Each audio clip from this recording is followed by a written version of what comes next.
pagput kilang mito tinublume kuya gigipti kita tapame ublume ay takaptiut na magtumiktal mga tigit kakaptiut kuya gipapti gido matiptin kuya maligaliok tinublume muna kinayak katit iyo maliok paliatilugit kibkaktok tut inong kukatiminignig talban inunatsia milwani hiyo makainik tuni paglugin ay tok paglugin kuya gigiptigit ay tok pagkaptiut inurduti kaptingnik tap kodlo angil kaumayot humilakak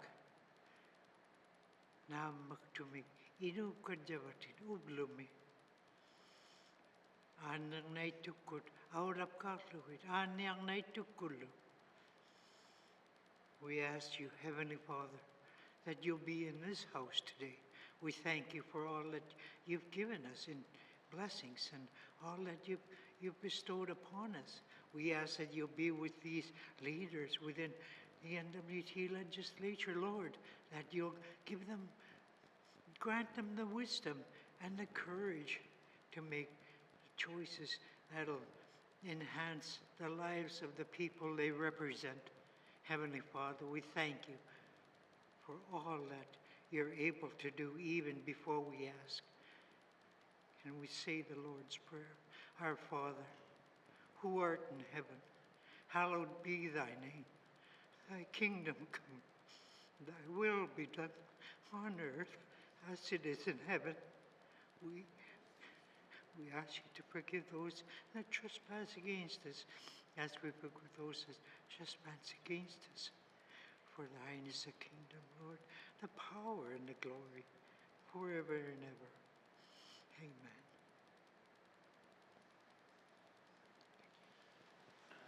Thank you. Please be seated. I'd like to thank Joe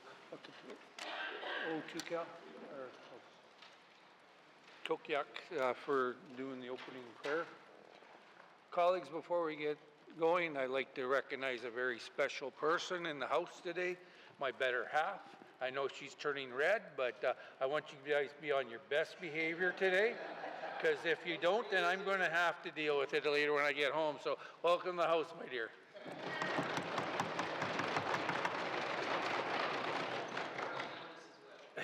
Yes. Minister statements. Mr. Premier. Mr. Speaker, homelessness is a complex issue that touches all aspects of society and all NWT communities. Every jurisdiction across the country is facing this issue, amplified in recent years by the pandemic, the rising cost of living, illicit drugs, and climate change-related emergencies. What causes people to lose their housing and the cascading effect on their lives and the communities where they live are varied. This is why Away Home, the Government of the Northwest Territories' homelessness strategy, is a whole-of-government approach that requires partnership and collaboration with all stakeholders in order to be successful. To ensure we maintain this comprehensive and collaborative approach, implementation of this strategy is led by the Department of the Executive and Indigenous Affairs under a newly formed Governance and Service Integration Division. In addition to Away Home, the new division will also be responsible for service integration efforts across the territory, anti-poverty and food security initiatives, as well as strengthening our relationship and support with non-governmental organization partners. This division will focus on increasing transitional and supportive housing options across the territory and beginning to close this specific gap in the housing continuum. We know that stable housing is foundational for people to address other challenges in their lives. We also know that moving from shelters straight into independent housing is often not possible and can create additional challenges for some people. By increasing transitional and supportive housing options, we can ensure people have access to on-site wraparound supports and person-centered services that are critical to helping people create the stability to be successful tenants and reach their own goals. This is where efforts towards service integration come into play. Over the course of this legislative assembly, we will establish 4 integration teams across the territory, 3 teams focused on homelessness, and 1 team focused on family preservation. These teams will streamline access for residents and ensure services are provided in a timely, agile, and culturally safe manner, and that there are supports to keep people housed and prevent homelessness, rather than only responding to crisis. These teams have already been established in Yellowknife and Fort Simpson, with plans to launch in Inuvik this December. Non-government organizations play a critical role in the service delivery continuum, and we are committed to strengthening these relationships, ensuring that NGOs remain resilient and provide sustainable services. As such, EIA has established an NGO support position within the division to better understand NGOs' needs, reduce barriers they face in interacting with government processes and systems, and address the recommendations outlined in the Strengthening the Nonprofit and Charitable Sector final report. Mr. Speaker, addressing homelessness in the territory is not an easy or quick task. Homelessness is a complex issue with many moving, ever-changing parts, and solutions will require effective partnerships and collaboration. However, the GNWT's recent experience working with various partners to find solutions for Yellowknife residents staying at the encampment on 51st Street clearly demonstrated that collective problem solving and working together towards common goals is not only possible, but strengthens us as a system, and provides the space for us to learn from one another and build the trusting, mutually respectful relationship between service providers and with the people we serve that are required to do this kind of work. Collaborative experiences such as these make me hopeful that together we can address homelessness across the territory. Thank you, Mr. Speaker. Thank you, Mr. Premier. Minister statements. Minister responsible for NWT Power Corp.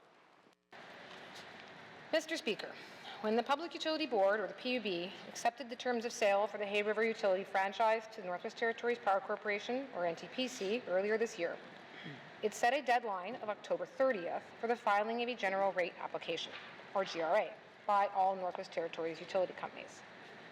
On Wednesday afternoon, NTPC filed a GRA, and so over the next several months, the PUB will review the application to ultimately determine whether the costs that the NTPC has presented are reasonable and reflect the true cost to deliver electricity. The GRA process is managed by the PUB. It is designed to be inclusive and has opportunities for Indigenous and community governments and members of the public to participate in several ways, both formally and informally. The PUB will provide information about how to participate as the process advances. Regulated utilities have limited flexibility in how rates are set.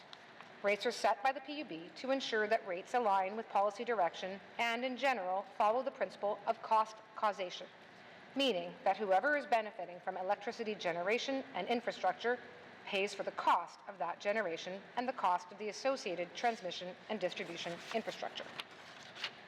The structure of the electricity systems across the Northwest Territories is very challenging. The Northwest Territories electrical system is primarily an isolated, non-integrated system, meaning it is not connected to the North American grid. Since we are not connected to the continental grid, unlike other jurisdictions that can share electricity, in the NWT, we are on our own. NTPC operates two separate hydroelectric grids that are also not connected. Since the two hydro systems are not connected, they cannot back each other up, and consequently, the hydro systems rely on diesel generation for backup. Diesel generation on the hydro systems is typically only required under two conditions. The first is when there is low water on the snare, and the second is when the hydro unit is down for maintenance. Both of those conditions are occurring today, and this has had a material impact on costs and greenhouse gas emissions. NTPC also operates 21 separate community grids, primarily powered by diesel generators. However, over the last few years, NTPC has reduced diesel generating by increasing natural gas generation in Inuvik and increased use of renewables from utility-owned infrastructure, but also power purchase agreements with Indigenous governments. As more renewables are added to the system, the NTPC needs to be cautious about the impact on rates and system stability. When renewables are added to a community that already has sufficient generation and is experiencing little or no growth, there can be upward pressure on rates. Those additional assets must be maintained, adding additional costs to the system. Finding the balance between a sustainable, reliable, and affordable energy system is a challenge. It is a challenge we are embracing. As we all know, the Northwest Territories is experiencing little to no major growth in industrial sectors such as mineral resource production, and this has impacts on NTPC. While other jurisdictions across North America that are connected to the continental grid are worried about their ability to keep pace with growing demand, over the last decade in the Northwest Territories, electricity sales have declined or remained flat just about every year. Without increased sales from industrial activity, there will be pressure on rates to keep up with general inflation. Recognizing all these challenges, the Government of the Northwest Territories has made significant investments in the electricity sector over the last 2 years to help keep rates low. In my May of 2024 budget address, I announced that the GNWT would make a $30 million contribution to help offset the impact of increased generation costs in the North Slave due to extreme low water on the Snare system, which came on top of a $15.2 million contribution by the previous government in 2023. The contributions acknowledge that low water was a matter beyond the control of the Northwest Territories Power Corporation, and the resulting dependence on diesel could have had an unacceptable impact on electricity rates. The price of diesel has increased by approximately 40% since electricity rates were last set, and this increase has impacted every community as diesel provides either primary or backup power. This government has also made an additional $38 million contribution to the Inuvik Wind project to reflect the higher than expected costs of the project and to ensure that those costs do not lead to an increase on rates. Despite these investments, NTPC is still facing many of the same cost pressures as other Canadian utilities. Many of these utilities have applied for rate increases because of similar inflationary cost pressures as to what we are seeing here in the Northwest Territories. The GRA is seeking a rate increase that is the same across all 3 rate zones, the Snare, the Taultson, and the thermal zone. And while this is not the normal approach, NTPC has laid out its rationale in the application. It will be up to the PUB to determine if the approach is reasonable. The NTPC's GRA seeks a rate increase equivalent to 17.7% over the 22-23 rates. This is in addition to the 7.1 interim rate increase that was already approved by the PUB in July of 2024, resulting in an overall increase of 24.8%. NTPC is forecasting the rate increases will be phased in over the next year, but the timing and final rate increase will ultimately be determined by the PUB after the public rate review process is concluded. There are 4 primary categories, again, driving the need for rate increases: extraordinary events, such as extreme low water in the Snare River system, fuel prices, capital projects such as the Taultson overhaul, and normal operations, which includes inflationary pressures while sales remain flat. NTPC is working very hard to keep rates as low as possible while providing reliable service and investing in new and refurbished assets such as hydro units, local power plants, transmission lines, and power poles. Many of its assets are beyond their serviceable life and require investment now and in the coming years to avoid risks associated with catastrophic failure. While progress has been made in upgrading the required electricity infrastructure, there is still work to be done and costs to be incurred. Mr. Speaker, the GNWT will continue to help offset higher residential electricity rates across the Northwest Territories through the Territorial Power Support Program. This program ensures that all NWT households can, with modest energy-saving efforts, pay the same power rate as Yellowknife. The GNWT subsidizes the difference between local rates and Yellowknife rates up to 1,000 kilowatt hours in the winter and up to 600 kilowatt hours the rest of the year. This program represents a cost to the GNWT of several $1 million annually. NTPC will continue to work with the GNWT and the private sector to increase industrial customer base, and as well as identifying operational efficiencies, cost-saving opportunities within the corporation to help stabilize the cost of electricity moving forward while ensuring our grid remains reliable. Thank you, Mr. Speaker. Thank you, Minister responsible for NWT Power Corp. Minister statements. Minister for Municipal and Community Affairs. Mr. Speaker, I rise today to recognize and congratulate the participants who represented Team NWT at the 2024 Canada 55 Games. They were held in Quebec City from August 27th to 30th, 2024. The Canada 55 Games provided an opportunity for Team NT to engage in engage and compete with other athletes from across Canada. In addition of being athletic competition, these games also provide an opportunity for participants to engage in other forms of competition and social activities with their peers. Mr. Speaker, sports, recreation, and active living play a crucial role in promoting healthy individuals, a stronger and more connected community by addressing physical, mental, social, and an economic aspect of well-being. The Government Northwest Territories continues to support all residents, including seniors, by providing assistance to attend events like this in Canada. In August, Team NT was represented by 58 participants from 5 communities across the territories. Representation included 3 participants from Fort Simpson, 13 from Fort Smith, 8 from Hay River, 1 from Inuvik, and 36 from Yellowknife.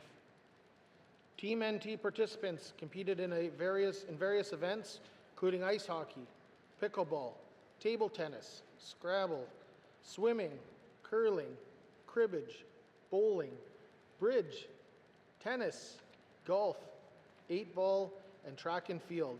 In total, Team NT brought home 14 medals, including 5 gold, 4 silver, and 5 bronze. I would like to give a special recognition to Wayne Guy of Yellowknife, who won 3 medals in track and field, including gold in long jump, a silver in the 50-meter race, another silver in the 100-meter race.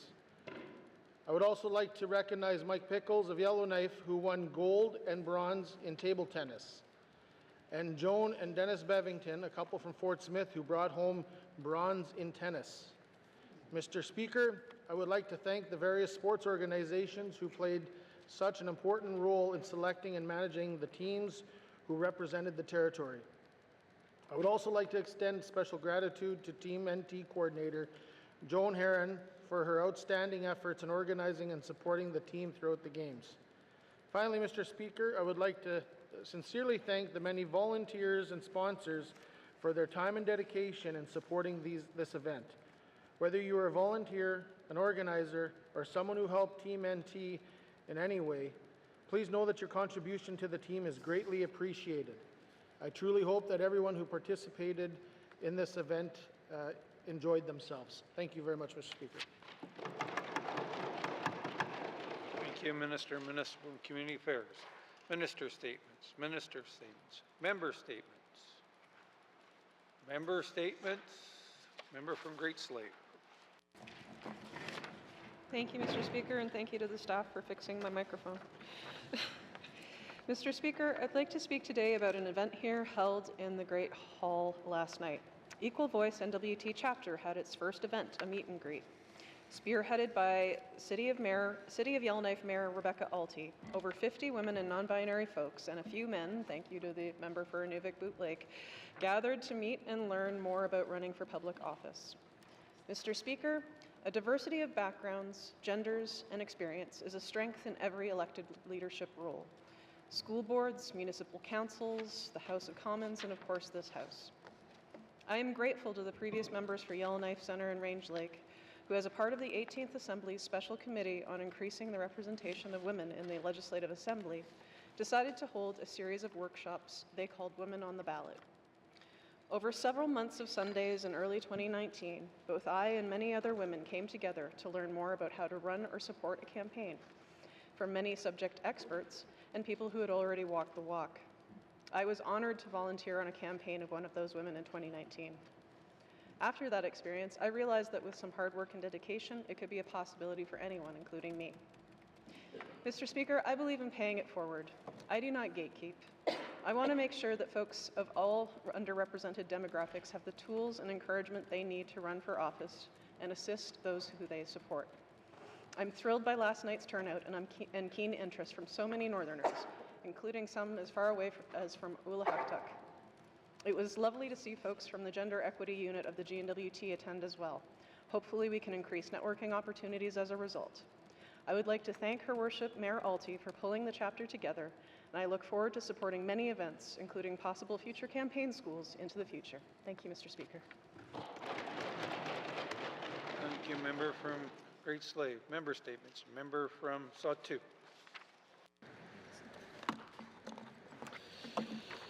Thank you, Mr. Speaker. Mr. Speaker, critical to ensuring project fruition is planning. Mr. Speaker, as we recall, the announcement for the summer 2024 sailing season was cancelled. This placed projects on hold for deliveries. Now that the Sawtoo region is preparing for the winter road season, planning to ensure deliveries is a priority. Mr. Speaker, I'm told by a trucking company that some 700 truckloads are destined for the communities. Preparations and planning are underway with the Department of Infrastructure to put more resources to ensure road construction and maintenance road stability. I'm confident on those discussions between the departments right away and the contractors. Think about it this way, Mr. Speaker. 700 trucks in, 700 trucks out with tire chains.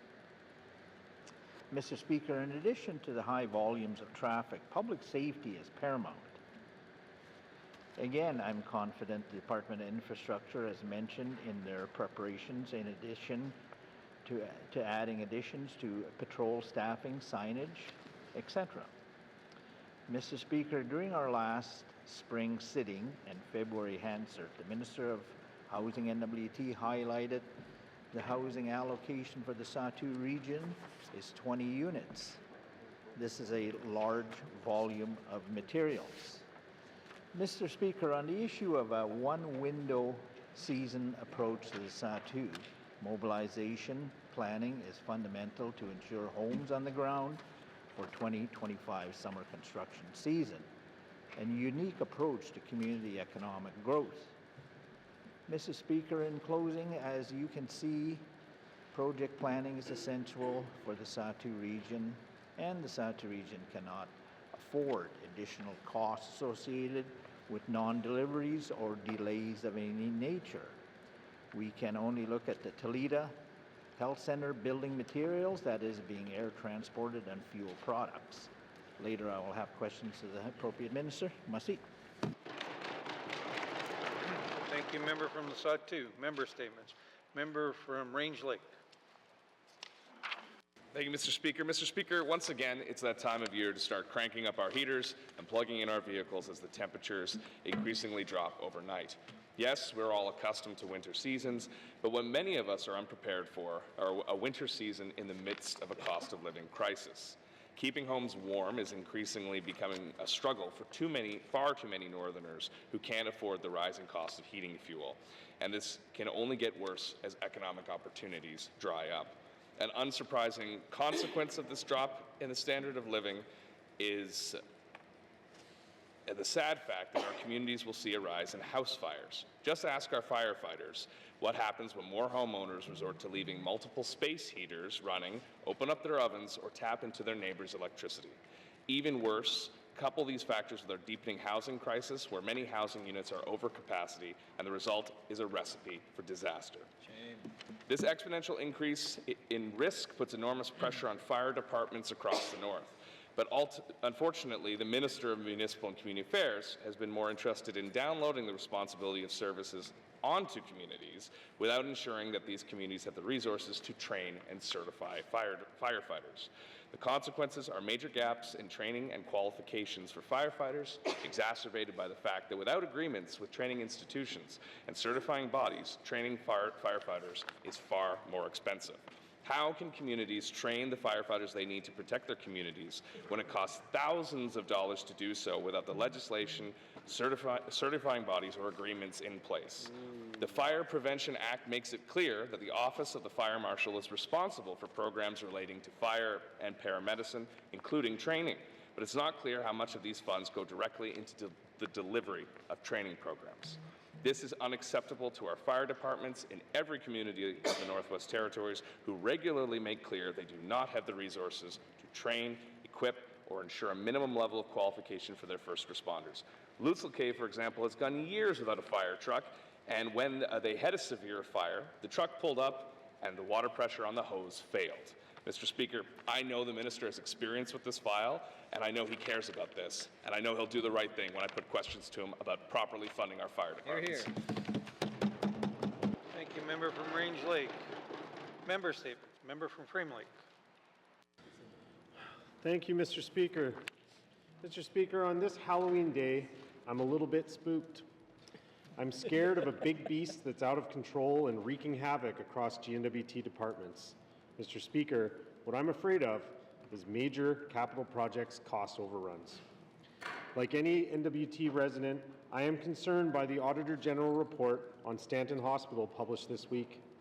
Mr. Speaker, $1.2 billion is a lot of money in any case, but most importantly, it is a huge departure from what was originally estimated.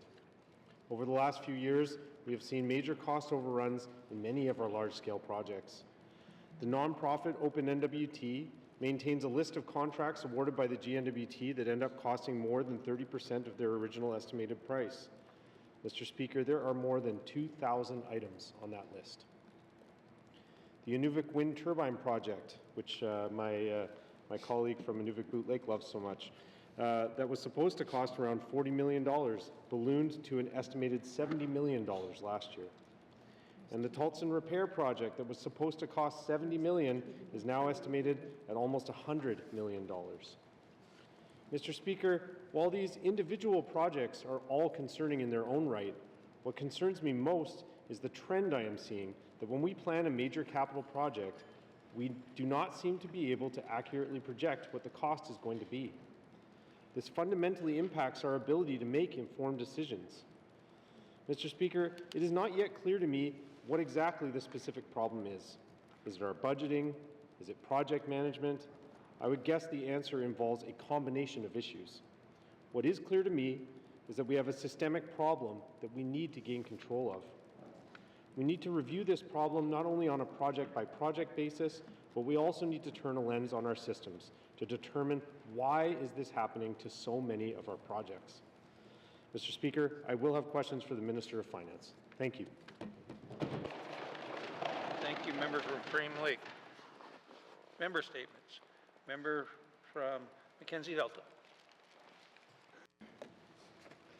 Thank you, Mr. Speaker. The municipal funding gap has been an issue for our communities for quite some time. The Department of Municipal and Community Affairs conducted a review of its policies in 2014, which reveals significant disparity between funding levels across community governments. Mr. Speaker, 10 years later, they are now working to fix this. The department is rolling out a 3-year phase plan, and the changes in allocation are expected to be implemented in the next fiscal year. But I'm worried the government's plan will not work. By their own admission, our smallest communities will be most impacted and will receive less funding through this allocation. Small communities with populations of less than 500 people.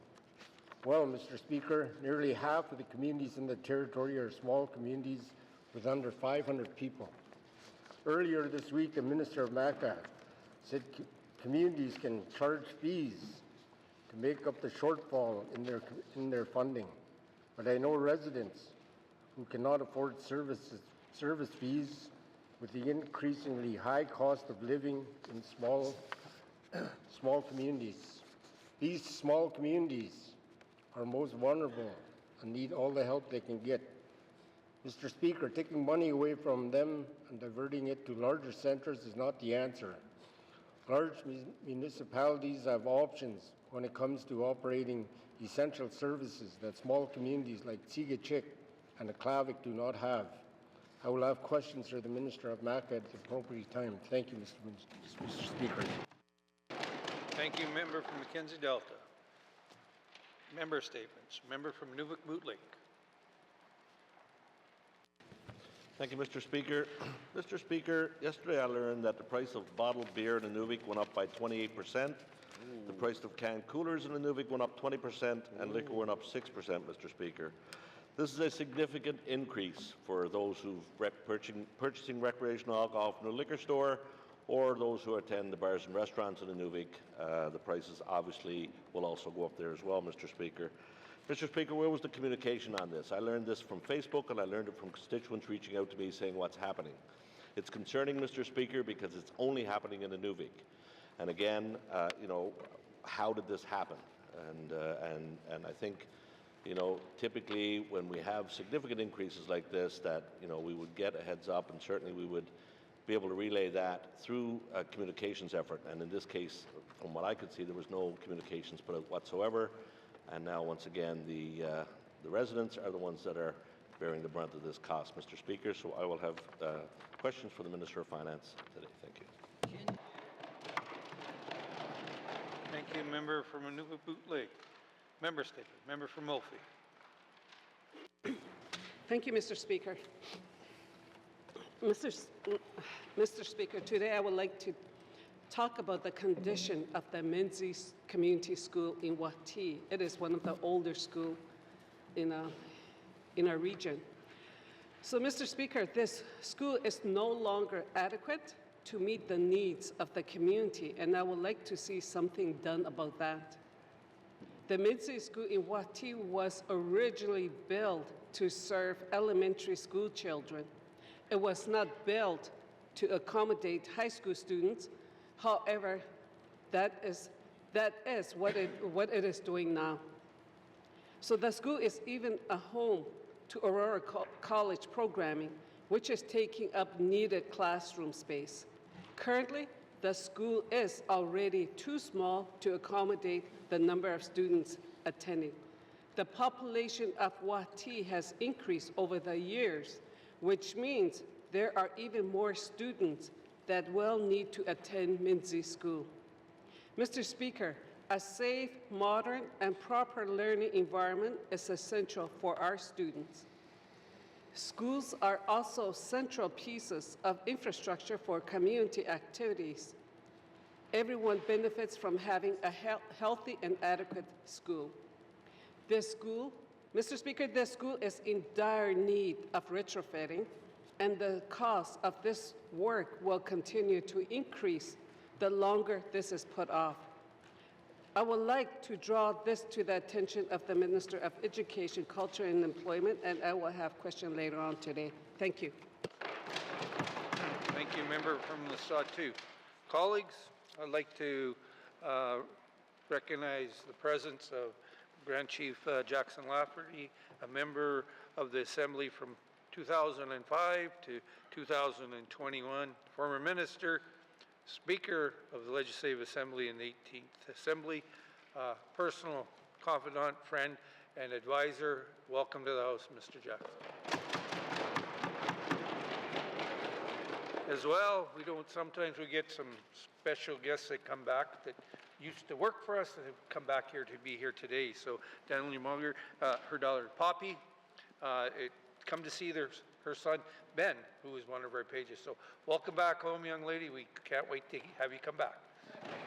And we miss you. Thank you.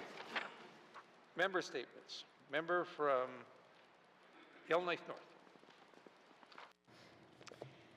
Thank you, Mr. Speaker. Mr. Speaker, today I want to talk about public housing in the NWT. For the past 30 years, the federal government has been trying to get people across the country to move out of public housing. And at the same time, they've been reducing funding with the expectation that their plan will work, that the need for public housing will disappear. There have been a long list of programs designed to incentivize home ownership and funds to dramatically increase market housing. But this approach, this theory of how things are supposed to work, simply hasn't worked in the NWT. A big reason is that most of our communities do not have functioning housing markets. It costs many times more to build a new home in a small community than a homeowner could ever resell the house for. So the moment it's built, a home becomes more of a liability than an asset. Another reality is that the median personal income of people in our small communities is significantly lower than the cost of just maintaining and living in a home, never mind the cost of acquiring that home in the first place. It's a myth that there's a huge number of people currently in public housing who would be just fine on their own if someone, maybe Indigenous governments, just built them a home. In a case study in one small community, about 40% of households could afford to maintain their own homes. We absolutely need more home ownership opportunities, but there are real limits on how many people can afford to take on the costs of home ownership. A 2019 survey showed that almost a quarter of NWT households are in core need, meaning the household income is below the core need threshold.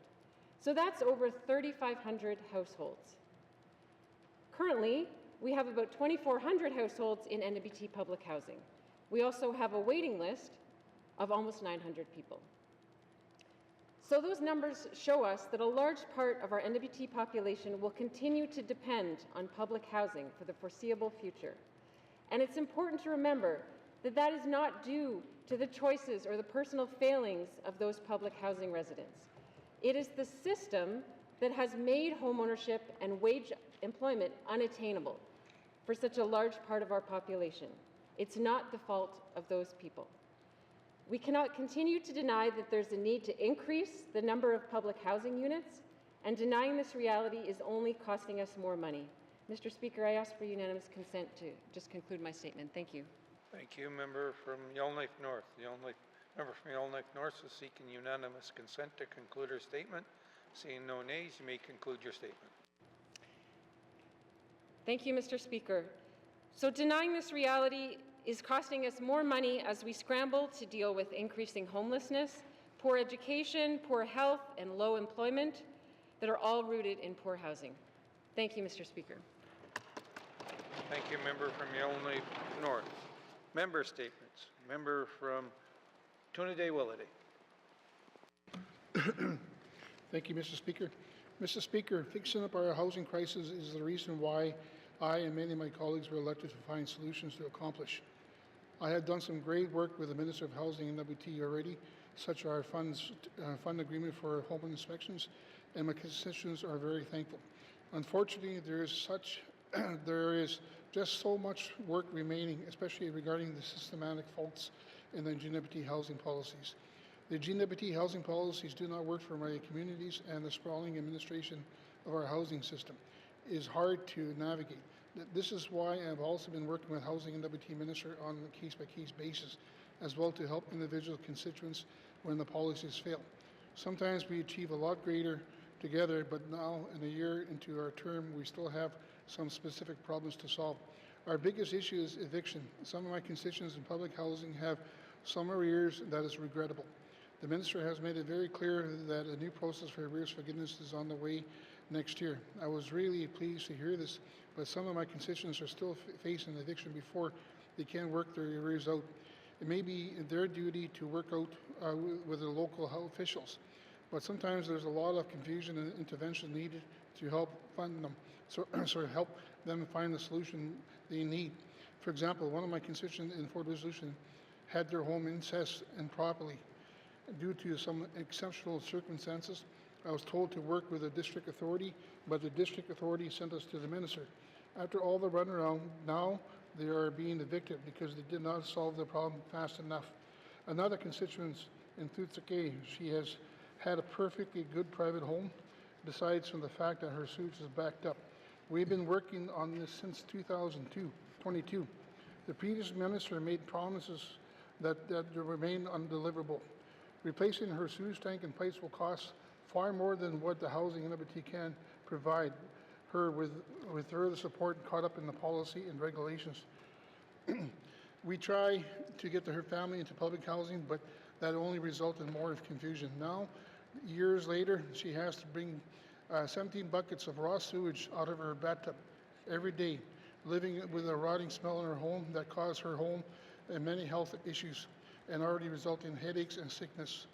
Mr. Speaker, I seek unanimous consent to conclude my member statement. Thank you, member from Tuna-Day-Willity. Member from Tuna-Day-Willity is seeking unanimous consent to conclude his statement. Seeing no nays, you may conclude your statement. Thank you, Mr. Speaker. Thank you, colleagues. There are just a few examples of where housing is still failing Indigenous families. This government should not be putting people on the streets or into other overcrowded homes when the Assembly is trying to do the opposite. We're struggling with housing crisis. There are a few vacancies even to set up families up through the Georgian principles. Mr. Speaker, I would have questions for the Minister at the appropriate time. Thank you. Thank you, member from Trinidad-Willity. Member statements. Member from Yonge Centre.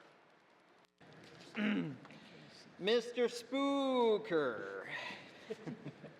And recognizing it's All Hallows Eve, from time to time, as you know, I attempt to bring a little levity to this House. Mr. Speaker, it's important that we help keep our job interesting and engaging, not to mention laugh at ourselves as we try to keep grounded. And so today, strictly in jest, I've elected to make my All Hallows Eve statement in the theme of Addams Family, or rather, the Simpson Cabinet family. I do apologize in advance for the singing trauma I intend to inflict. It may be a trick, but it may be truly a treat. And of course, I welcome members to join in with me during the chorus or the snapping of the fingers. So, Mr. Spooker, shall we begin? Da-da-da-dun, da-da-da-dun. Our cabinet's kind of spooky, their policies are often ooky, their vision's quite mysterious, the Simpson Cabinet family, da-da-da-dun, da-da-da-dun. Most days I dread to see them, their plans have members screaming, their decision can be cryptic, the Simpson Cabinet family, da-da-da-dun, da-da-da-dun. The members are here a-working, we're not here to scare them. We're bringing solutions to them, to the Simpson Cabinet family, da-da-da-dun, da-da-da-dun. So the budgets leave us a-scratching, but be beware of their distractions. The cabinet may be icky because they are the Simpson Cabinet family. Thank you, Mr. Speaker. Da-da-da-dun. Thank you, member from Illinois Centre, bringing a little humor. I'll have to thank you very much. It was quite enjoyable. Member statements. Colleagues, a resident of Fort Simpson, David Bergman, has a family heirloom being donated to the children of Littlecote Elementary School. David's mother, Carol Bergman, purchased a 1974 grand piano nearly 45 years ago. She always enjoyed playing the piano and counting that her and her four sisters studied music from a very young age in Winnipeg, as her parents believed that creative arts were just as important as academics. As she matured and started a family of her own, she purchased a prized possession and began teaching piano. This gave her a chance to earn a little money while still looking after her three young children. On top of this, it helped her keep her grounded and surrounded with the beauty of music whenever she wanted. Dave and his brothers had very fond memories of waking up in the morning to their mother playing classical music. Carol played with several different assemblies and sympathies within Edmonton, but her real passion was teaching others to play. She spent over 20 years teaching young youth to play the piano, and she spent her life creating music and helping others learn the craft. Once her children were old, Carol went back to the University of Alberta to earn a law degree. Although she spent the rest of her working career within the law field, she continued to make time to perform and help others learn to play. When Dave moved to Fort Simpson in 2022 and began to work at the elementary school, Carol would come to visit him and fell in love with the community and its children. She loved to spend time at the school, and it was because of the children's spirit and joy. Suddenly and very recently, Carol fell ill with cancer, and her plans to retire soon and move to Fort Simpson had to change. She's currently undergoing treatment to help extend her life and has been told she has not much longer to live. She's now moving to an assisted living home within Calgary to be closer to her two other sons. As she's been assisting her children find homes for her worldly possessions, she requested that her beloved piano be donated to the children in the north, as she referred to them affectionately. David began working with the principal in the DDEC to get the piano north. I'm happy to see the piano is currently on its way to its new home. She and her family hope that this beautiful instrument will bring joy to the music hearts of the Fort Simpson children. I'm happy to say that I got to know her, whether it was on flights to Fort Simpson or when I met her in community. She's an amazing individual with a golden heart. I'd like to thank her very much. Thank you, Carol. Member statements. Member statements. Colleagues, before we get into the next part, I'd like to recognize Dati Tetso, a former resident of Fort Simpson. She moved here just recently. We sadly miss her, but welcome to our assembly. Returns to oral questions. Returns to oral questions. Recognition of visitors in the gallery. Member for Mophie. Mr. Speaker, I would like to, no, I'll do it in my language. Mr. Speaker. Mr. Speaker, Grand, I'd like to recognize the Grand Chief. He is here in the gallery. And also the lady from Satu, I'd like to thank them for visiting us in the gallery. Thank you.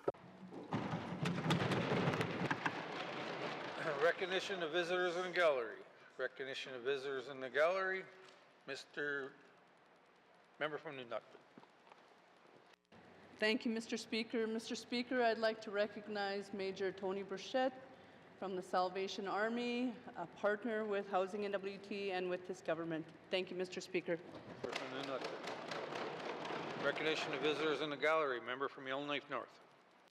Thank you, Mr. Speaker. I'd also like to recognize Major Tony Burchett, our Executive Director from the Salvation Army, and also current Yellowknife North resident Dati Tetsa. Thank you very much. Thank you. Recognition of visitors in gallery. Member from the Satu. Thank you, Mr. Speaker. I too would like to recognize the Grand Chief, Jackson Lafferty. We had the privilege of working together during the 18th Assembly. Mussy. Recognition of visitors in gallery. Member from Tabacha. Thank you, Mr. Speaker. I would also like to recognize Grand Chief Lafferty and Dati Tetso in the gallery. Thank you, Mr. Speaker. Thank you, member from Trinidad, or Tabacha. Recognition of visitors in the gallery. Recognition of visitors in the gallery. Member from Hay River North. Thank you, Mr. Speaker. I would also like to recognize our former colleague and current Grand Chief, Mr. Jackson Lafferty, as well as Major Tony Burchett with the Salvation Army, who was one of those NGO partners that I spoke about earlier today. So thank you, Mr. Speaker. Thank you, member from Hay River North. Recognition of visitors in gallery. Recognition of visitors in the gallery. If we missed anyone in the gallery today, welcome to your chamber. I hope you are enjoying the proceedings. It's always nice to see people in the gallery. Recognition of visitors in gallery. Recognition of visitors in gallery. Acknowledgements. Acknowledgements. Oral questions. Member from Range Lake. Or sorry, member Yellowknife Center. Again, thank you, Mr. Speaker. So, Mr. Speaker, yesterday in my member statement I talked about autism, and we know that there are professionals, family members are leaving the North because of the lack of ability to either get diagnosed or services for autism, Mr. Speaker. So my questions will be targeted to the Minister of Health and Social Services. Now, the Canadian average says 2% of the population has autism, or I should say has been diagnosed, and if you use a standard deviation, that's 900 people in the Northwest Territories. My question is, does the Health Department know how many people in the NWT, region by region, are identified as having a diagnosis of autism? Thank you, Mr. Speaker. Thank you, member from Yellowknife Center. Minister of Health and Social Services. Thank you, Mr. Speaker. Mr. Speaker, I don't have that level of detail here today. Thank you, Mr. Speaker. Thank you, Minister of Health and Social Services. Member from Yellowknife Center. Mr. Speaker, does the Minister of Health and Social Services have an idea as to how many assessments are done on young people to, again, diagnose them as officially having autism? Thank you. Thank you, member from Yellowknife Center. Minister of Health and Social Services. Thank you, Mr. Speaker. Mr. Speaker, again, that level of detail, you know, if there are information at that level of detail, I can get the information from the member and get back to him on that. Thank you. Thank you, Minister of Health and Social Services. Member from Yellowknife Center. Thank you, Mr. Speaker. Does the Minister, I'll accept the Minister's offer, does the Minister know or is aware of what services are provided to people who have autism in the context of physio, speech, etc.? Does she know, is she aware of the resources and what is available to those parents? Thank you. Minister of Health and Social Services. Thanks, Mr. Speaker. Mr. Speaker, autism has a wide range of needs, and so every case would be assessed and identified as to what their needs are, and then they would be, referred to those appropriate services within the health authority to do further assessments. However, a lot of the services in those areas, we have a lot of vacancies, and so there are, there might be wait times for those services to be assessed. Thank you, Mr. Speaker. Thank you, Minister of Health and Social Services. Final supplementary, member from Milne Centre. Thank you, Mr. Speaker. Properly assessing young people with, or diagnosing, I'll say it that way, my apologies. Properly assessing the diagnosis of autism is a very specialized field, and families have told me they struggle to get a diagnosis, and then therefore they do not get the supports and treatments, which early intervention would make the world a difference. Does the minister know what the average wait time is for diagnosis of autism using a specialist? Thank you. Thank you, member from Milne Centre. Minister of Health and Social Services. Thank you, Mr. Speaker. Mr. Speaker, again, I don't have that level of details here in the House, so I will have to get back to the member with that information. Thank you, Mr. Speaker. Thank you, Minister of Health and Social Services. Oral questions, member from Inuvik Boot Lake. Thank you, Mr. Speaker. Mr. Speaker, my member statement today, I talked about the increase in Inuvik, and I know when I get back next week, Mr. Speaker, as they say, I'm going to have some splaining to do. So I'd like the minister to explain why there was an increase in Inuvik and only Inuvik for the liquor increases. Thank you. Thank you, member from Inuvik Boot Lake. Minister of Finance. Thank you, Mr. Speaker. Mr. Speaker, we have recently concluded an agreement with the local contractor in Inuvik to extend the contract that we had there. And it's been extended only for the rest of this calendar year. I can say, Mr. Speaker, that the pricing system is fairly simple in a way. There's the landed cost of alcohol arriving in the Northwest Territories. There's an NTLCC markup, which has not changed. We have an administrative fee. NTLCC has not changed. And then there's whatever rate is applied through the commission from our various sales agents. So again, Mr. Speaker, I can't necessarily speak to hear what that choice might have been on the part of them, but there was recently an extension concluded with the local company in Inuvik. Thank you. Thank you, Minister of Finance. Member from Inuvik Boot Lake. Thank you, Mr. Speaker. So, Mr. Speaker, I assume that with the extension there was some increases, obviously. I know that the liquor in the liquor store is sold by volume and not by, and the prices are certainly set by the Liquor Commission, by this government. I guess my question is, as the minister, obviously if the contract's expired, when is the current RFP scheduled to close? Thank you, member from Inuvik Boot Lake. Minister of Finance. Thank you, Mr. Speaker. There is right now a request for proposals out where that closes on November the 8th, Mr. Speaker. There's also a separate procurement process in place looking to actually have a new lease for the space where we would be able to sell, or where a proponent would be able to sell alcohol in the Inuvik. The hope being that by splitting up the contract a little more brings on perhaps a bit of competition and an opportunity to try to keep some costs a little bit lower, understanding that it's getting more expensive to do just about everything in the north. So hopefully by doing it that way, we're hoping to get a little more competition going. Thank you. Minister of Finance. Member from Inuvik Boot Lake. Thank you, Mr. Speaker. Mr. Speaker, in typical situations like this, would we not have the RFP concluded and, of course, awarded prior to the existing contract being finalized? Thank you. Thank you, member from Inuvik Boot Lake. Minister of Finance. Thank you, Mr. Speaker. Yeah, Mr. Speaker, I've also been hearing from residents in Inuvik asking why alcohol prices, liquor prices are going up. Again, at this point, Mr. Speaker, the prices on our end haven't changed. Why there needed to be an extension, I've made that inquiry as well. It does seem that there was a delay, that the last contract was coming due. There was a delay in getting this one out, so there's now an extension in place, and so that there can be sales available for residents in Inuvik. And as I said, the new RFP is now out looking for a permanent proponent. Thank you. Minister of Finance. Final supplementary. Member from Inuvik Boot Lake. Thank you, Mr. Speaker. Mr. Speaker, when the minister says the prices on our end haven't changed, we set the prices. So the contract states that the sale of liquor, sale of beer, sale of coolers, sale of liquor in the liquor store is based on the prices set by the Liquor Commission, by GNWT. So ipso facto, I guess our prices must have changed. Now, whether they changed through a negotiation or not, but they would have had to have changed, Mr. Speaker.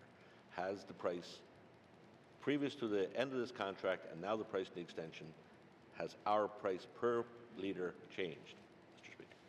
Thank you. Member from New Lake, Minister of Finance. Thank you, Mr. Speaker. Mr. Speaker, the only element in that formula that I read out earlier that's changed is the commission that we're paying to the contractor in Inuvik. And that commission that we're paying to the contractor in Inuvik is the negotiations that would go on with any proponent. And that was when we had to extend or sought to extend the contract that they had previously. During that negotiation, the commission that they negotiated for themselves went up, and so the prices have gone up. Thank you. Thank you, Minister of Finance. Oral questions. Member from Range Lake. Thank you, Mr. Speaker. As I mentioned in my member statement, and in speaking with firefighters in Yellowknife, there is a huge cost to firefighter training in the Northwest Territories because we don't have agreements with certification bodies that exist in larger jurisdictions. Now, Nunavut a couple of years ago entered into one of these agreements. Their costs have gone from $700 a training session to $75. This is something our fire marshal can do. Can the minister commit to lowering the cost of fire training, or of training for firefighters in the Northwest Territories? Thank you. Member from Range Lake, Minister of Municipal and Community Affairs. Thank you, Mr. Speaker. I'm unaware of any costs for the training that they had in Nunavut. However, conveniently, I was actually just speaking to the department this morning regarding fire training and our ability to try to make some changes in it and training that will better serve the communities in the Northwest Territories. Larger centers, conveniently enough, I've been involved in the fire service for 30 years in the territories, and larger centers have the benefit of having resources for training and the ability to do more training. However, it comes down to a level of service throughout the communities, and we need to look at different ways of doing things for the communities. I've gone through 3 or 4 different cycles of training challenges and changes, and I think there's a time now to change and benefit the communities throughout the territories. Thank you. Thank you, Minister of Municipal and Community Affairs. Member from Range Lake. Thank you, Mr. Speaker. I knew this was the right minister to talk to, not only because it's his portfolio, but it's his passion. So after 30 years, I'm glad he's going to bring that energy to the role. Mr. Speaker, what fire service training is currently offered through the Office of the Fire Marshal? Thank you. Thank you, Member from Range Lake. Minister of Municipal and Community Affairs. Thank you, Mr. Speaker. Currently, right now, there isn't a whole bunch of offered training. However, what it is we do support regional centers to do training, and they invite other communities if they want. The Department of MACA reimburses the training that they provide. However, some of the smaller communities were offered defensive level training in a program that was done quite some time ago. The department is currently looking at a new way of offering this training to the community. So there is different standards based on the level of service of the community. So there is work to get the training out there for the communities. Thank you. Municipal and Community Affairs. Member from Range Lake. Thank you, Mr. Speaker. Does the minister know what the mandatory cost the mandatory certification for firefighters, how much it costs, and who covers that cost? Thank you. Member from Range Lake, Minister, Municipal and Community Affairs. Thank you, Mr. Speaker. Currently, right now, a lot of the communities can apply to MACA to get that cost covered. However, again, depending on the level of service, so for an example, the City of Yellowknife was raised, you'll have a base level of service of having NFPA 1001, it's called, which is a base level training for career firefighters. In a small community, that would be really excessive for them, and that's a very expensive cost. So you'd probably end up with something like a defensive level. So depending on the community is what the cost is going to be. It's hard to actually put down an actual pinpointed value to take in the training. It's all depending on what they're taking in for the communities. Thank you, Mr. Speaker. Thank you, Minister of Municipal and Community Affairs. Final supplementary. Member from Rangeley. Thank you, Mr. Speaker. Mr. Speaker, will the minister work with, or make a commitment to follow up with the Yellowknife Fire Department and work with them to improve access and costs to training? They're the real experts in this area. They brought these concerns to me. They can speak to this far better than I can. So the minister can commit to working with our local fire chief here in the capital. Thank you. Thank you, Member from Rangeley. Minister of Municipal and Community Affairs. Thank you, Mr. Speaker. More than willing to work with the member, and definitely, you know, I'm interested in working with the Yellowknife Fire Department also in order to see what their requests or wants are. But at the end of the day, we have 33 communities to look after, and we have to do something that covers them all. And sometimes when we do training in a regional center, it takes a lot of the budget and it takes away from the smaller centers, so we have to be careful with that. So I will look forward to working with the member and see what we can do there. Thank you. Minister of Municipal and Community Affairs. Oral questions. Member from Mophie. Okay. Thank you, Mr. Speaker. Mr. Speaker, can the minister tell us what is the current demand versus the capacity of the Minzy School? Thank you. Thank you, Member from Mophie. Minister of Education, Culture, and Employment. Thank you very much, Mr. Speaker. Mr. Speaker, the capacity of Mezi School is 170, and the current student headcount is 142 students. Thank you, Mr. Speaker. Thank you. Member from Mophie. Thank you. Thank you for the information.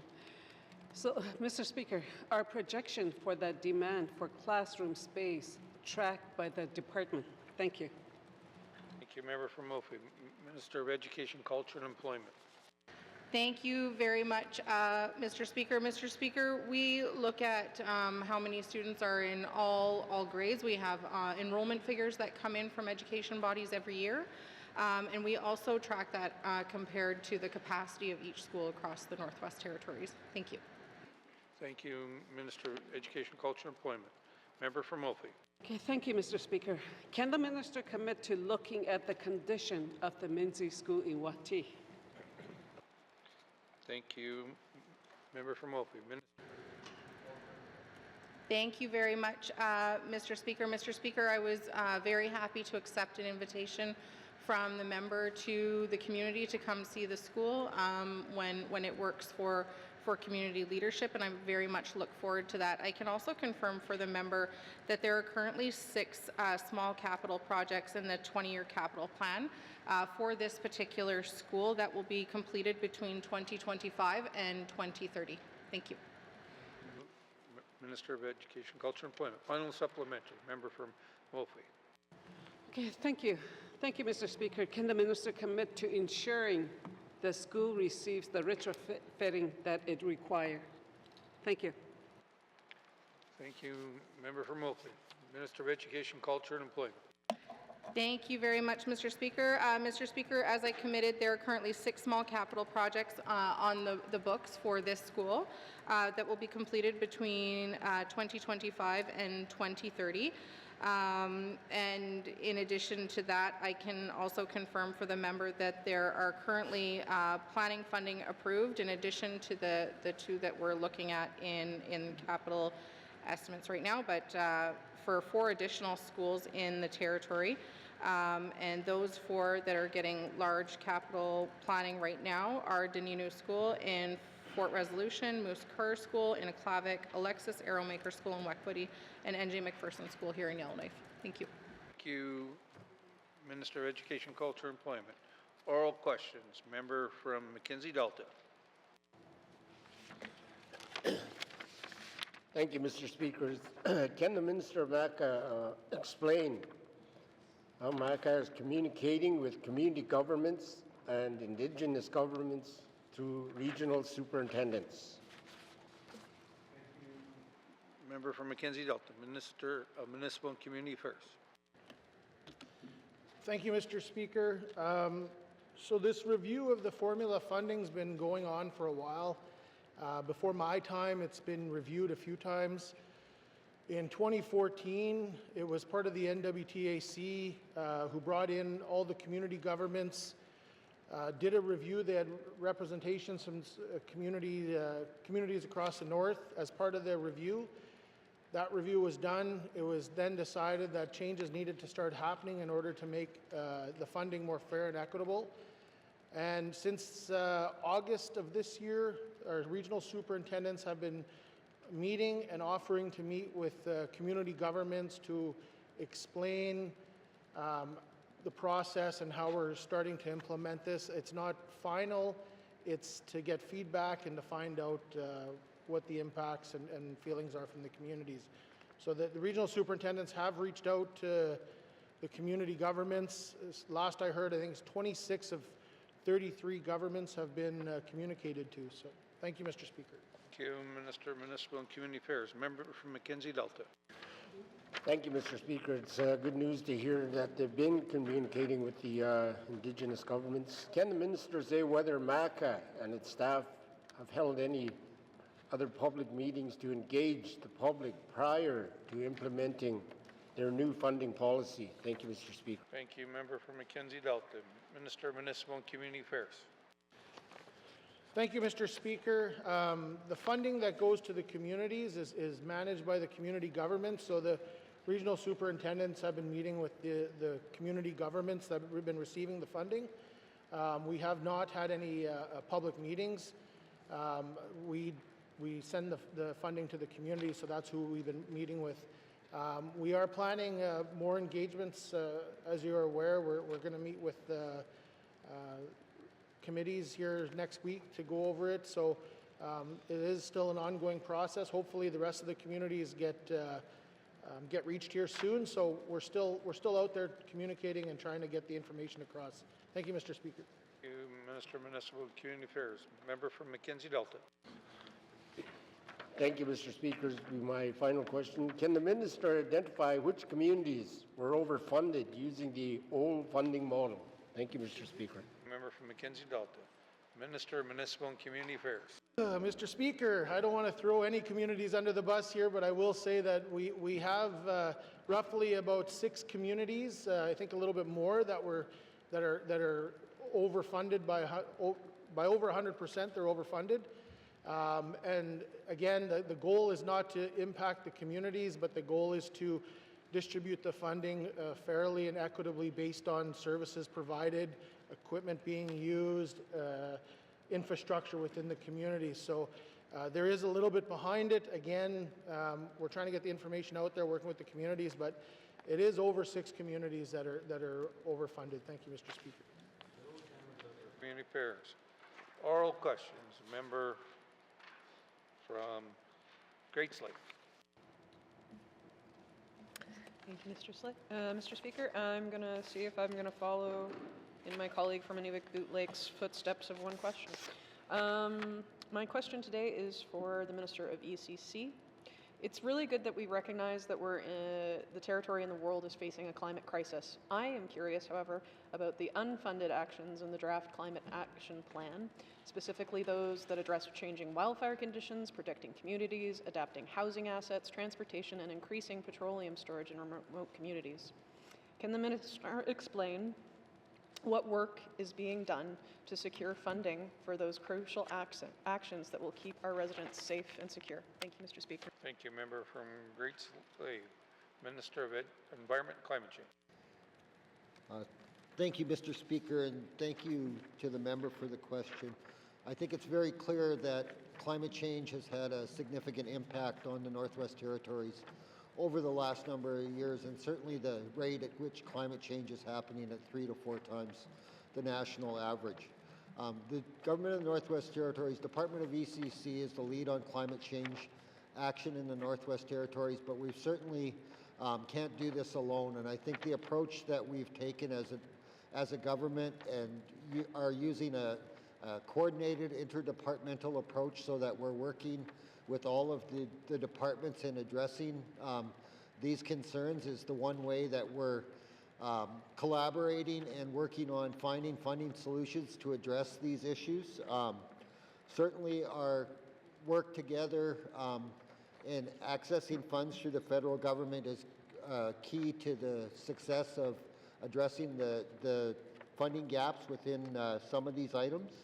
Some of these items also would fall more directly on the Minister of Infrastructure and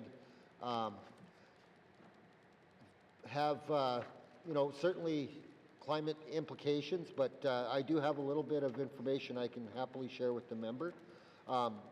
So currently the Department of Infrastructure is having discussions with Transport Canada and is undertaking an assessment there to see what can help to inform the transportation planning study and risks of resilience to the NWT's transportation infrastructure. So I think that's really a key area. The Department of Infrastructure also is having conversations with Canada on financial supports for high Arctic fuel storage. An increased fuel storage project is part of the Disaster Mitigation and Adaptation Fund project, along with Housing Infrastructures and Communities Canada. And discussions are ongoing to consider the revised scope as we move forward. Thank you, Mr. Speaker. Thank you, Minister of Environment and Climate Change. Oral questions. Member from Satu.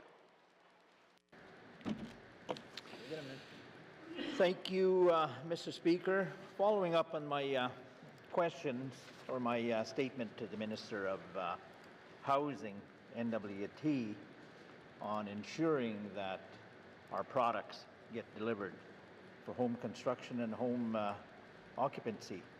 My first question to the Minister, what planning is underway to ensure home materials are in preparation for trucking during this winter road season? Thank you, Mr. Speaker. Thank you, Minister, or member from Satu. Minister of Infrastructure. Housing. Oh, sorry, my fault. Minister of Housing. Not this time. Thank you, Mr. Speaker. It must be Halloween because there's a lot of trip-ups today, but that's okay. Thank you to the member for the question. It's important that we prepare for our housing projects over this next little while, considering the low water levels. On the Mackenzie has presented many challenges for transportation. What we're planning to do with Housing and WT is work towards the winter road and be prepared for winter road transportation for housing materials and housing modular units. Thank you, Mr. Speaker. Thank you, Minister responsible for NWT Housing. Our Housing NWT. Member from the Satu. Thank you, Mr. Speaker, and thanks to the Minister for that reply. My next question is the arrivals of materials to the final destination.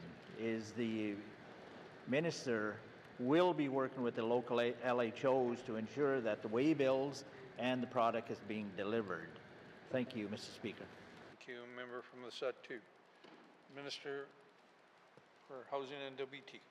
Thank you, Mr. Speaker. Yes, again, much of this work is ongoing. We have an infrastructure team within Housing and WT that works on design and also the rollout of housing infrastructure projects within the communities.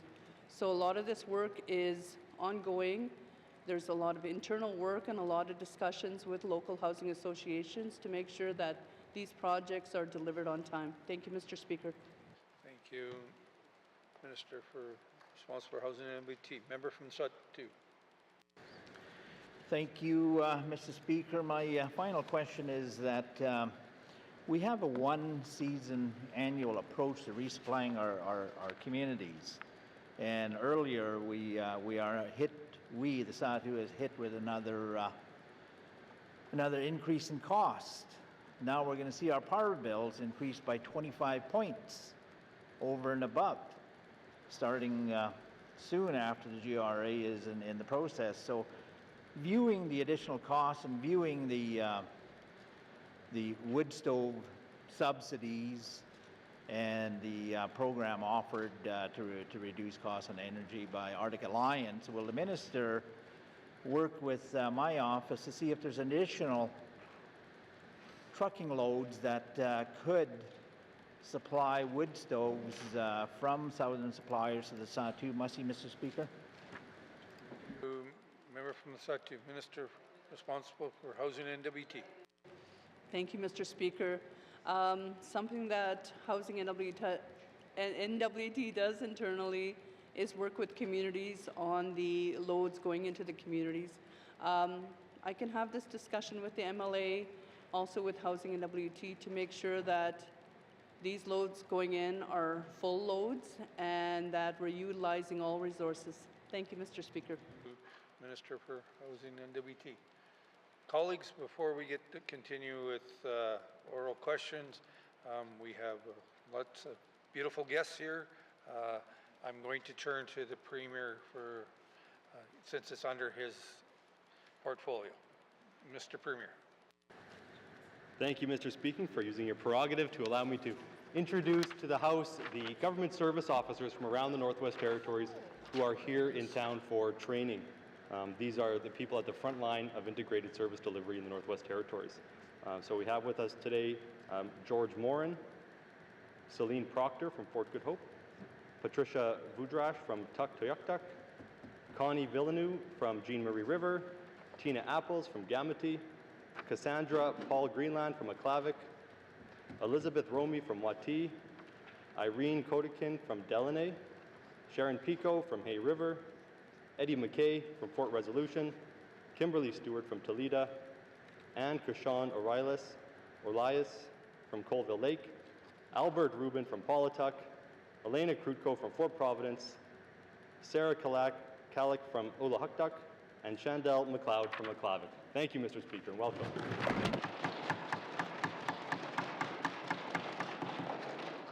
I would like to welcome GSOs here. You guys do an amazing job. We're very fortunate. One of my former members, constituent, well, I guess you're still my constituent, Connie Villeneuve and her better half, or not her better half, Jonas Singles, for being here. I'm going to get in trouble now.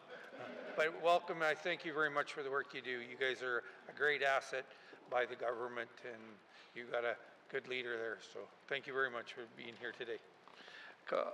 Oral questions. Member from Yellowknife North. Thank you, Mr. Speaker. My questions are for the Minister of Executive and Indigenous Affairs. The review and recommendations on the City of Yellowknife Street Outreach Program has been released this week, and the review noted that the program is currently being operated on a month-to-month basis at an annual deficit of $50,000, while the homeless population in Yellowknife is growing. So my question for the Minister is, what are the next steps, now that this review has been released and with the recommendations, what are the next steps for EIA in terms of engaging with the City of Yellowknife and figuring out the best role for the GNWT in supporting the street outreach program moving forward? Thank you, Mr. Speaker.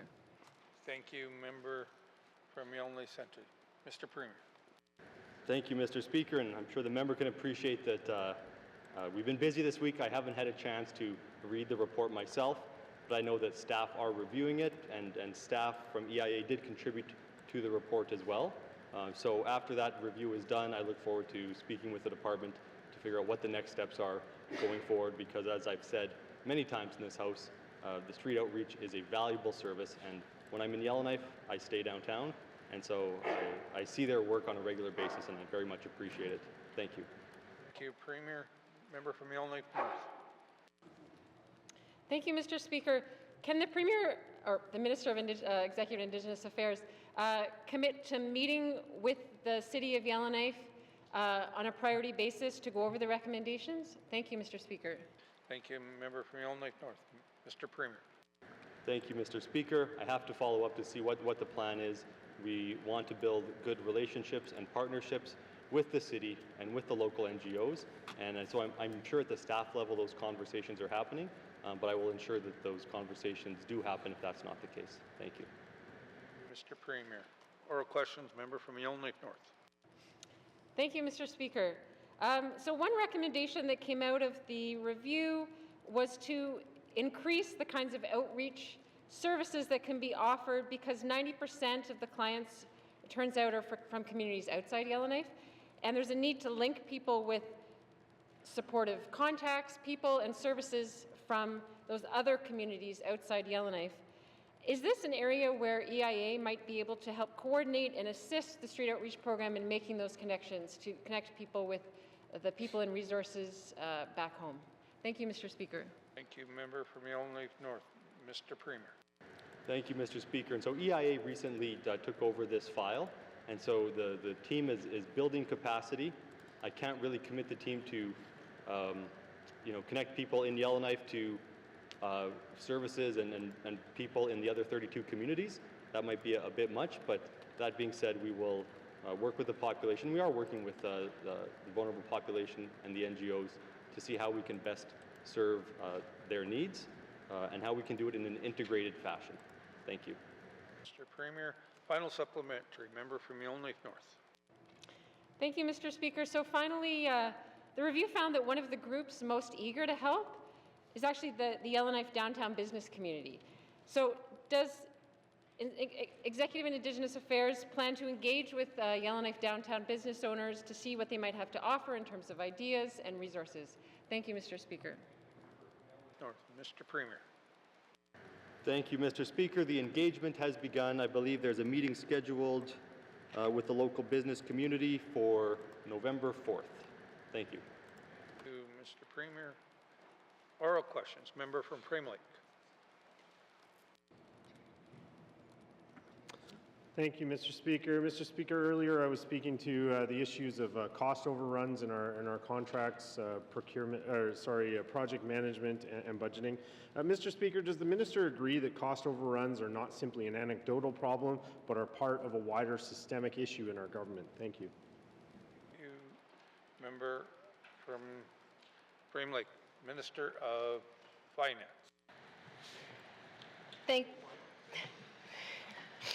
Thank you, Mr. Speaker. Mr. Speaker, I've rather made a bit of an effort here since the start of the member statements to try to figure out the reference that was made. Mr. Speaker, the best I can discern, if we're going to actually speak about data, that this came from OpenNWT's data source. It's a reference that goes back to 2004, listing 2,000 contracts that go back some 20 years. I will note the last 3 years have single digits in terms of the count of contracts that have had change orders, and which suggests that perhaps the situation is not as dire as it used to be, in fact.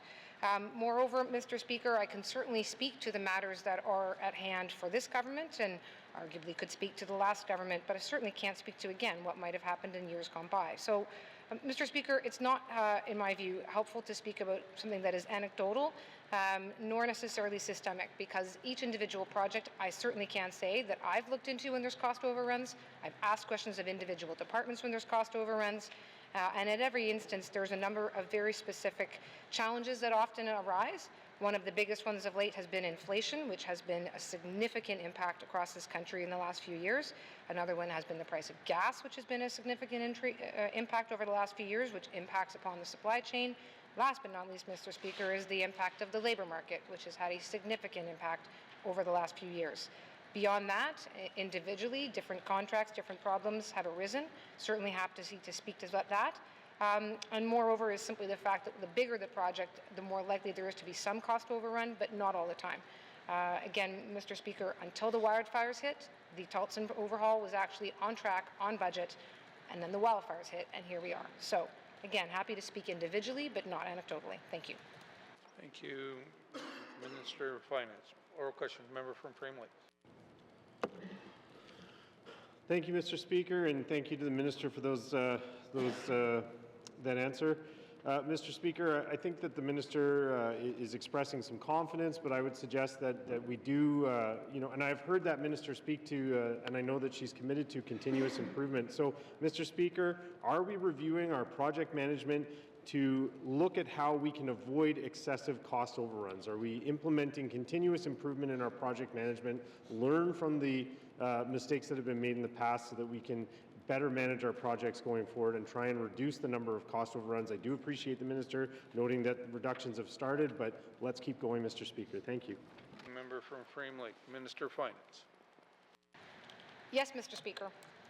Yes, Mr. Speaker, committed to continuous improvement. And Mr. Speaker, I want to give a few examples quickly. I know it's question period and the clock's running down, but Mr. Speaker, Inuvik Wind has come up a few times. That is a project that's had a number of different problems arise over the course of it. I can say that the Northwest Territories Power Corporation intends to do a review of that, intends to do a lessons learned to ensure that even if we can explain each individual challenge, each and every one of them we should be looking at to try to ensure we avoid it on the next go-around. Similarly, Mr. Speaker, I can also say again, we are well aware that when the projects take longer from inception to completion, then you wind up in situations where the initial cost estimate simply doesn't match up the reality 5, 10, 7, 8 years later. Too many things can change. So the better we can do to improve our planning processes, the better we will do to ensure that the costs at the end match the budget at the beginning. And I can say that that is ongoing work. That is very much the work that the Department of Finance is committed to, Procurement Shared Services, and the Department of Infrastructure on each of these projects to do those look backs. So that's the long answer. The short answer is yes. Thank you. Mr. of Finance, member from Frame Lake. Thank you, Mr. Speaker. Mr. Speaker, similarly to project management, are we reviewing how we budget for capital projects and how we might better estimate final costs for these large-scale projects? Thank you. Member from Frame Lake, Minister of Finance. Thank you, Mr. Speaker. Mr. Speaker, one of the challenges of some projects is on when there's federal funding and moving too quickly. That has certainly been a concern. The other problem is not having enough planning time done. So, Mr. Speaker, something folks may have noticed in the last couple of weeks is that there often are planning dollars associated to projects rather than the big dollars associated to the announceable of the project. Mr. Speaker, it doesn't look very exciting in a budget, but it means that we're actually putting something out, taking the time to do design and planning, so that when we do come to the point of saying it's time to go get federal dollars, not going too soon, but going when we know what that project's actually going to cost. Because when you get the federal dollars, if a project runs over, they won't cover the extra. It comes down to us. So if we want to keep those 75-25, couldn't agree more. We must plan before we go chasing federal money. And before we put our own dollars to it. So that has, you will see, as I said, is a bigger focus in the capital plan now than it was several years ago, and happy to say that we'll continue that focus. Thank you.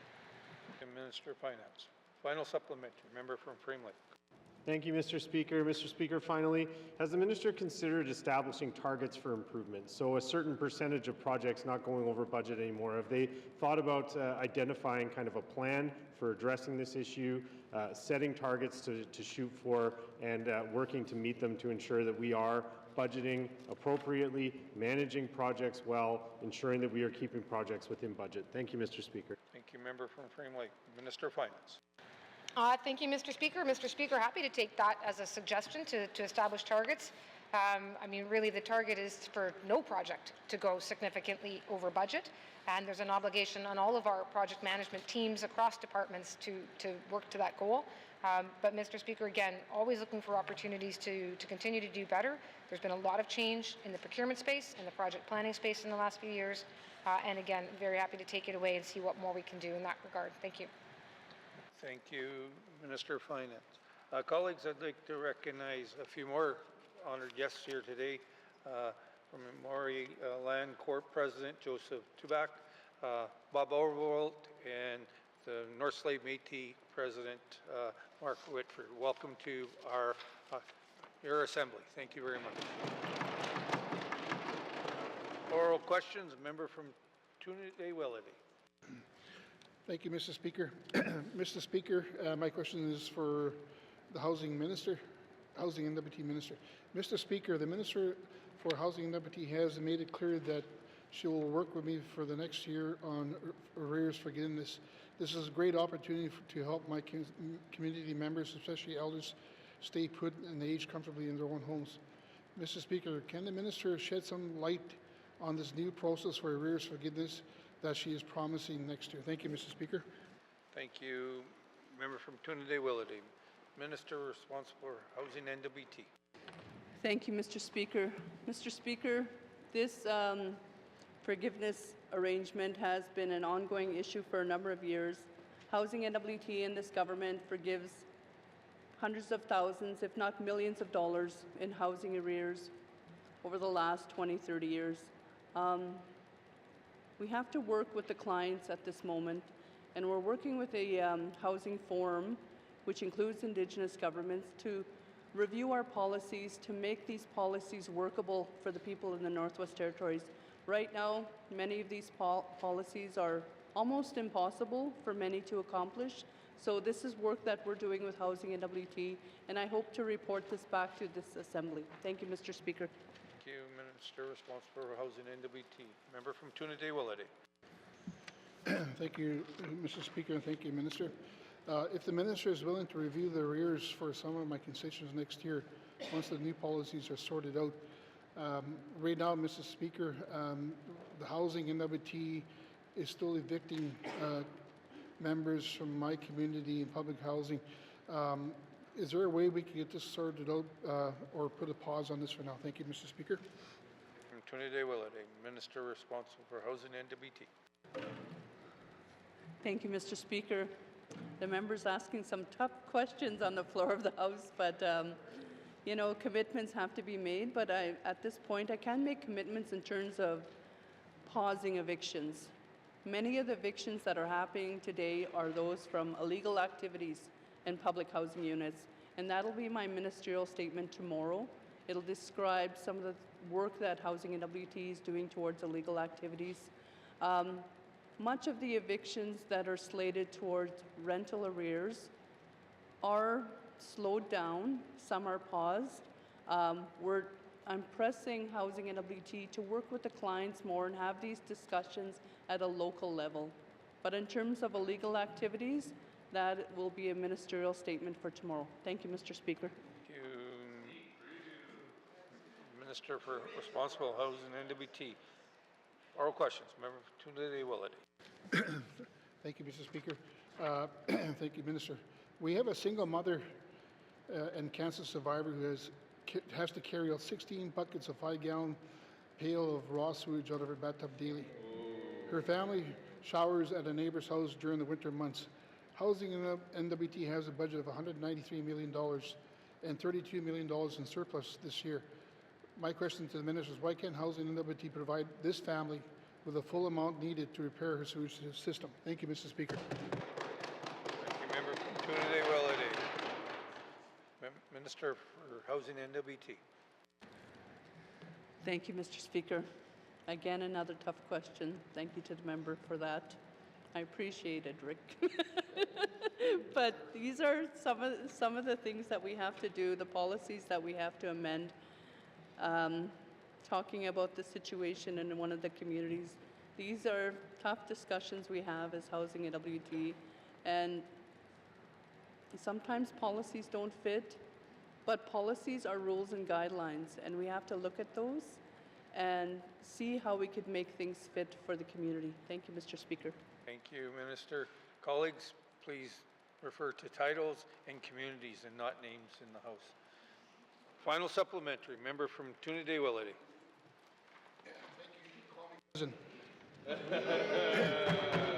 If the Minister cannot make exception to policies, can she at least recognize that funding provided for senior home repair programs is totally inadequate and needs to keep up with the reality of these materials and their transportation to these small communities, exceptionally rise by year. Thank you, Mr. Speaker. Thank you, member from Tuna-Day-Willity. Minister responsible for Housing NWT. Thank you, Mr. Speaker. I apologize, Mr. Speaker. I won't do that again, but again, I commit to the work. Thank you, Mr. Speaker. Oral questions. Member from Yelnley Centre. All right, Mr. Speaker.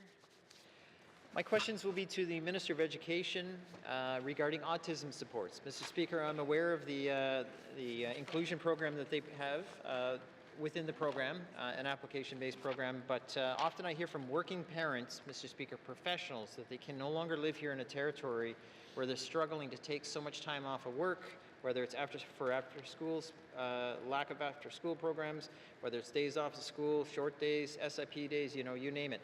These families are reliant on the goodwill of their employers and their family. Mr. Speaker, what can the minister do to help support schools and families to provide further supports for families who deal with children with disabilities? Thank you. Only Senator, Minister, Education, Culture and Employment. Thank you very much, Mr. Speaker. Mr. Speaker, I want to start off by acknowledging the amount of work that families do to support their children. Absolutely, of course. And children with disabilities, their parents are absolute champions and are their biggest champions for their kids as well. So I just want to acknowledge the amount of work that parents do day in, day out. A few of the things that have been done within the school system in order to increase supports are, for example, working with education bodies to provide training within the school system to education assistants. I've spoken multiple times on the floor of the House in regards to the partnership with Douglas College in order to ensure that we're providing additional tools to the support assistants in classrooms that the member spoke of earlier in this sitting. I do acknowledge that there is also a desire for additional supports, and one of the other things that I do is sit down with the NWTTA as well as education bodies to learn from them what kind of additional supports that families are looking for and how we might be able to work together to afford those to the kids that need them. Thank you. Minister of Education, Culture and Employment. Member from the Only Centre. Thank you, Mr. Speaker. Working through the program offered under ECE, it's called Supporting Child Inclusion and Participation, Mr. Speaker. There are rare, and I mean exceptionally rare, program spaces for summer programs for young people who are dealing with disabilities. And today we're highlighting around autism, but I mean all disabilities deserve their fair recognition in the sense that we need to find ways to support them all, not one over the other. Mr. Speaker, 2-week slots are rarer than hen's teeth, Mr. Speaker. So if you're lucky to get one of those, it's only for 2 weeks out of the 8-week summer, Mr. Speaker. Is there any way to find a way to address that gap that these parents have to struggle with day after day? Thank you. Thank you. Member from the Only Centre. Minister of Education, Culture and Employment. Thank you very much, Mr. Speaker. Mr. Speaker, absolutely the SKIP funding is one of the methods that the department supports families. Another funding amount that is used to support families is ECE does provide $362,000 annually to the NWT Disabilities Council to support families that do have children with complex needs. In addition, I know that even day home, people who want to open day homes and specifically serve children with complex needs have reached out to me as MLA and inquired about what types of supports they would receive from the department. And so the department works closely with people who want to pursue this as a career and open up day homes and day cares. And so we do have certainly subsidies, but the Department of Education does not operate and own the daycares and the day homes. Thank you. Thank you, Minister of Education, Culture and Employment. Member from the Only Centre.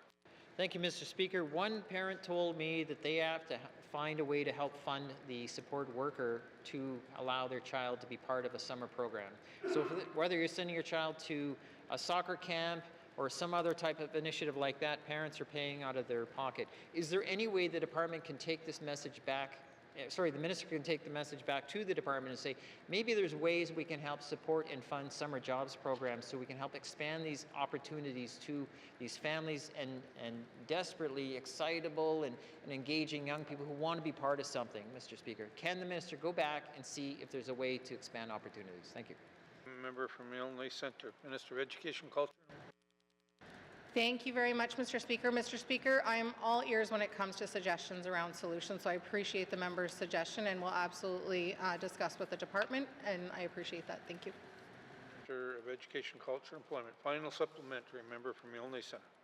Thank you, Mr. Speaker. Very quickly, I just want to stress parents, highly educated professionals, people who have invested their life in the Northwest Territories see better autism or disability support just across the border. It's called Southern Alberta. Mr. Speaker, would the minister be willing to meet with these parents if I organized a meeting to hear about their their day-to-day struggle and ways to help encourage them to stay north and continue to be great partners in our communities. And not just Yellowknife, by the way, Mr. Speaker. I hear from my good colleague from the great riding on Montfouille about many parents there are struggling as well, so I'm sure they're similar. Thank you. Thank you. Member from Yellowknife Centre, Minister of Education, Culture and Employment. Thank you very much, Mr. Speaker. Mr. Speaker, I have not been known for turning away conversations with people. I absolutely appreciate the opportunity to speak with Northerners about how policies and government decisions impact their lives. I've had the opportunity with the member for Mackenzie Delta to sit and have similar conversations with people from his riding as well. And so this is certainly something that is not a Yellowknife challenge. It is a challenge that impacts people from absolutely every community from one end to the other, and I'm absolutely all ears and willing to sit down with Northerners. Thank you. Minister of Education, Culture and Employment. Oral questions. Member from Great Slave.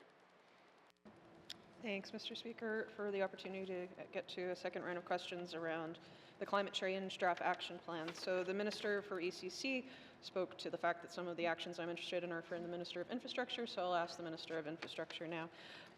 Specifically, I'm interested in the unfunded action items that are talking about transportation planning studies, petroleum product storage capacity in our remote communities, and completing a climate assessment and planning study to optimize barging operations with MTS. These are all really crucial things.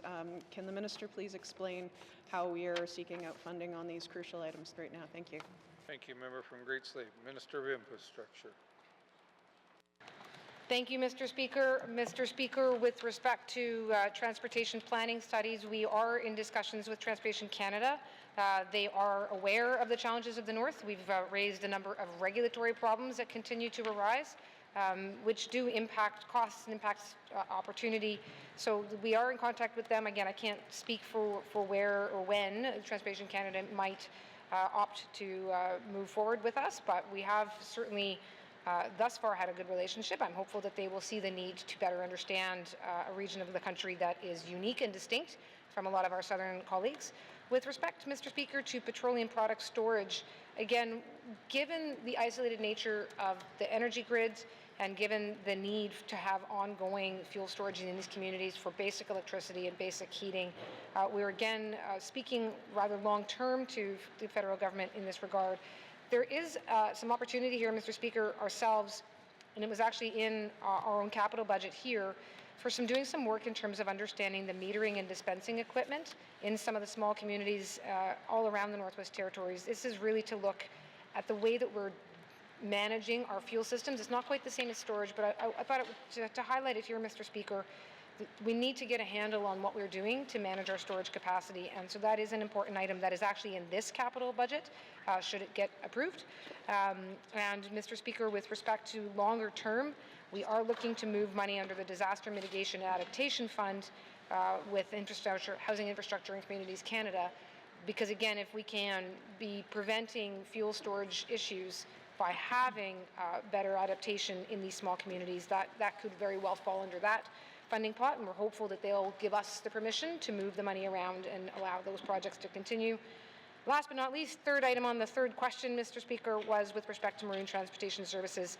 Mr. Speaker, I don't have a line on where the money might come from for work there. I can say that there's a lot happening at MTS right now to try to move themselves to a longer, more sustainable way of delivering their services, and that is, I expect, to come forward shortly as a result of the review that had been underway previously. Thank you. Minister of Infrastructure. Oral questions. Oral questions. Member from Rangeley.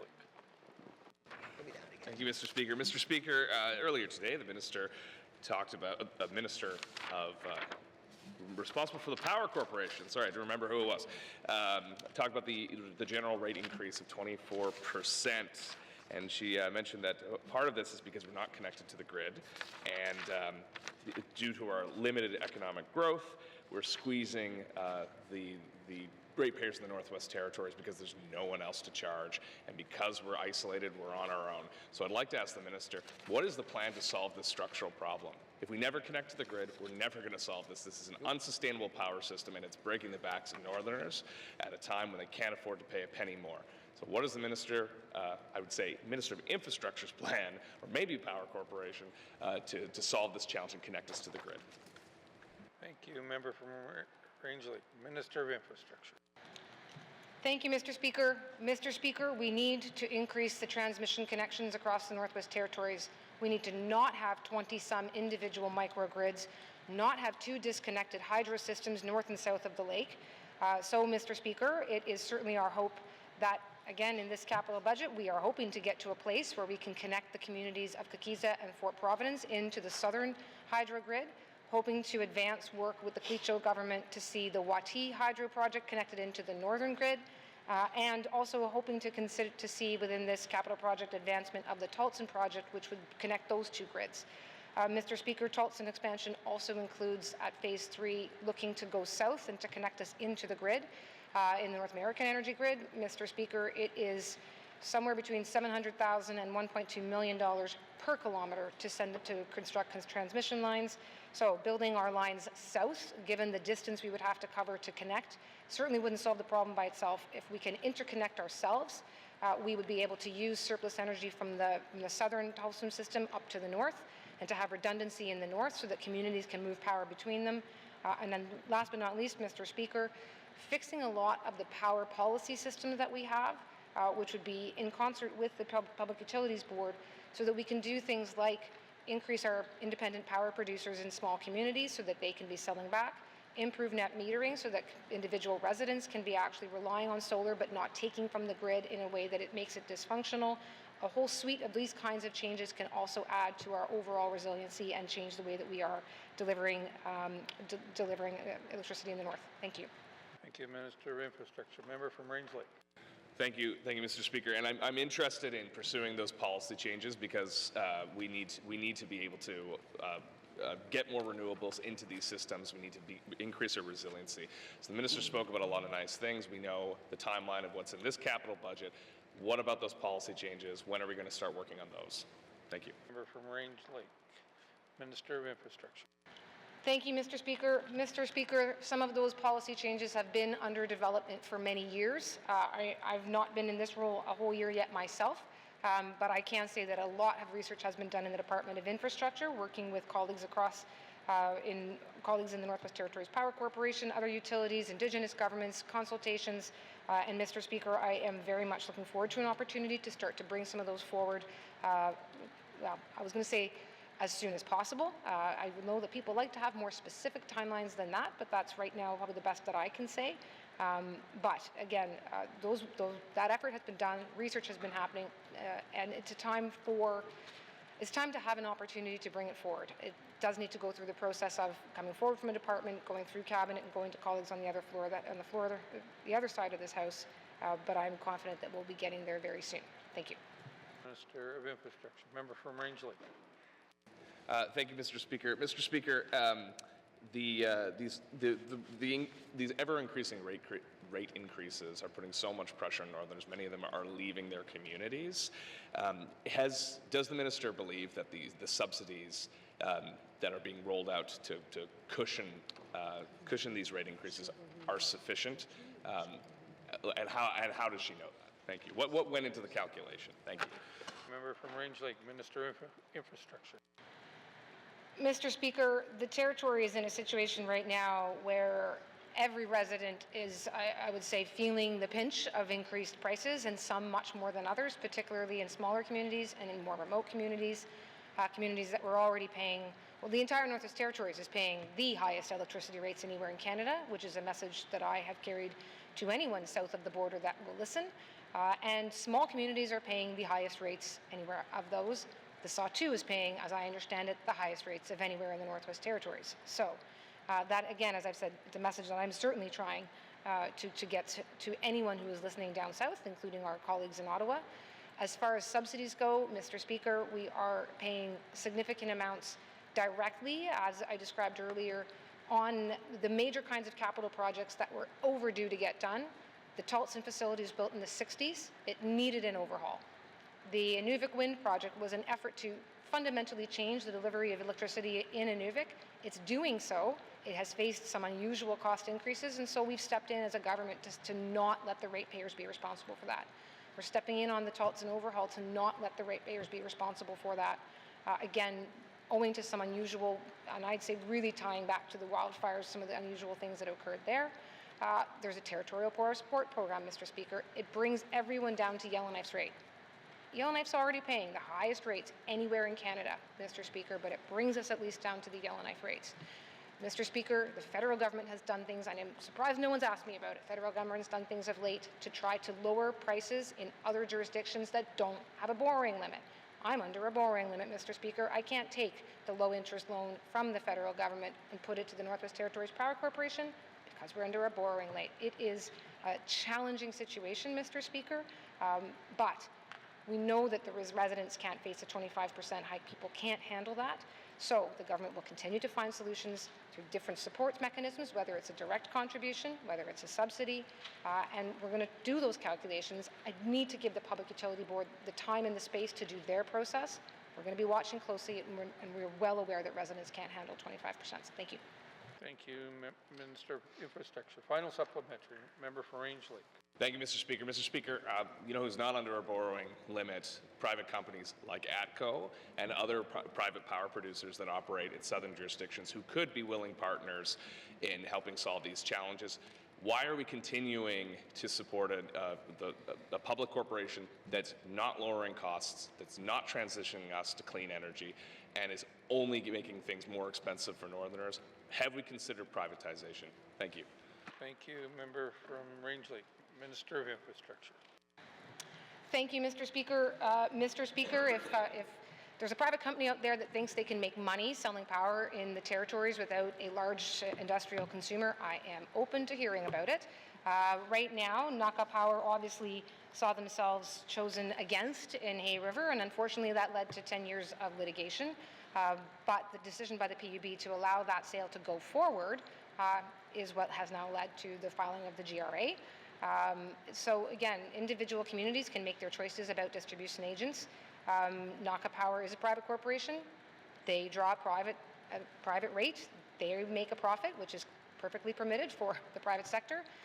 The Power Corporation has one shareholder that does not draw a dividend. The GNWT does not take a dividend off of the Northwest Territories Power Corporation. We are quite the opposite, trying to maintain power supply across the Northwest Territories as that shareholder. So again, Mr. Speaker, I speak to the Northwest Territories Power Corporation a lot about what we can do to increase power consumption, including through increasing, incentivizing heating use or electrical heating, an EV corridor, partnerships with the mineral resources sector, anything and everything, Mr. Speaker. I am happy to have anyone come and buy the power to bring the rates down for everybody else. Thank you. Thank you, Minister of Infrastructure. Colleagues, our time is up for oral questions. Oral questions. Oral questions.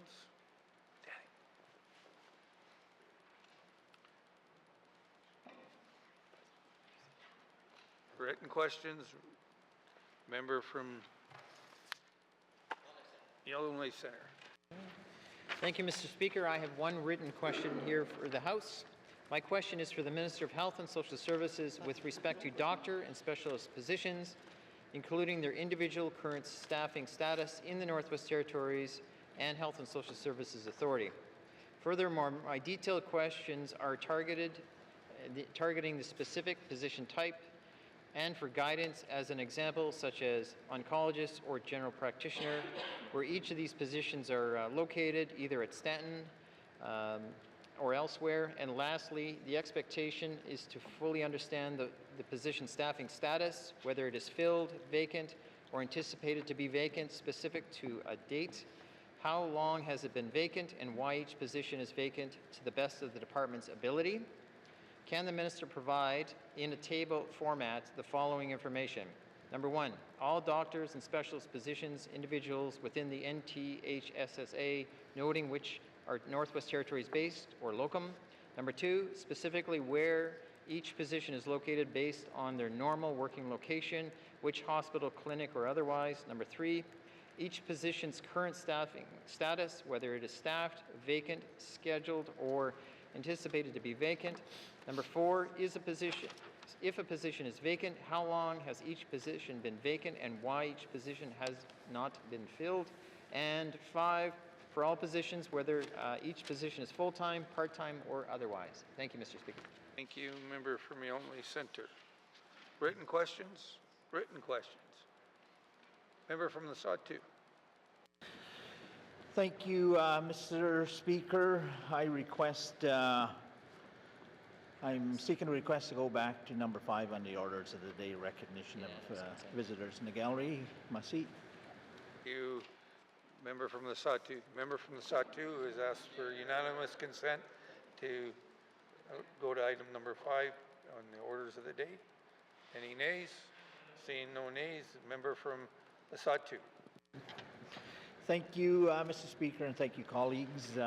Today, I want to recognize the newly elected young member for the president of the Yamoga Land Corporation in Fort Good Hope, Mr. Joseph Toback. My seat.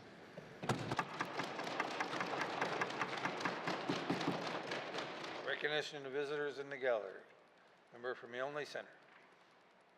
Thank you, Mr. Speaker. I just want to take a quick second to recognize Bob Overboat. He is maybe retired, but he's probably never been as busy as he ever has been in his life, than considering the consultation and work he is truly doing now. So I want to thank him, and as of course I wish to recognize, because I'm on my feet, Ms. Kylie Kakwe-Scotts, who happens to be the Premier's, one of her office staff and leaders in the Principal Secretary's office. So thank you very much. Thank you. Recognition of visitors in the gallery. Member from Tuna-Day-Willity. Thank you, Mr. Speaker. I'd like to recognize the Grand Chief of the Cleacho region, Jackson Lafferty. Good to see you here. Also, Bobby Overvolt. Good to see you here again. And also Mark Whitford, the North Bay Métis Alliance President. And also Dottie Tetzel and the newly elected Joseph Toback. Merci. Thank you, Member Tuna-Day-Willity. Recognition of visitors in the gallery. Member from Wolfie. Mr. Speaker, I would like to recognize Tina Apple from Gamity and Elizabeth Romy from Wati. And also, I would like to, earlier I said Satu Tetzel or Scott Tetzel. It is Dati Tetzel. So sorry about that. So I would like to. Thank you. Thank you, Member from Wolfie. Recognition of visitors in the gallery. Member from the Sawtooth. Thank you again there, Mr. Speaker. I too want to recognize Mr. Bob Overvolt. Welcome to the Assembly, and Mark Whitford. Merci. Thank you. Recognition of visitors in the gallery. Recognition of visitors to the gallery. I was a little bit nice again. I'm going to go to the Premier one more time. Thank you, Mr. Speaker. Thank you, Mr. Speaker. We're just so lucky to have so many dignitaries in the audience today. So, I'd also like to recognize Yamoga Land Corporation President Joseph Toback. He was, when I traveled to Fort Good Hope, he was the deputy chief at that time, as well as Bob Overvolt, who was at one time the deputy minister of the department. So, I want to welcome him, and of course, Mark Whitford, president of the North Slave Métis Alliance. So thank you very much, Mr. Speaker. Okay. Recognition of visitors in the gallery. Recognition of visitors in the gallery. Returns to written questions. Returns to written questions. Replies to the Commissioner's address. Replies to the Commissioner's address. Petitions. Petitions. Reports of committees on the review of bills. Reports of committee on review of bills. Reports on standing and special committees. Reports on standing and special committees. Tabling of dockets. Minister of Justice. Mr. Speaker, I wish to table the following 3 documents: Northwest Territories Coroner Service 2023 Annual Report, Policing Priorities 2024 to 2027, and Territorial Police Service Agreement RCMP Annual Report 2023 to 2024. Thank you, Mr. Speaker. Thank you. Minister of Justice. Tabling of documents, Minister of Infrastructure. Mr. Speaker, I wish to table the following 2 documents: implementation update, and closeout on the report on the review of GNWT procurement policies and practices, and the Northwest Territories Power Corporation and Northwest Territories Hydro Corporation Annual Report 2023-2024. Thank you, Mr. Speaker. Thank you, Minister of Infrastructure. Tabling the documents, Minister of Environment and Climate Change. Mr. Speaker, I wish to table the following two documents: plain language summary of Bill 15, Northwest Territories Indigenous-Led Conservation Fund Establishment Act, and statement of consistency for Bill 15, Northwest Territories Indigenous-Led Conservation Fund Establishment Act. Thank you, Mr. Speaker. Thank you, Minister of Environment and Climate Change. Colleagues, I wish to table the terms of reference for the Electoral Boundary Commission 2025. Thank you. Tabling the documents, tabling the documents. Notice of motions, notice of motions. Motions, member from Rangeley. Thank you, Mr. Speaker. Whereas access to healthcare and addressing the effects of trauma is a priority for the 20th Legislative Assembly, and whereas the financial outlook of the Northwest Territories is dire, despite the efforts of the Government of the Northwest Territories through its fiscal strategy, and whereas sustained shortages of staff have reduced access to healthcare services in NWT communities and placed increased operational demands on full-time staff, leading to burnout, and whereas the Auditor General of Canada indicated an emphasis of matter in the 2022-23 public accounts concerning the financial performance of the Northwest Territories Health and Social Services Authority, and whereas the continued use of agency nurses in the healthcare system is financially unsustainable, and whereas the total consolidated debt of the Government of the Northwest Territories has reached $1.74 billion in breach of the fiscal responsibility policy, and whereas it is more important than ever for the government to improve the financial and operational sustainability of the Northwest Territories healthcare system, now therefore I move, seconded by the Honourable Member for Nuvik-Boot Lake, that the House call on the Auditor General of Canada to conduct a performance audit of all aspects of the management of the Northwest Territories Health and Social Services Authority in its delivery of healthcare services, including medical travel and the recruitment and retention of nurses, doctors, and allied health professionals, and to prioritize this investigation. And furthermore, that the Speaker formally transmit this motion and the content of our proceedings in relation to this motion to the Office of the Auditor General of Canada for their consideration. Thank you, Mr. Speaker. Thank you, member from Rains Lake. To the motion. Member from Rains Lake. Mr. Speaker, I think this motion speaks for itself, but I will add some facts to it. When the NTHSSA, the Health Authority, was first established in 2016, it inherited an accumulated deficit of $51 million. In 2020, that deficit had grown to $94 million. As of March 31st, 2024, this year, the accumulated deficit stands at $272.9 million. Mr. Speaker, from that escalation, from the amalgamation of the authorities to now, we are on an ever-increasing track of a financially unsustainable model of healthcare delivery in the Northwest Territories, to the point where our own public accounts are being noted as or this area of spending and deficit are being noted as almost tanking the entire government's fiscal situation. We need to get to grips with this, and I don't think we know how. We have brought numerous independent third-party reports over the years.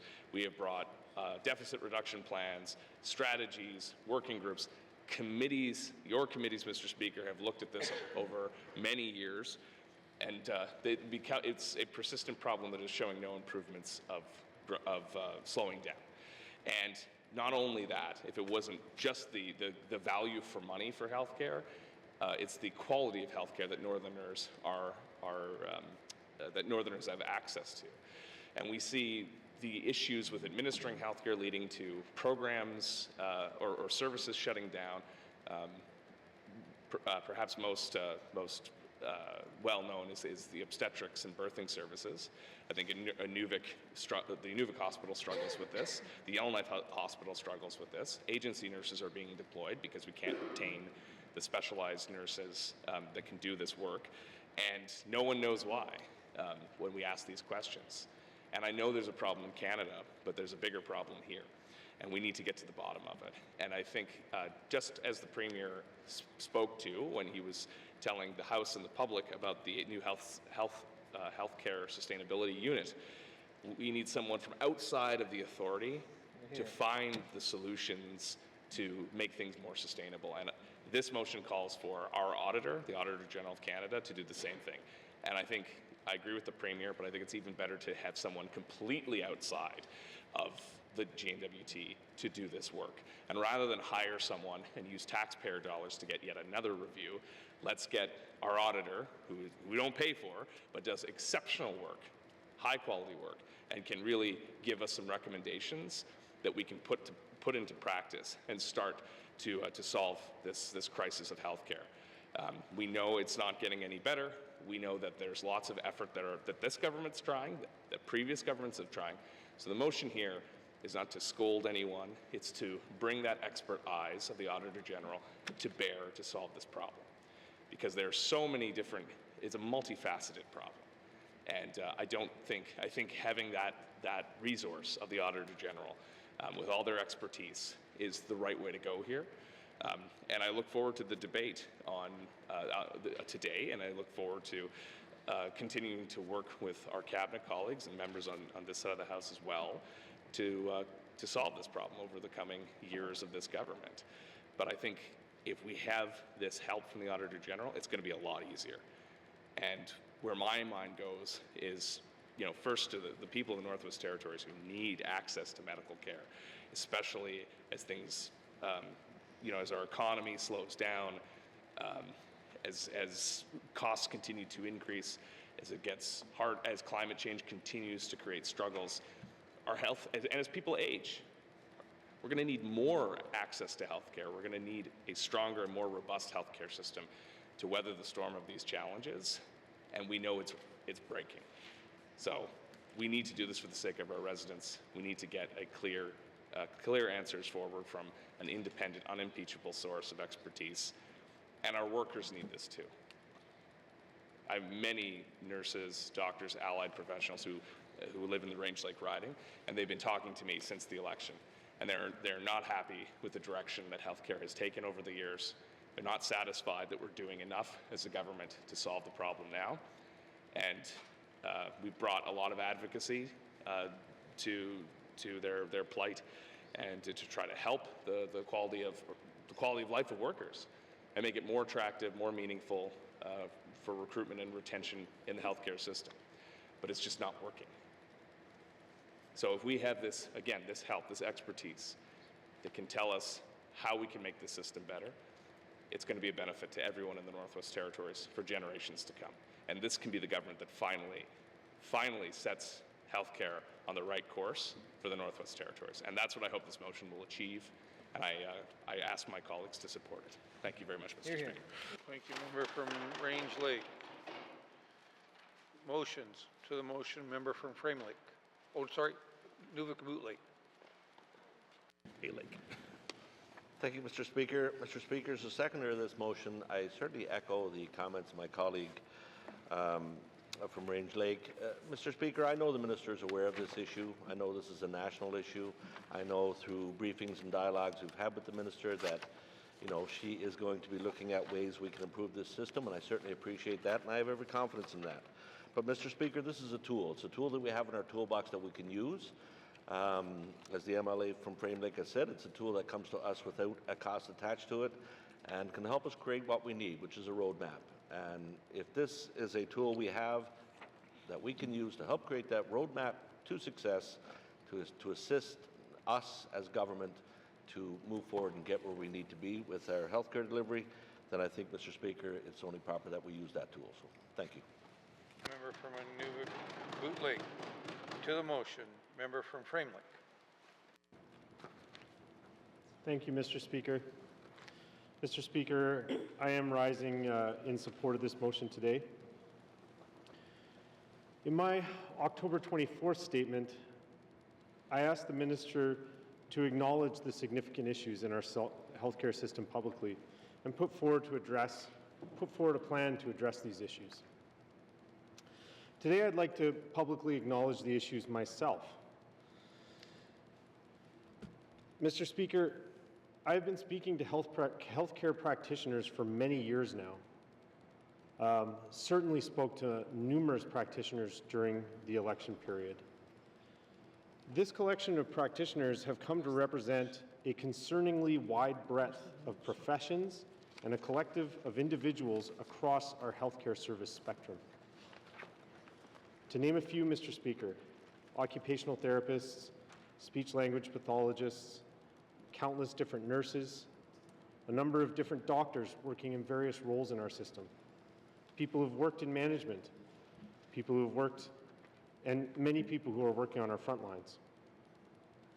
All of these are people whose opinions and perspectives I deeply respect and have listened to with significant concern, because they have come to me in desperation and told me that they are on the verge of leaving or have already left their positions in our healthcare system because of significant issues with how the system is being managed. In particular, the overwhelming message I have heard from practitioners is that they feel their voices are not being heard by decision makers. I'm going to share one or two of these voices in the House today in their own words. Both of these are people who have left our system to work elsewhere. I quote, "I remember when the unfolding of the new hospital was happening, and we would have meetings about the changes, and they would tell us that our feedback wasn't welcome because the decisions had already been made. Our supervisor asked once, 'So what do you guys think?' And everyone was silent, staring at them. So I said, 'Does it actually matter? Will telling you what we think impact this change in any way?' And this person couldn't answer, and everyone got up and left the meeting. It was such an angry and uncomfortable place to work because people have no control of their environment or their role." Mr. Speaker, the next voice is from a doctor I met with, who illustrated for me in stark terms that they felt there was a lack of respect for physicians in our system, that they were seen as a problem to be managed by senior management, that they were entitled, overpaid, not working as hard as they should be. This person was concerned that over time, we're going to hollow out the core of our local physicians and replace them with only locums. Mr. Speaker, this person said to me with, I think, a lot of sadness that Yellowknife is a fabulous place to work. They loved the community, they loved their colleagues. In some ways, they felt we were ahead of many southern jurisdictions. And so leaving was not an easy decision for them to make. Mr. Speaker, the fact that so many practitioners' frustrations with these problems had become so great that it caused them to either leave the system or move somewhere else or leave a career that they care about entirely speaks to the seriousness of the issues they are speaking to. What stands out to me also is the breadth of these voices. We're not talking about a problematic unit or a difficult group of individuals. The issues that I've been hearing about have been coming from widely across the system.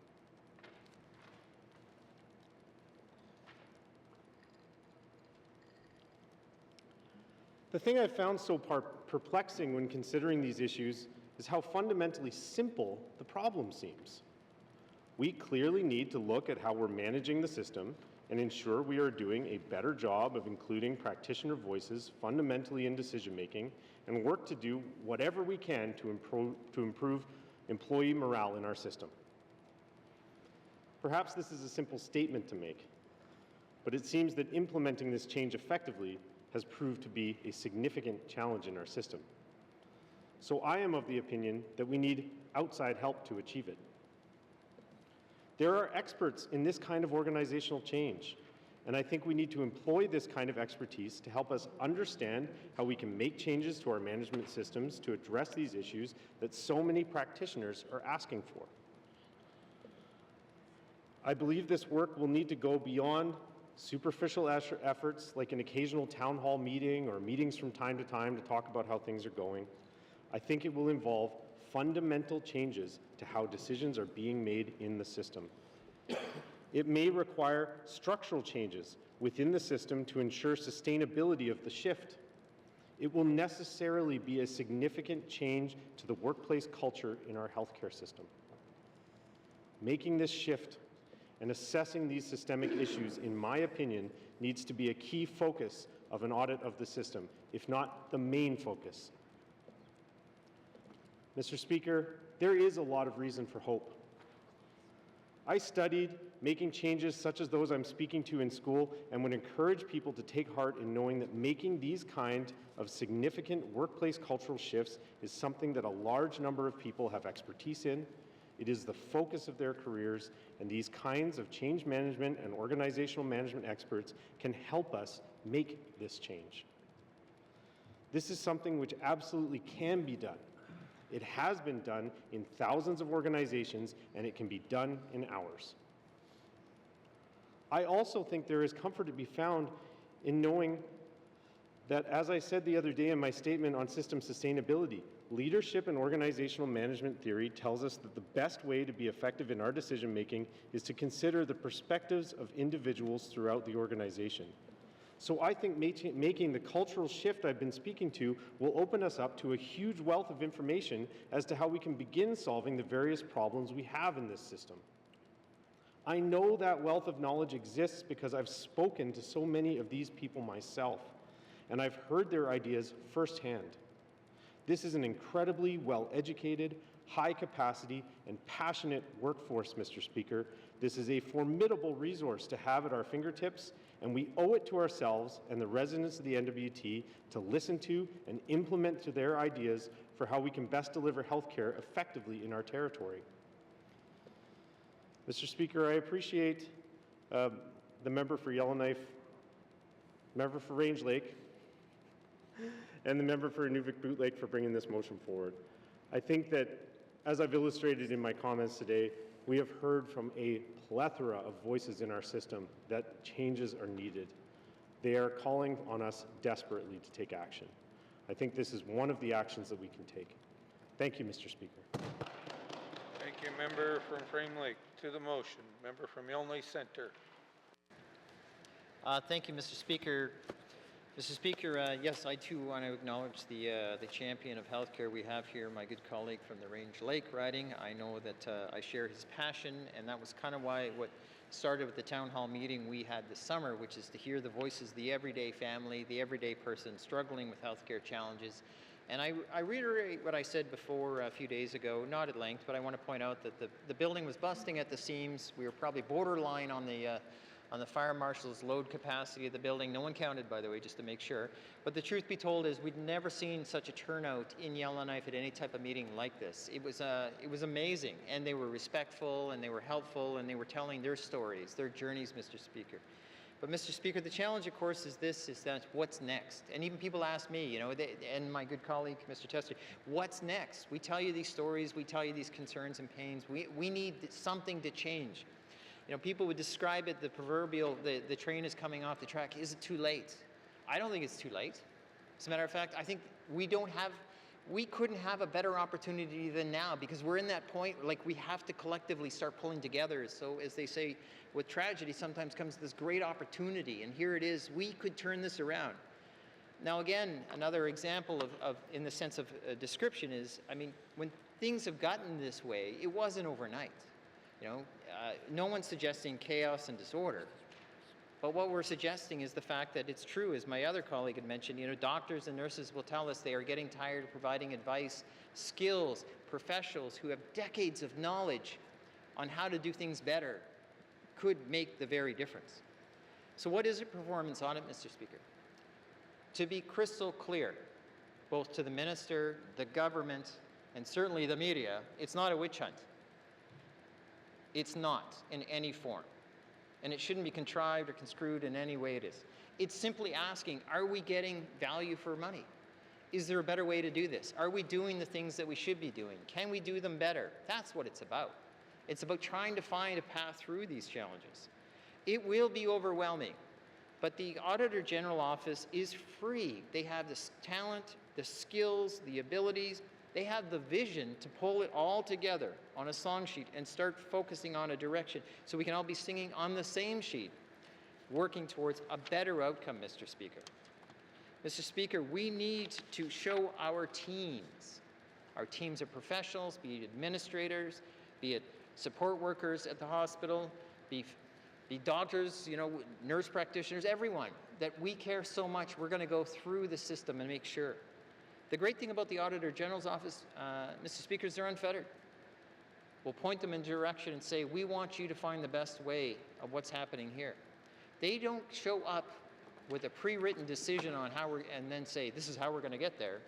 In other words, they won't determine the outcome till they see where it takes them. And to them, out of very few people, not a lot of people have that skill. And the fact that it's outside, it will be them.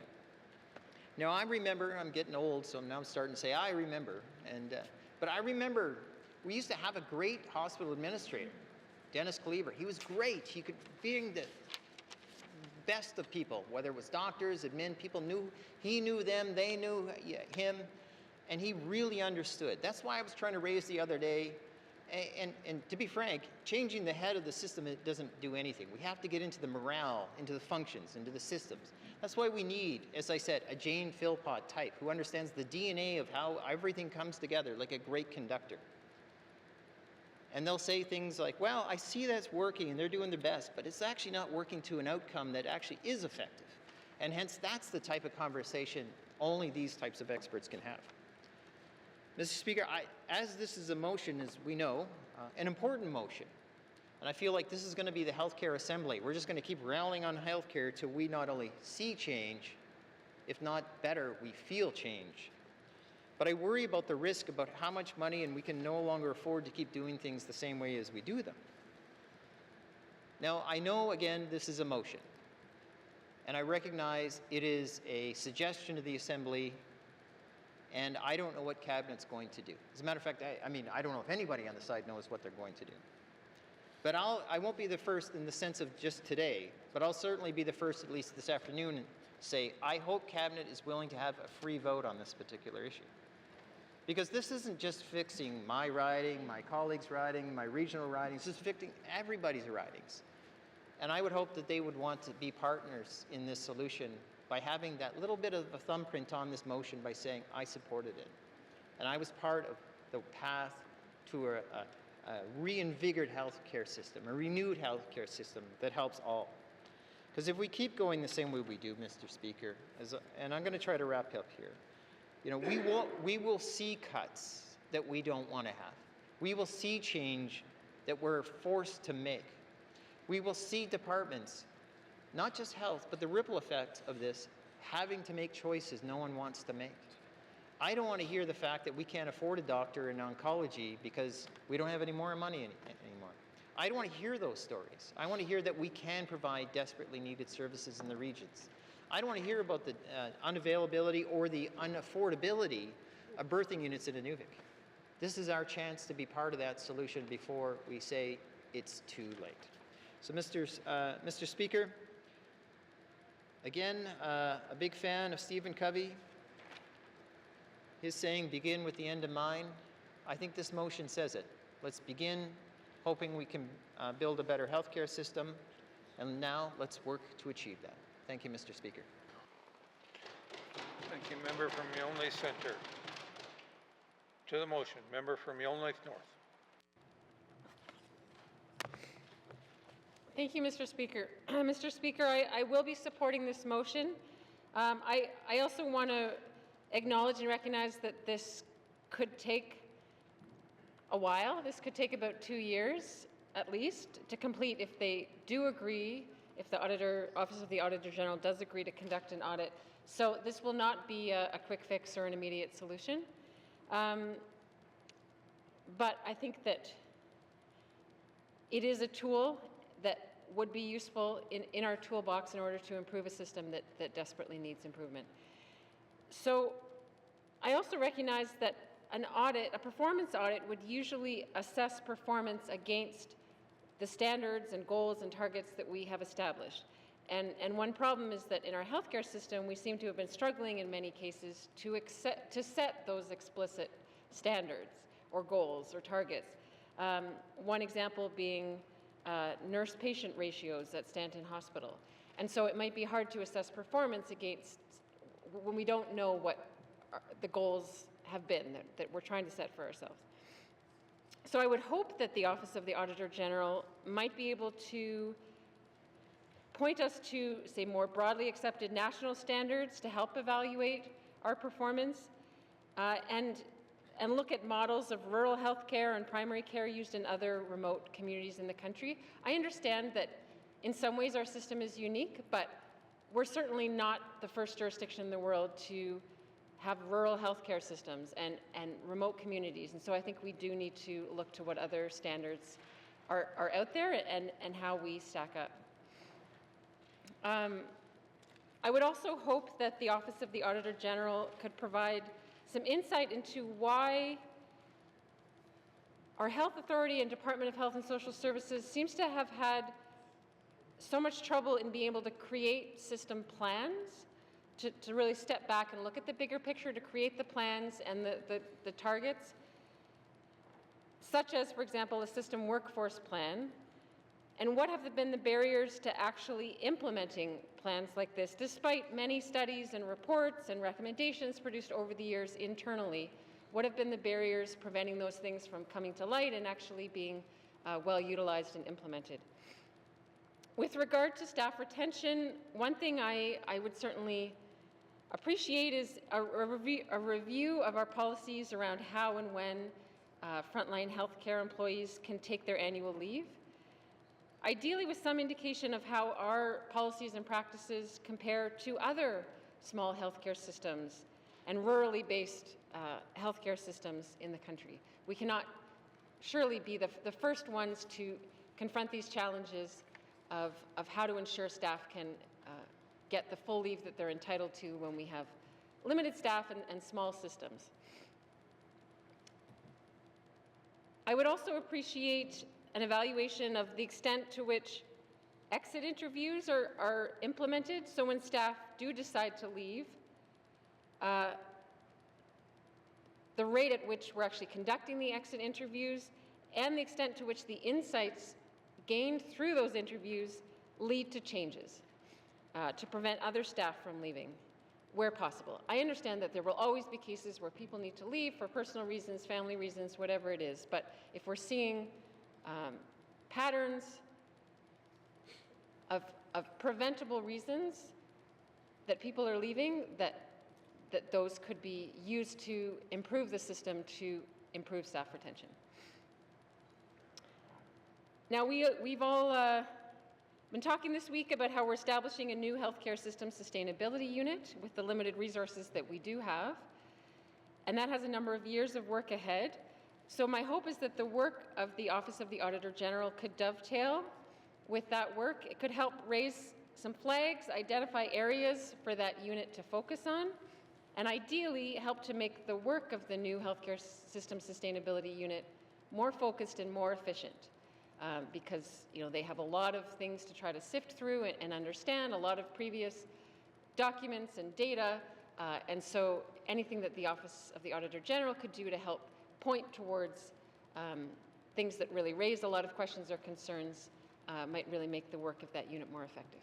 So with that, I'll just conclude by saying I do support the motion. I'm hopeful that this can help, even though it won't be an immediate or quick fix, and so we do have to continue working on some of the shorter term solutions as well, but this could be one of the more medium term steps that we can take to improve the system. Thank you, Mr. Speaker. Thank you, member from Yellowknife North. To the motion, member from the Sawtooth. Thank you, Mr. Speaker. I too will be supporting this motion.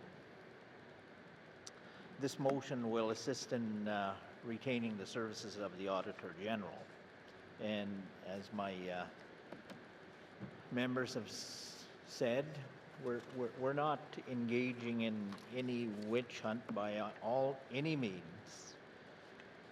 The performance review audit will give us tools to improve our current system. We're here to serve the people, and if we can be more efficient in the Auditor General's review, directly going to the recommendations of the audit on being more efficient in our healthcare delivery. Similarly to the private sector, accountants really serve the entrepreneur in being cost efficient. On those principles of providing management skills, we need to produce the tools of recognition through an Auditor General's report, and in my view, that'll really help our government to design, recognize where we can pull up our socks and move ahead more efficiently. Many of our small communities there, Mr. Speaker, depend solely on health care, but limited facilities. That dependency is really on the system that we have now. And if there's room for improvements, I'm willing to participate in any way that I can. In recognition of the need for practitioners and trades in that system of health delivery, we can say to the previous statement I made the other day on working with the Department of ECC to promote education.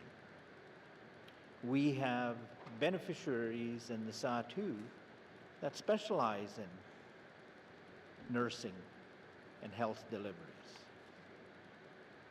So if we can promote the recruitment and the noble trades position of healthcare delivery, that was my purpose of initiating that discussion through the statement I made.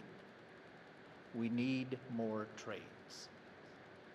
And in this case, in this motion, will help us recognize that. It also will recognize our weaknesses, and I hope that we, as a government, will all stand together to help do a review of efficiencies, and more notably, look at the recommendations from the report that's going to be produced. Must see, Mr. Speaker. Thank you, member from the SATU. To the motion, member from Wolfe. Thank you, Mr. Speaker. Mr. Speaker, I support this motion as well. The healthcare system in the NWT, especially in small communities, needs major improvements. Mr. Speaker, we want, living in the small communities, we want Cadillac services. We've been living with the Ford Focus services for a long time, and in the process, our people are not getting the treatment they deserve. Some of our people are getting more sicker or misdiagnosed, and we heard so many stories about medical travel too as well, and the problem that it has on our vulnerables and those living with challenges, it is, we heard of their experience. So we need to improve our services, especially in small communities, because we don't even have a medical doctor. Some patients, they wait long to see a medical doctor. I mean, in Klitschko region, we're very fortunate because we have a physician that goes to our community, to our other Klitschko communities, but other communities, they don't have that advantage. And then, so this, I do support, and I feel for a lot of people living in the small communities that do get missed, a lot of misdiagnosis. We heard from other people about some people that have to pay their own way to Yellowknife to get the Cadillac services, which in small communities, we lack that. And by the time they get here, for many, it's too late. So for that reason, I do support this motion, and I do support and encourage for more young Indigenous to get into the healthcare field. And I hope that, I know that will help with the recruitment and retention. Our people will stay in our community to deal with our problems, with our issues. And language or culture is not going to be a barrier. If we bring in outside people, there's going to be challenges for them. So I think we need to start focus on training, educating our young people and promoting them, to take nurses and all the other professional fields. Thank you. Member from Mophie. To the motion, member from Tune-a-Day-Willety. Thank you, Mr. Speaker. Mr. Speaker, I rise to also give support to this motion. The performance audit of the management of the Government of Northwest Territories Health and Social Services Authority, the last number of years in the 19th Assembly, there were a lot of issues brought forward in regards to the health system. We could, and my colleagues talked about it a little bit there as well. Got to remind also that when we have a MACE here, we talk about the Crown, and we have a treaty, and part of the treaty we have the medicine chest. And the people in our small communities, the treaty expect the healthcare to be a priority for them. Over the years, I've been bringing issues here to the House on almost every issue you could think of, including medical travel and how it's funded. And to me, that's also another big issue. My colleagues spoke passionately about the health system and retentions of the nurses and doctors. And I think this is long overdue. I think it's needed. We should also learn from like what happened to me in my community. And for now, Mr. Speaker, I just want to keep it short and sweet. That this motion is something that I'm glad to hear and see, and that was brought forward by my colleagues, because it hits home when a lot of our members get misdiagnosed, they get sent home, to the point some of my my constituents had babies in the bathtub because they were sent home. And there's no need for that. So this year we'll look at ways as to how we can improve the system, and I look forward to the recommendations. So, Mr. Speaker, I do support this motion. Thank you. Thank you, member from Tune-a-Day-Willety. To the motion, member from Mackenzie Delta. Thank you, Mr. Speaker. I too will support this motion based on the concerns during the election. Many constituents brought forth concerns about the health care within the Northwest Territories, within the smaller communities, with lack of staff.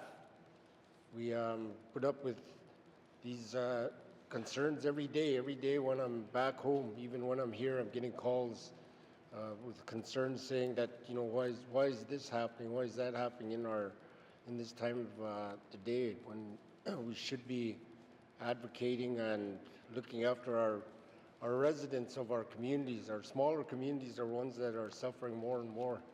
Traveling, we have elders that are traveling to bigger centers, and where they don't know the system and are left alone. We have patients who have medical conditions that can't travel alone, but they too are told that they're denied. And we just need some improvements in the healthcare system for not just my community, but for the whole Northwest Territories. So just to let you know that I will be supporting this motion. Thank you, Mr. Speaker. Thank you, member from Mackenzie Delta. To the motion, member from Great Slave.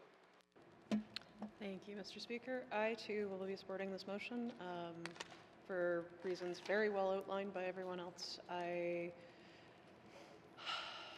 It's really troubling to me that probably 2/3 to 3/4 of the requests and feedback I get back in my office every day are about health-related issues, are about staff who feel completely at the end of their rope. And it's very telling to me that people within the government feel scared to have this feedback to an MLA. I really would encourage Cabinet to support this motion if at all possible. However, they usually abstain.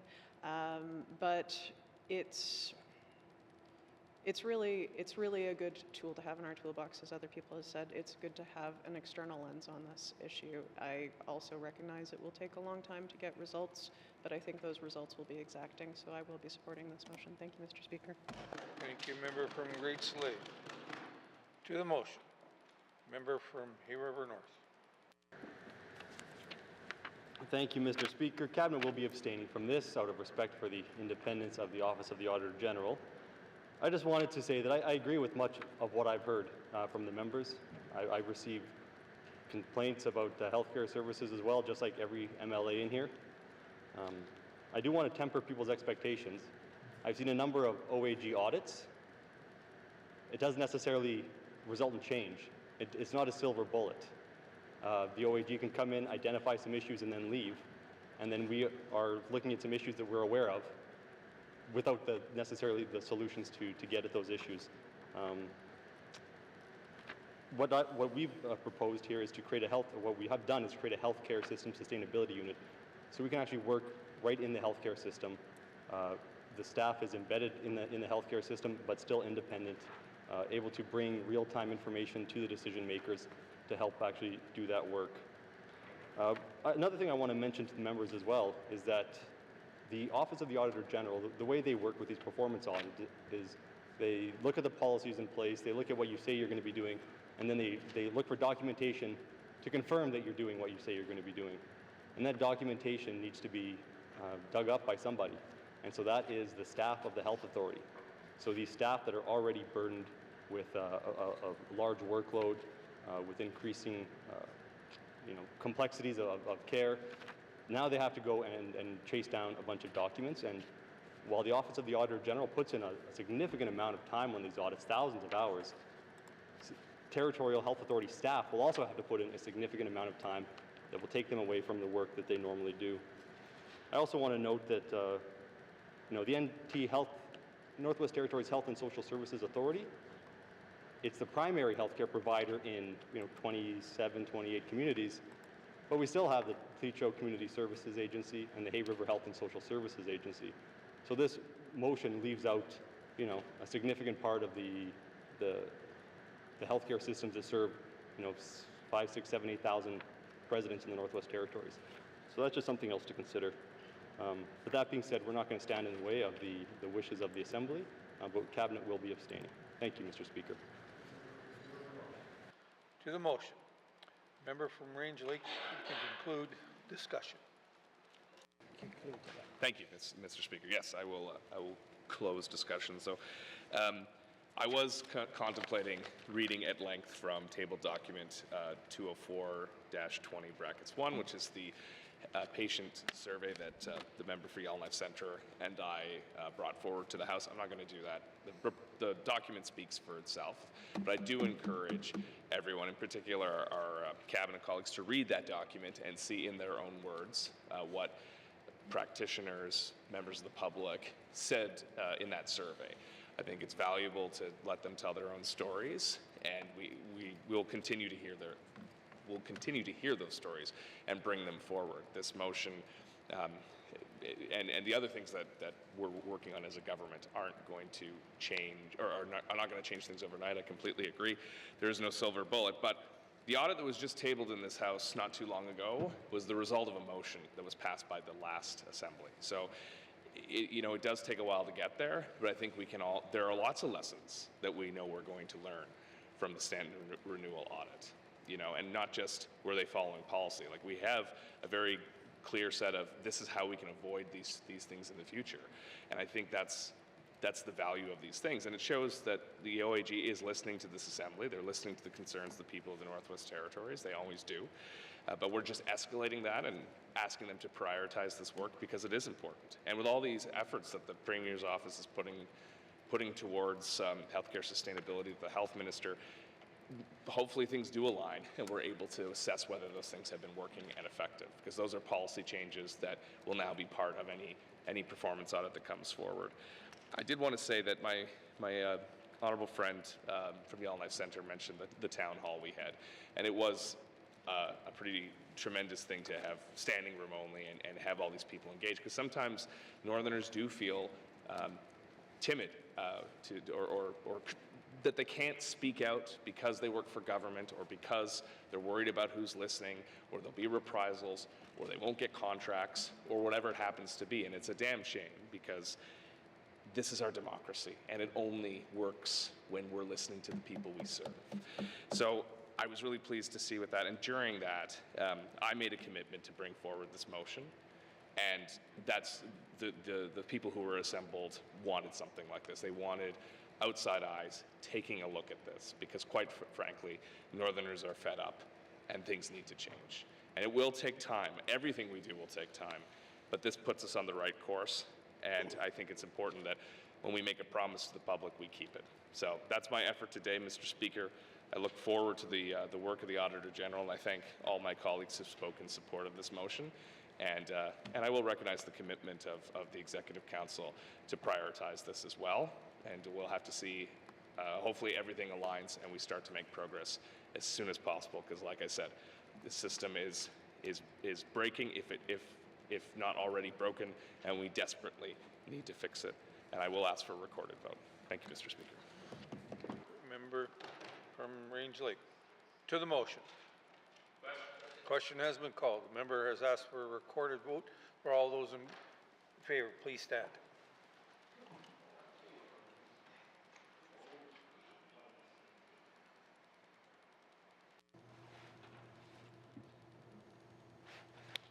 The member for Range Lake, the member for Inuvik Boot Lake, the member for Montfouille, the member for Frame Lake, the member for Great Slave, the member for Mackenzie Delta, the member for Yellowknife North, the member for Tunadé-Willade, the member for Satu, the member for Yellowknife Centre. All those opposed, please stand. All those abstaining, please stand. The member for Yellowknife South, the member for Cam Lake, the member for Hay River North, the member for Hay River South, the member for Inuvik Twin Lakes, the member for Nunavut.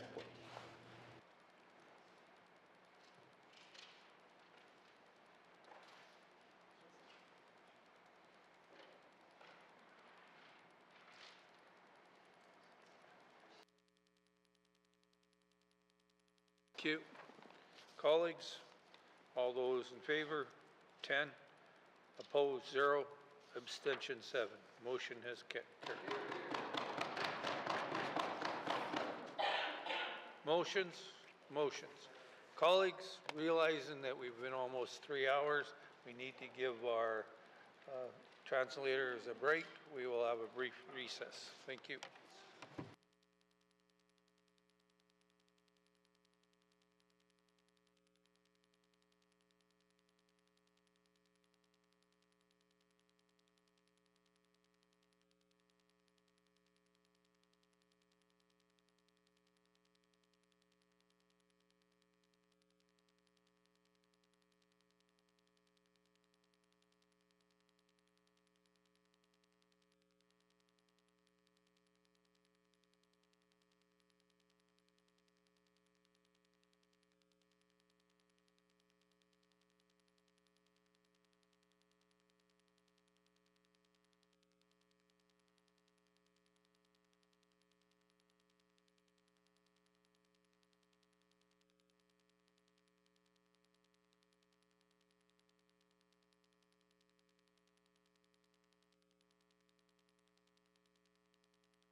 Thank you, colleagues. Notice of motion, first reading of bills. Notice of motion, first reading of bills. First reading of bills. Minister of Environment and Climate Change. Mr. Speaker, I wish to present to the House Bill 15, Northwest Territories Indigenous-Led Conservation Fund Establishment Act, to be read for the first time. Thank you, Mr. Speaker. Thank you, Minister. Pursuant to Rule 8.2 brackets 3, Bill 15 is deemed to have first reading and is ready for second reading. First reading of bills, second reading of bills. Minister of Environment and Climate Change. Mr. Speaker, I seek consent to proceed with second reading of Bill 15, Northwest Territories Indigenous-Led Conservation Fund Establishment Act. Thank you, Mr. Speaker. Thank you. The Minister is asking consent to bring forward Bill 15 to the second reading. All those in favor? Huh? Sorry. There we go. Oh, those guys wanted to say nay up there. Seeing no nays, you may proceed.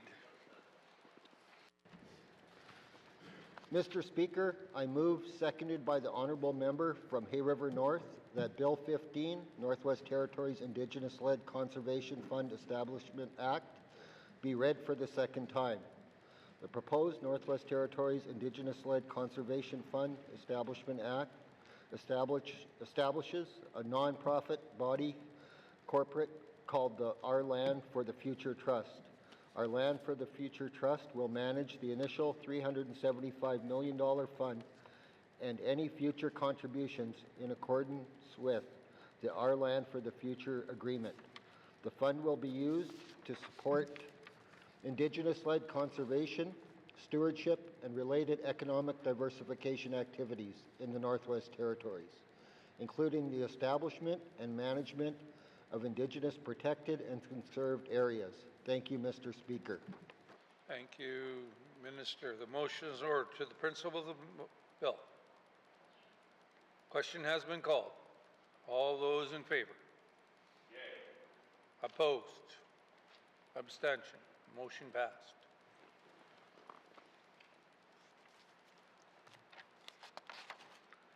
Yep. The motion is carried. Bill 15 now has read for a second time and is referred to the Standing Committee of the Assembly for further consideration. Minister of Environment and Climate Change.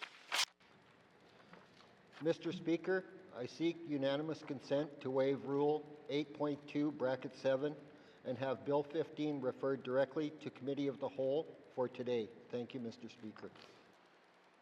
Minister is asking for unanimous consent to move the bill to Committee of the Whole. Any nays? Or should I guess all in favor? Any nays? Whatever. They want to see it there. No nays? It is moved to the Committee of the Whole. Second reading of bills. Second reading of bills. Considerations in Committee of the Whole of bills and other matters. Bill 15, CR 17-20 brackets 1, CR 18-20 brackets 1, table documents 193-20 brackets 1 with the member from Tunde-Welliday in the chair. Colleagues, by authority given to me by the Speaker under Rule 2.24, I hereby authorize the House to sit beyond the daily hours of adjournment to consider the business of the House.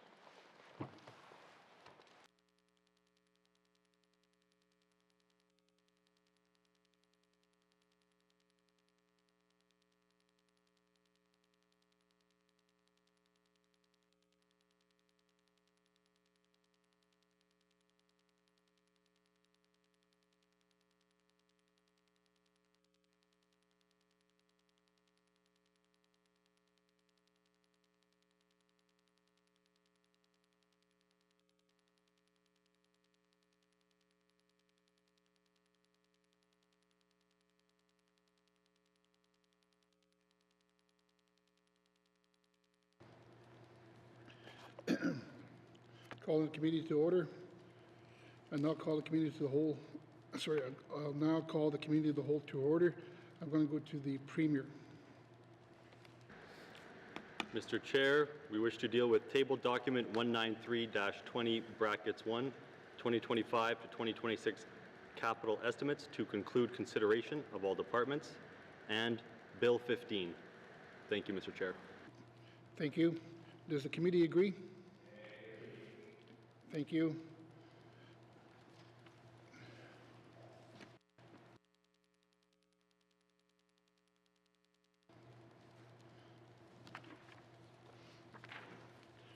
Committee, we have agreed to consider table documents 193-20 brackets 1, 2025-2026 capital estimates. Does the Minister of Finance have any remarks? Thank you, Mr. Chair. Mr. Chair, I do have some closing remarks with respect to the consideration of the capital estimates. Mr. Chair, I would obviously like to support the 2025-26 capital estimates that are still currently under review by this committee. These estimates outline a significant investment of over $339 million in the Northwest Territories to support essential infrastructure. They advance several key projects across the Northwest Territories, and they provide procurement opportunities for businesses around the Northwest Territories. These proposed capital estimates, Mr. Chair, they are not flashy nor showy.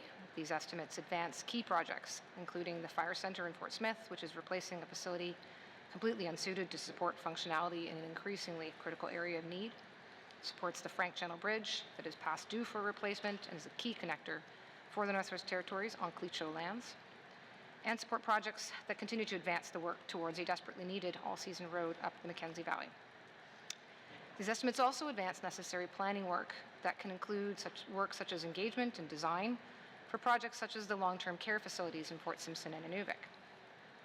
Besides the ongoing pressure to see the Mackenzie Valley Highway advanced, there's money in these estimates to keep two other major projects alive and progressing, namely the Taltson Hydro Expansion Collaborative Project, collaborative with Indigenous governments from the watershed region, and the Slave Geologic Project.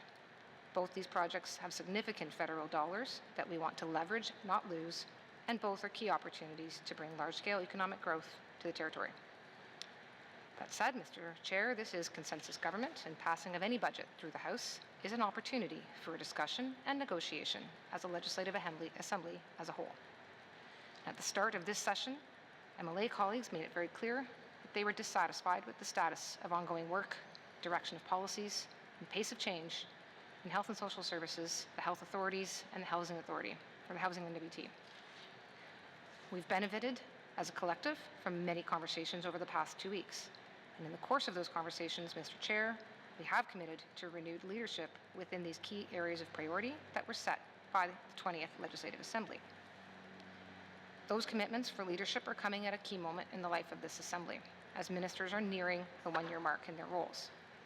It is difficult in the course of brief remarks to summarize an intangible commitment such as this, but I am reaffirming to our MLA colleagues the commitment from their cabinet colleagues to follow through on these discussions, follow through on the critical need for leadership in these key areas. I must also acknowledge members' concerns around resource allocation within these estimates, and specifically the question of whether we need to shift our allocation towards more public housing. Mr. Chair, it is extremely challenging to shift already insufficient resources in a budget that is built from a risk analysis where almost every project has a substantiation that speaks to the need to address infrastructure that is old or lacking, and where there is such strong interconnection between so many of our needs, such as between new housing districts and the roads to get to them.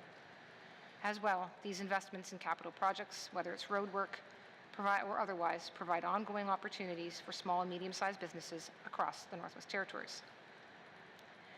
And while it is challenging to meet all of the infrastructure needs of the territory with limited funding available, I am confident in our ability to continue our work with members to ensure that our resources are directed in a manner that reflects all of the Legislative Assembly's priorities.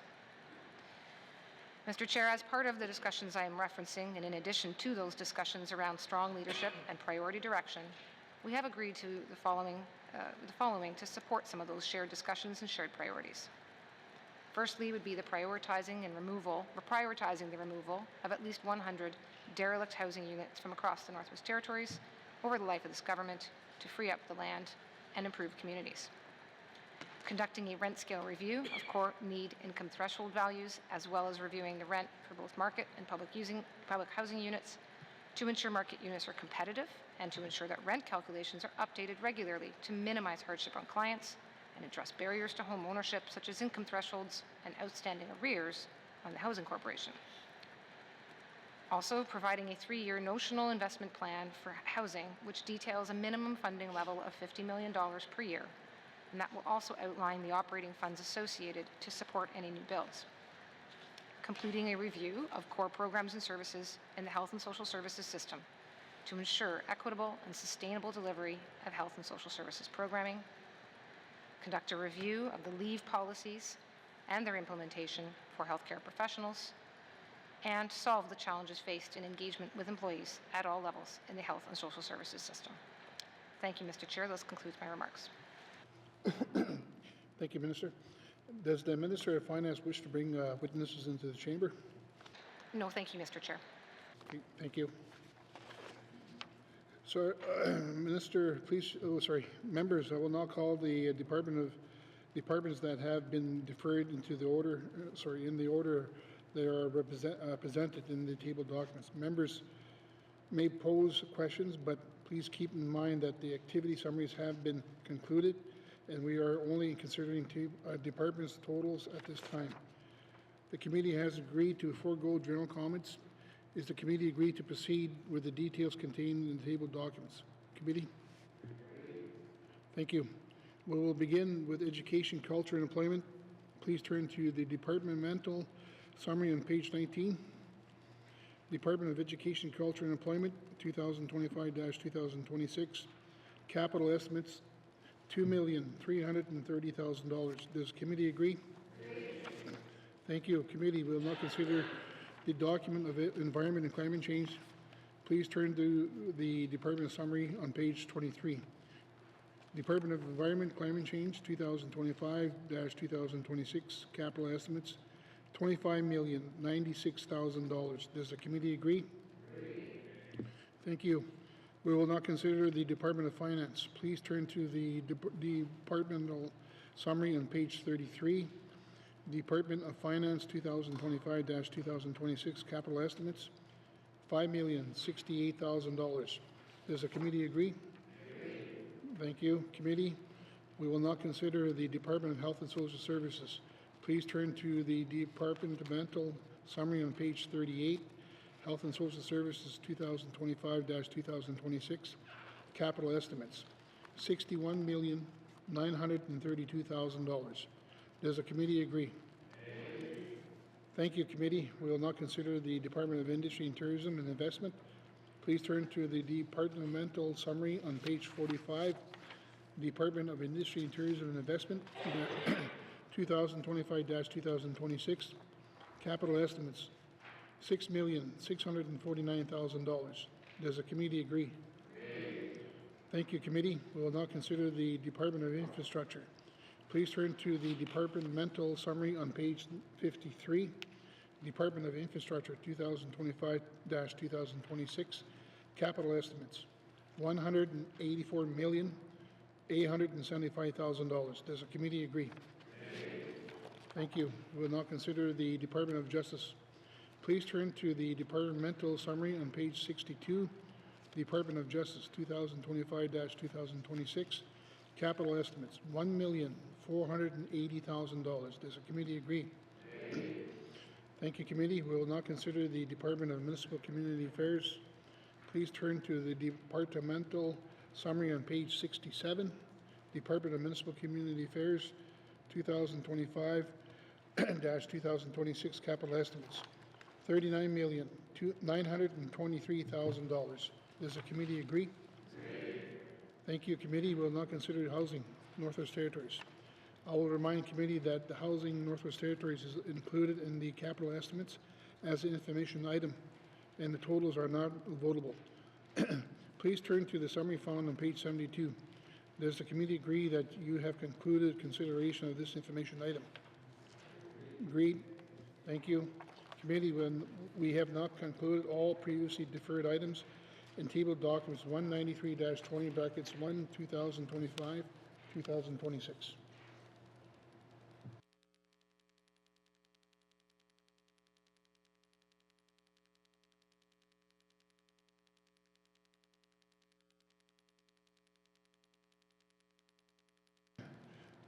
Committee, we have concluded all previously deferred items on table documents 193-20 brackets 1, 2025-2026, capital estimates. Does the committee agree that you have concluded consideration of table documents 193-20 brackets 1, 2025-2026 capital estimates? Agreed. Sorry, I'm going to go to the Premier. Mr. Chair, I move that consideration of tabled document 193-20 brackets 1, capital estimates 2025-2026 be now concluded, and that table document 193-20 brackets 1 be reported and recommended as ready for further consideration in formal session through the form of an appropriation bill. Thank you, Mr. Chair. Yeah, thank you. The motion is ordered. To the motion. Question has been called. All those in favor? Oh, sorry. I'm going to go to the member from Rangeley. Thank you, Mr. Chair. I know we're in a rush to get to another very important piece of this committee's work, but we do need to. This is a house of debate, and we should be debating things. So, I've been a fan of our political process here, and I've never seen a concurrence motion being brought forward by the government House Leader, the Premier, a Finance Minister, any member of Cabinet before. I think that's significant. And I just spoke to my honourable friend next to me, who served a number of years more than I have, and neither he can remember a time when such a concurrence motion has been brought forward by a minister. And I think that speaks to the fundamental disagreement that some members of this House have with how we are approaching our priorities as a government. The Committee of Accountability and Oversight issued a report about the capital estimates with a broader mandate to look at how the four priorities of the government being met, particularly around healthcare and housing, and ultimately found that the response to date from government was lacking. The Finance Minister mentioned this in her closing comments. What we have been offered in response to those concerns, commitment to remove derelict units, reviewing rent scales that haven't been looked at in 10 years, a 3-year notional housing plan worth $150 million, and I should note notional means costed but unfunded. So it's just a plan that could show what could happen if it was funded. I don't think that's what we meant as a committee when we said prioritize healthcare. We wanted houses built. You look to our sister territory in Nunavut, a third of their capital budget is being spent on housing.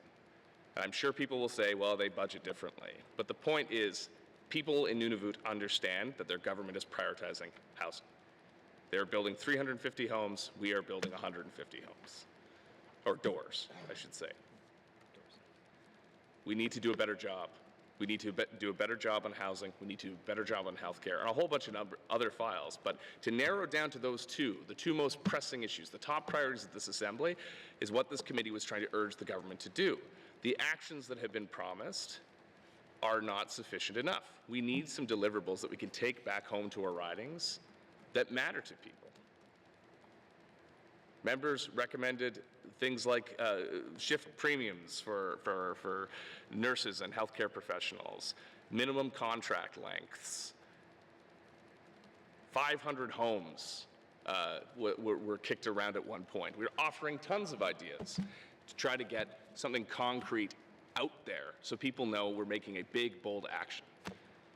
When I talk to healthcare professionals in my riding, they are used to the talk. They are used to the town halls, the employee engagement surveys, but they're not used to action, and that's what they're saying. That's why they're so demoralized. It's a lot of talk, a lot of strategies, a lot of planning. but they want to see something. And we haven't provided it as a government yet. We're on our 1-year mark and we still haven't provided it. So we don't make the declaration that we can't support capital lightly. We understand that they're different things, that it is not the same as an operations and maintenance budget. But the point was, this was our next opportunity to speak to speak to finances. And in any other government, that kind of lack of support would be akin to a confidence motion. And I think Canadians, and well, Northerners and Canadians are well aware of what the consequences of that are with the situation in Ottawa right now. If the House does not have confidence in government, then there's an election in most places except here. So when we made that declaration, it was an announcement that we lack confidence in how we're moving. We need to course correct, and we desperately need to course correct, because that's what we're hearing from our constituents. And I am not satisfied that we've done that. I'm not satisfied that we are making significant investments in healthcare or housing. I think we're taking a status quo approach with a commitment to try harder. And I appreciate the effort. I appreciate that we have to do planning, that there's been units and ADMs assigned and those resources brought to bear. But again, it's more talk, it's more planning. We need some big commitments up front so people know things are going to get better. That's what we're here at the end of the day, to make things better, to fix problems. So it's not theater to say we don't support the capital budget. And I think members we'll see how the votes end up today. And I'm sure members will have things to say. I'm sure some members will change their tune from that initial report. But I hope we all appreciate the significance of where we're at and how far along this road we've come.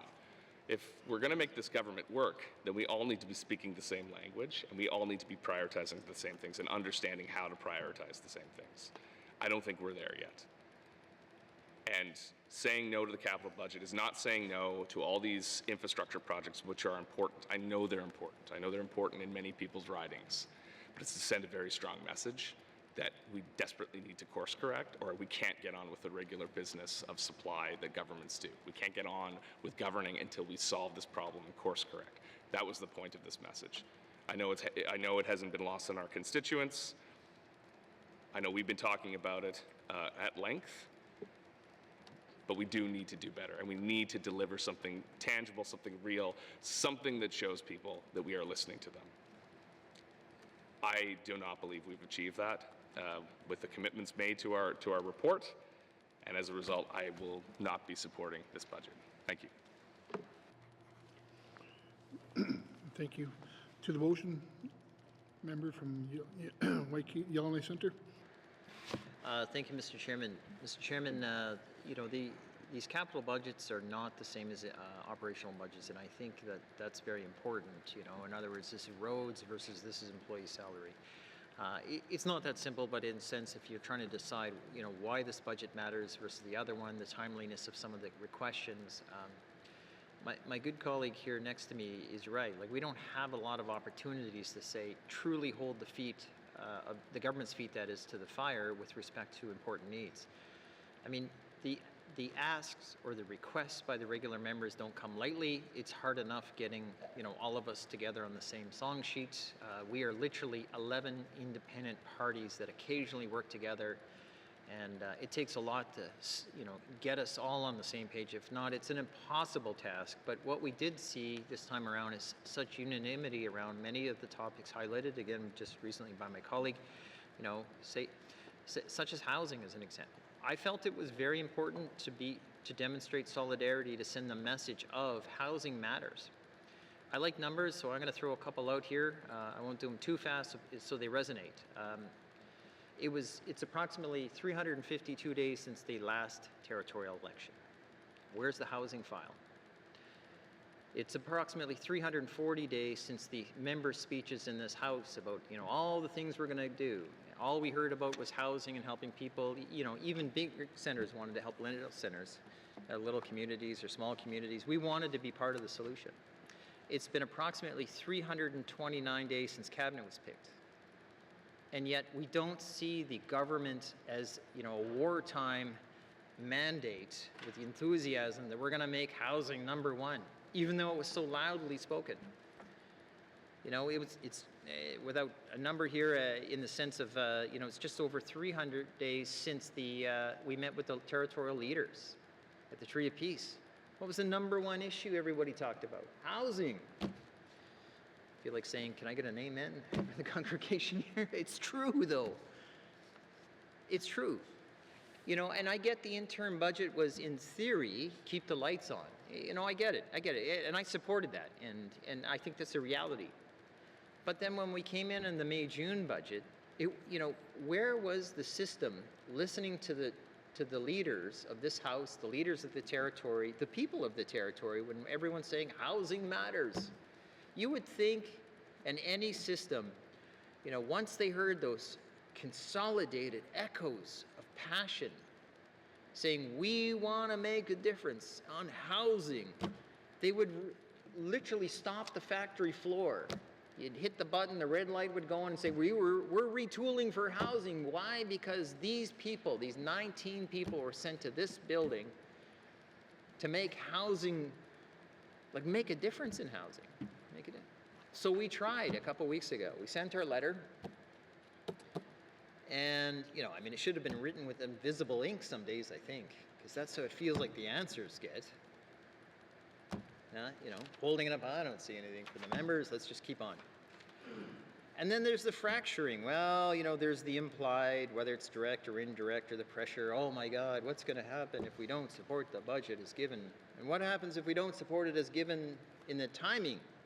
So in other words, if you don't support this, well, who knows what's going to happen? Can't tell you. Beware of, well, just beware. Mr. Chairman, it's approximately 1,039 days left in this mandate before the next election. And some days I think, man, I wish it'd come sooner. Because, I really I believed in holding the line because housing mattered. Now, I generally mean this commitment, which is, I felt very strongly about saying, let's just put 500 houses in the communities. Let's do it, that's somewhere between, 12, 13, or even as high as 15, depending where it is. Why, as a Yellowknife MLA, would you say, let's focus in on that first? And I'll be frank about it, because it's important. And the reason it's important is because people are coming from the regions and the communities because of the housing suitability and accessibility. It's just not there in some of those places. Or they get a government house and a modular that rolls into town, the government heats it for 2 years and everybody's staring at it. Boy, that's at a sore thumb. Nothing, the equating, getting results for people is what hopefully we all ran for. To take pressure off Yellowknife. Yellowknife is a land issue with getting housing. Now, I'm sure someone's going to say I'm wrong on this and that, but the truth of the matter is access to land is a big issue to get houses built here. We have developers who build big tracts of opportunities, whether small apartments, houses, apartment buildings, row houses. People want to build in Yellowknife. It's land, but housing solves the community problems. And I would never disagree that more public housing in Yellowknife wouldn't help. My goodness, that is certainly an important thing. But I just thought the other aspect is, Mr. Chairman, and I really want to stress this, if we could focus on an effort to have the greatest impact, I thought that would have an immediate ripple effect on everybody. Help Yellowknife, help the regions, help the communities, help families who are struggling. So, Mr. Chairman, I couldn't agree more. This notional, let's put it differently. It's hypothetical, it's theoretical, it's well-intended. It would have been a monumental shift in doing business and recognizing the important story the members are telling on this side of the House had our initiatives been adopted a little more. And that's really what's frustrating when you're on this side of the House. My favorite saying is the government will always be there when they need you. Yeah, well, if they don't need you, well, you're on your own. Honestly, some of these initiatives didn't do a single thing for me personally in the sense of the riding at Yellowknife Centre. I didn't necessarily see it always helping Yellowknife at large. I saw it as helping the territory as a whole. And to me, the fabric is weaved very tightly together. And I want to take only like a 30-second step off this, which draws the comparison, although it's not completely on topic, so I want to recognize I'm doing this on purpose, which is when I'm arguing about the importance of what's happening in Fort Smith is I'm not trying to save a jail. And I told that to the people I spoke to on the phone. No, I'm not trying to save an empty jail. I have no interest in that. I have an interest in saving 32 jobs that make a difference in a region. I see this as helping the fabric of the North.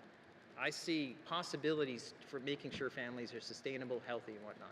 And that's why the housing to me mattered in the communities. How do we bolster our territory? You know, someone tried to give a poke at me yesterday saying, I'm only doing this because I want to be in cabinet. That wasn't it. It matters.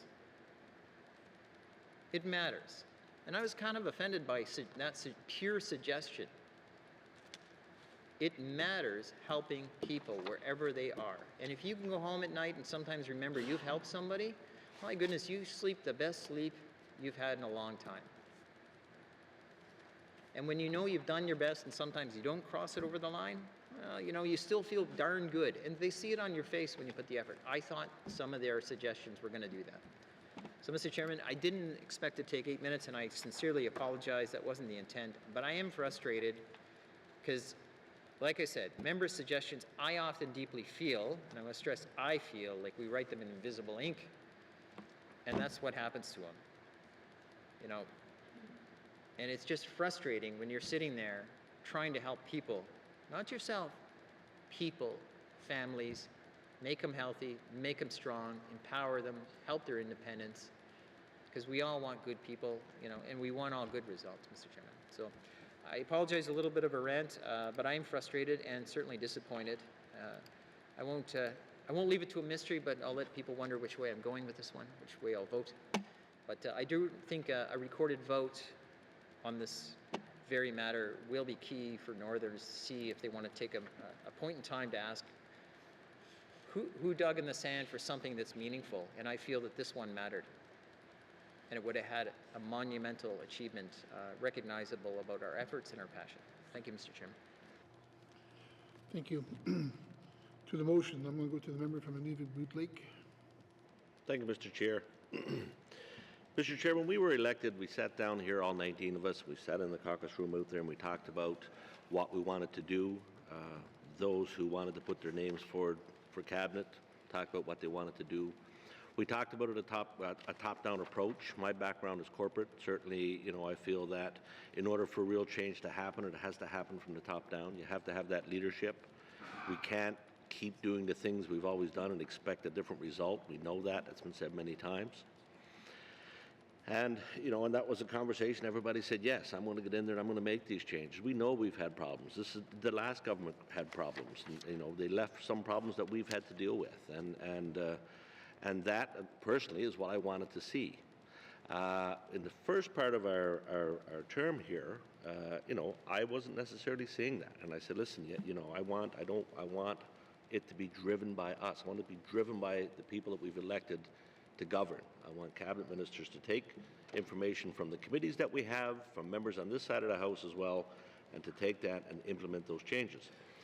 So, Mr. Chair, what tools do we have if we don't feel that that's being done? Well, one of the tools we have in our toolbox is our ability, obviously, to vote on budgets. Now, it's not lost on me that in this case, we're actually asking for operational change, but we're voting on a capital budget. The main estimate budgets, the operations budget, we voted on 3 months ago. But we weren't happy with where we were, so we're going to take this opportunity. This is a tool we have to kind of go back, and you know, obviously, everyone has heard the report we read. I actually did a member statement on that as well, that we need to see change before we can support this. You know, we talk about course correction. We've had, you know, we talk about real change. We've had, you know, what I think some significant briefings between the report and now. We've had many meetings, obviously, with ministers, and we've been given commitments in those meetings, you know, what they want to do to change that. And the question is, I guess, from our side is, are we willing now to say, fine, has this message been heard? us doing, us submitting that report? Has it been heard? And are you willing to take it now to say, listen, this is the information, this is how we want you to govern. We want you to take some bold steps and do some bold things and change the course. Now, we've heard, again, through those committee meetings and through those briefings, that that is what this government is willing to do. It's going to remain to be said. As we move forward, we're 1 year in. We have 3 years left to go. We have a lot of work to do. We know that. I'm not 100% satisfied in everything I heard. There were certain things that were said and certain ideas that were brought to me that kind of gave me some, I guess, comfort that perhaps they are listening and perhaps we will get some of this work done. I'm not really interested personally. The capital budget is $300 million. Again, we're asking for operational changes on the capital budget. There are things in that capital budget that are important that we need to move forward as well. I do not disagree. Housing is one of our main priorities, our top priority, but there are other priorities as well, and there are things in this capital budget that I want to see move forward. So that's not lost on me as well, Mr. Chair. So the question I ask myself is, am I willing to allow the Cabinet to follow through on the commitments that they've said they would do? And then, of course, I will, as I'm sure my colleagues will as well, make sure that we're holding them to account as we move forward. This is not the only time we'll get to vote on a budget in this sitting, in this legislature. It's only the second time we've gotten to do it. So am I willing to do that? And that's the question, Mr. Chair, that I ask myself when I move forward. Do I want to see this budget pass so we can get some of these important capital projects moving forward? And has my message been heard, or our message been heard, that, you know what, there are tools in our toolbox we can use to hold this government to account and to make sure that change is being implemented from the top down as we anticipated, as we all said we would do when we sat 19 of us together when we first got elected, and continue to do that, Mr. Chair. So I will be supporting the capital budget as it moves forward. I'm in a position now, and I will be holding this government account as we move forward. We get these important projects going, and I look forward to the next main estimates as well, where I'm hoping we're going to see some changes to both health and housing in that budget. Thank you, Mr. Chair. Thank you. To the motion, next on my list, I have the member from Montfrey. Thank you, Mr. Chair. Mr. Chair, being here, we are not here only for us, We have to keep in mind the people, especially the young children. We are here for the future generations. We have every decisions that we make here, we have to keep the future generation in mind. The little children, the babies that are not born yet, what kind of life do we want them to live in the future? I know we want something bigger, better for them. And it's not just only to this legislature, it also goes for other government as well. For example, Indigenous government. Because that's what we've been hearing a lot from our governments, and that's what we have to do. And when I was first campaigning in 2021, July 2021, I talked to a lot of elders, and a lot of elders have said, you cannot do this alone. If you want things to move forward, you gotta cooperate, you gotta work together. Only one person cannot do it. This is what I heard from my elders, and some of those elders are no longer with us, because whatever decision we make, it's going to have an impact on our people, the citizens of the Northwest Territories and our constituents. So we always have to keep them in mind. But it's the elders' advice. Some of the elders are no longer with us. It's still with me, and I'm still hearing it from some of the elders out in the communities. When you go visit them, when I go visit them, they talk to you. And so I have to keep that in mind. And here, I know that housing is going to improve a lot of things, a lot of social problems, education outcome. We know that having sufficient housing that end the homelessness, it will solve the problem. We know that. We know that for a fact. But in my writing, there's the Frank Channel Bridge. You know, I lived in Bichiko almost all my life, and we're using bus to travel. For 9 years, I traveled on the bus, school bus, from Bichiko to Edzo to get to school. And we're still doing that now. And we're traveling on that Frank Channel Bridge, which a lot of people are hesitant. They are scared to travel on that bridge, not knowing if it's going to collapse. They're fearful of that, thinking it's going to collapse. It's just the way that, because of the condition that it's in. So with that in mind, you know, so that Frank Channel Bridge, it's a lifeline to Yellowknife as well, and to all the mining companies. So it really needs to be upgraded, and it should have been done a long time ago, but it's in the capital project right now. So I'm happy about that. And Wati transmission line. You know, if any of you have been to Wati, you will see a big generator in the center of town. A lot of young people my age, you know, like an older generation, they grew up with that big generator right in the center of town. It's very loud, and it's not good. So, so I'm very glad that, you know, they're doing the transmission line from Wati to Snare Hydro, which is greatly needed. And with the high cost of living, and a lot of people have complained to me that they are spending a lot of money paying for their electricity. So I heard that, so that's, you know, that's good. And the school in Bichiko, it was built, Chief Jimmy Bruno School was built in Edzo. It was not the choice of the people. It was the choice of the federal government. So what the federal government wanted to do was to relocate the people to Edzo, because there's better. They're gonna build more. They're gonna give us more better services. They're gonna do underground water, everything. That was their intention, and right now I do sympathize with a lot of other communities, remote communities, where this is what the federal government did to them, and you know, they have no choice but because they make their living over there in some of the small northern communities. And I'm so glad that Klitschko people did not, you know, follow the federal government request to relocate to Edzo.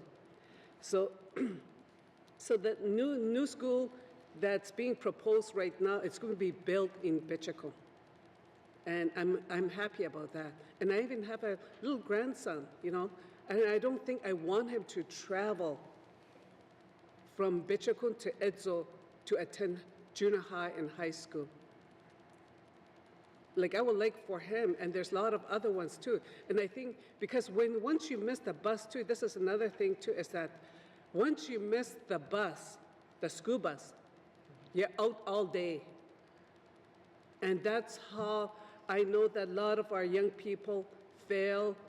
I blame some of the education outcome on that, because we had a lot of poor attendance, and it still is, because a lot of our young people are going to school in Edzo. At the beginning of school year, we have lots, but as the year goes on, our attendance drops.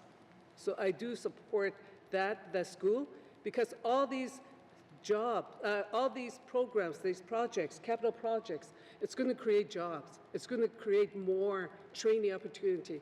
And here, we're hearing about it from a lot of other people where we're lacking trades.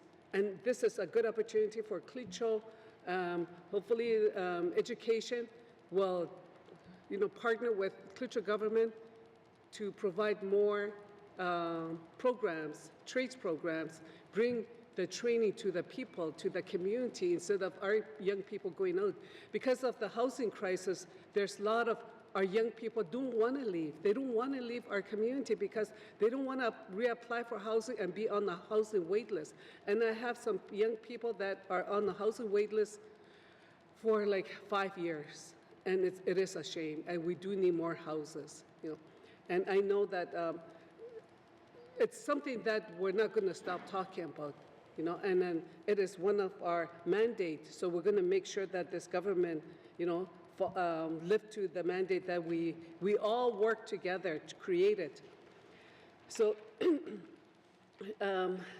so with that in mind, that, you know, I mean, there's lots of things that we need in our communities. You know, I know that the government, not just this government, but the previous one too, we send a lot of people out for treatment program. So the government is spending thousands and thousands and thousands of dollars, you know, to deal with the substance abuse or with the drugs issues.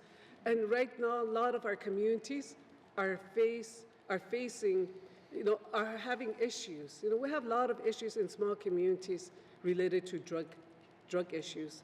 And drug dealers, that's a breathing ground for them because they know that a lot of our young people, not a lot of our young people, but living in the small communities, there's not too many opportunities.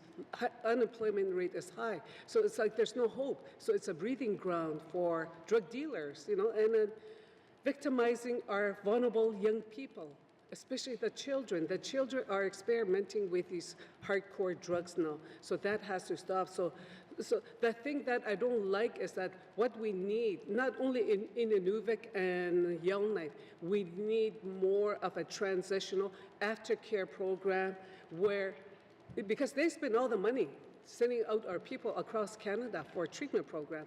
Now they need to do something about those things as well too. You know, how can we accommodate these young people coming back?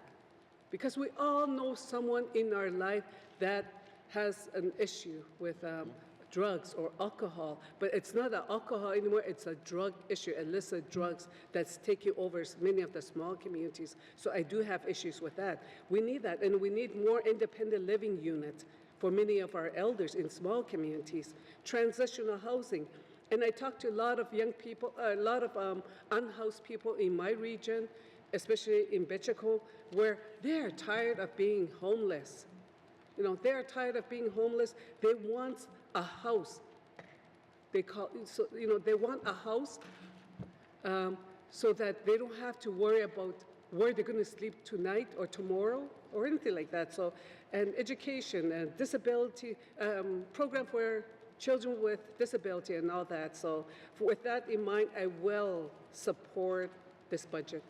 Thank you. Thank you. We'll go to the member from Yellowknife North.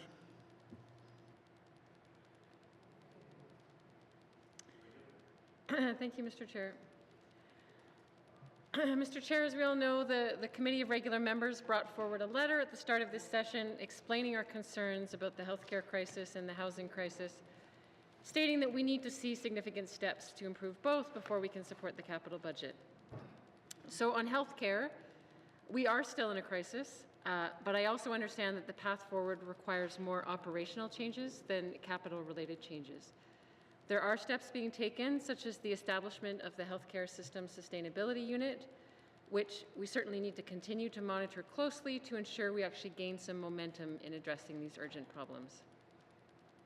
Where I still do not see a path forward is with regard to the housing crisis. Currently, we seem to be stuck in an outdated way of thinking about what our vision is for public housing in the NWT. As I mentioned in my member statement earlier today, the philosophy, certainly of the federal government for decades, has been that the government just needs to get out of public housing, just kind of ease our way out, and then the market will solve all of our housing problems. But this completely ignores the realities in small, non-market communities. All the evidence we have of where our communities' economies are at and incomes in these small non-market communities, all this evidence leads us to the conclusion that a significant portion of our population will continue to depend on public housing to meet their basic shelter needs.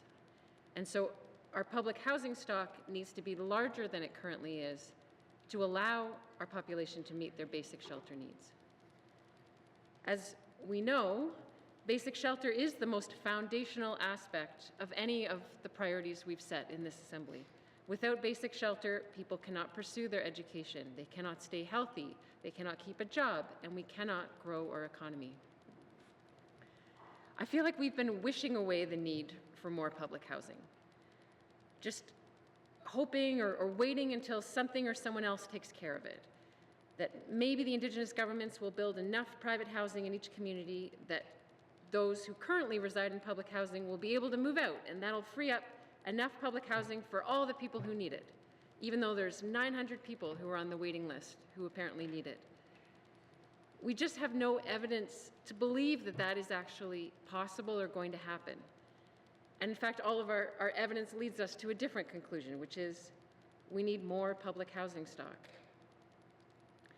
I mean, we've been failing to allocate enough money so far even to take care of all of our existing assets in terms of our public housing stock, let alone allocating money to expand our public housing stock. And we continually look to the federal government for a Hail Mary. If we look to our neighboring territory, if we look at the Nunavut 3000 strategy, we see that it is indeed possible for a territory to increase its public housing stock and to devote its own territorial money, resources, to actually doing that, to making it happen. But why is this important for my riding, for Waikea North? First, I mean, somewhere between 1/3 to a half of the public housing waiting list is in Yellowknife. So it's not only demand in small non-market communities, but rising homelessness across the territory also has huge impacts on my riding and all of Yellowknife, and I hear about that every day from constituents. Most of the people who have ended up homeless on the streets of Yellowknife are not originally from here. The latest survey from the review of street outreach found that 90% of the people who are using the street outreach services who are on the streets of Yellowknife are not from Yellowknife. They've ended up here. Why? A lot of that reason is because of lack of adequate housing in their home communities. So perhaps more than any other issue, housing, and specifically public housing, links all communities in this territory with the ripple effects of chronic underinvestment. And it costs all communities, including Yellowknife. So for these reasons, I feel I have no choice today but to vote against the capital budget. And I don't take that vote lightly. I understand that the ideal way to achieve these kinds of policy changes I'm talking about is not to vote against a capital budget. But the status quo way of doing things doesn't seem to be accomplishing those policy changes either. I want to be clear that I have full confidence in the Finance Minister. I have full confidence in the Premier and in members of Cabinet. I still have a lot to learn about the best ways to create effective change as a regular MLA. But I also think there needs to be a lot of adjustments to our status quo way of doing things, way of working in this building for us to successfully achieve our priorities. I don't want to suggest that we just open the floodgates to endless spending, and I know many people fear that if we start spending more on public housing, it will be a black hole of spending that will never be enough. I am by nature, I would say, a fiscal conservative. My instinct is always to help us rein in spending, to be more efficient, to find savings. I would like to have more of a role in that. I do think we need to shift where we spend. I would like to see more opportunities for regular MLAs to be part of those tough conversations about trade-offs, priorities, shifting spending, to be part of those conversations much earlier on, to talk about the kinds of things we would like to shift spending away from so that we can responsibly increase our funding for housing, and specifically public housing. So I'll leave it there for now, Mr. Chair, but I wanted to explain the way I plan to vote on this budget. Thank you. Thank you. We'll go to the member from the Sawtooth. Thank you, Mr. Chair. I'll make my presentation short and to the point and move on. Yes, there's many challenges that we inherited as a 20th Assembly, carryovers, debt carryovers, misled projects, cost increases. That is for the reason why we set the Minister of Finance gave a fiscal sustainability strategy, a strategy to recognize that and balance the books. And when I look at the budget, it doesn't really 100% accommodate and satisfy everybody. Yes, we try, we negotiate, and we come up with the best what capital plan we think is best in balancing our books and servicing the need. The need, I must emphasize, in my region alone, the only remotest area and the largest one of this territory, and yet the most impoverished one. If I shared my wish list, I'll need more than 10 minutes. Right off the get-go, we were left with no water. That put an emphasis on the impoverished side of the community. You can't create jobs if you don't have your building material shipped to the site. And the list goes on. And I look at the design negotiated capital plan and what's in it for the SATU. And the people that put me in this chair, I think to myself, yes, I support this. But I also look at the future years to try to accommodate the need and a balanced physical position. So in short there, Mr. Chair, I will be supporting this capital plan. Masi. Thank you. I'll go to the member from Mackenzie Delta. Thank you, Mr. Chair. In order to be productive in our society today, we have to be healthy. In order to be healthy, we have to have homes. And right now, I don't feel that this government is reaching out to the people of the Northwest Territories, saying that we are going to prioritize what you wanted. During our elections, I've heard numerous times, every house I went to, they showed me the condition of their houses. Some people were walking around because they didn't have houses, and that's what they wanted. They have children that's walking with them. They're going to a friend's house, parents. These are just Band-Aid solutions. The Indigenous government stated that their main priority was housing. I go back to my community of Fort McPherson and I hear that on a daily basis, that housing is a priority. It should be pouring money into it, and when you look at what was proposed, it was an insult. In order for our students to be productive, they gotta have a good night's sleep, they have to stay warm, and the education system is failing them. I hear that continuously from staff members that work at the schools, that these students are uneducated, they can't read at the level they're supposed to be reading. I feel, I feel sorry for those teachers because they're trying, but yet there's another group of students who's illiterate that's in their grade that's going to come up next year, and the cycle continues until they're pushed to another door, and that door is income support, where they're given everything. They're giving the opportunity not to work. They're giving the opportunity not to go to school and further their education and be productive residents of their communities. And it's sad to see that because, this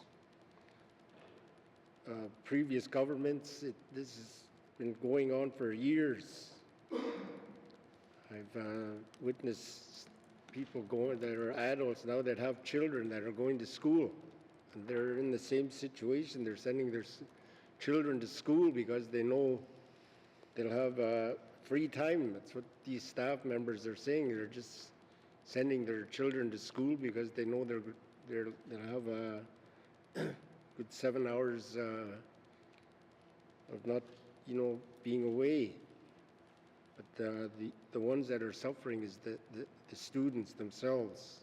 They're not given the opportunity to get a good education. The education system is not working at all. The income, I've always stated, continuously, the income assistance needs a review. We have to give our residents of our communities a chance at life. We have inadequate health care within our smaller communities. We need to look after our elders. I've often heard that from our people in the communities, our leadership, saying that our elders are our greatest resources, that we have to look after them, and yet, as a government, we're not looking after them. We have criminal activities within the housing units that's not being addressed. The residents of each community knows of these people, and before coming into government, I tried to address that as a resource person in the community. I went to the local housing authority, and the answer they gave me was, in order for them to act on this, they have to give them 24 hours notice. And by the time they give them 24 hours, they deliver their letter saying that they're going to come search their house, they're moved on to another unit. So we need something in there where we can correct this problem, because it's the children of our communities that are hurting. I know of this one gentleman in my community who was homeless for years, and he slept at different homes within the community, and now housing gave him a home, and his home is like a homeless shelter, because he knows how it feels for others to be homeless. So he opens his one-bedroom house to people that don't have a place to go. He knows the feeling. So some of these, we always talk about homelessness. And I've stated this like maybe about 20 years ago. You never saw that in our communities because family members, friends took them in. You never saw anybody walking out on the streets, but now with all these drugs in our communities, people don't want to be bothered because they're scared, because these people they may be a danger to their families. And it's difficult to see this. I can't go back to my community if I support this capital budget here. I can't go back to my community and say that, everything is going to be okay, because it's not. The residents of my constituency put me in this position to look after their well-being, and I have to look after their well-being. So my position is that I will not be supporting this budget. Thank you, Mr. Chair. Thank you. Next on my list I have is the member from Frame Lake. Thank you, Mr. Chair. Just sitting with the words of my colleagues here. I think the first thing I want to say is, just an expression of how much I respect and value the positions of my colleagues, and the different perspectives that are shared here, regardless of whether which way you go on this vote in particular, or any vote really.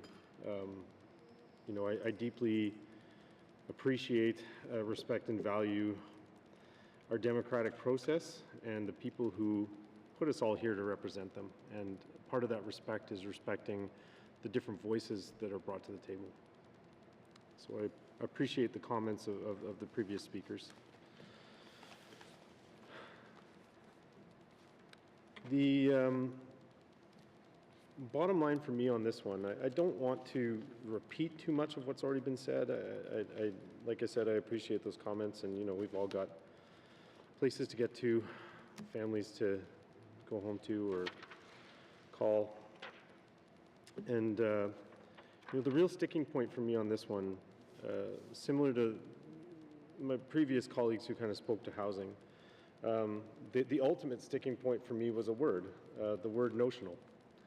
The word notional that meant a notional commitment to a plan, but wasn't able to fully commit to that, not knowing where necessarily the money would come from. And I think the member for Yellowknife North kind of spoke to being prepared to have the conversation about what we need to do in order to shift our resources towards our priorities as necessary. And as I've been saying through this process, I'm very open to that conversation. Still looking forward to having it.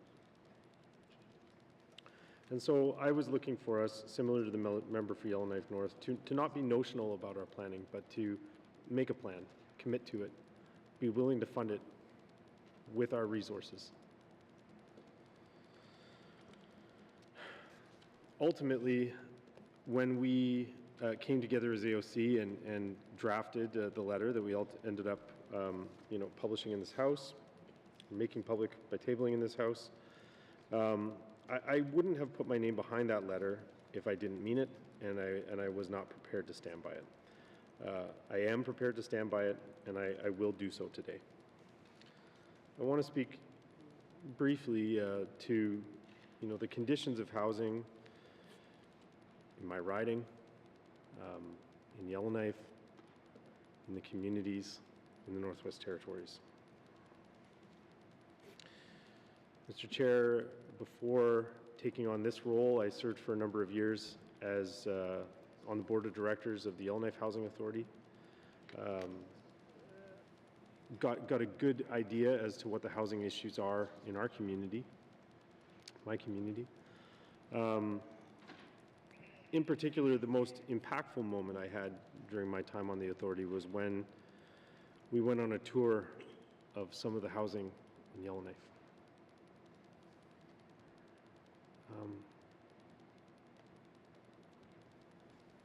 Some of the structures were fairly new, were exciting to look at, and I was happy about what is being brought forward for residents. But some of the places where people are living in Yellowknife, the conditions are appalling. They're, I don't know if I can quite find words for it, but the best way I can illustrate what I felt when touring through those buildings was no child raised in a building like this is being set up to succeed.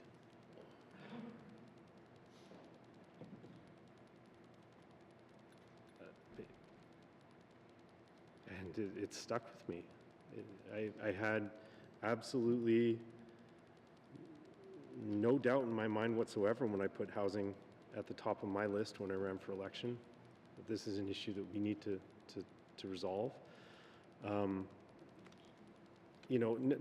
Very few people write you a message or call you up and say, this is the exact reason I voted for you, but when you put a platform on the table, you have to assume that it had some role in getting you elected. Housing was at the top, and so I feel a strong obligation to keep it at the top until I feel that we're making substantive progress towards it. And so for me, what I wanted to see was more than a notional commitment, was for this government to really step up, allocate resources to our housing crisis as we need to in order to lift people out of the conditions that I just described. It's very important to me, and it remains important to me. For that reason, I join my colleagues who will not be supporting the capital budget. And, you know, I appreciated the comments from the member for Nuvik-Boot Lake. He was kind of mentioning, you know, we're taking a very somewhat operational perspective on the budget through capital budget negotiations, but as the member for Range Lake noted, you know, this is the tool that we have. And so I was prepared to use that tool to put pressure on the government. And I want to be clear, like some previous members have been clear also, that you know, I very much appreciate the position, the very difficult position that the finance minister's in. Appreciate and respect that perspective. I appreciate the various, you know, concessions and the seriousness with which Cabinet approached the concerns brought forward by regular members. I do have confidence that they are taking us seriously. We didn't quite get where I wanted to get to, and that is part of how this system works.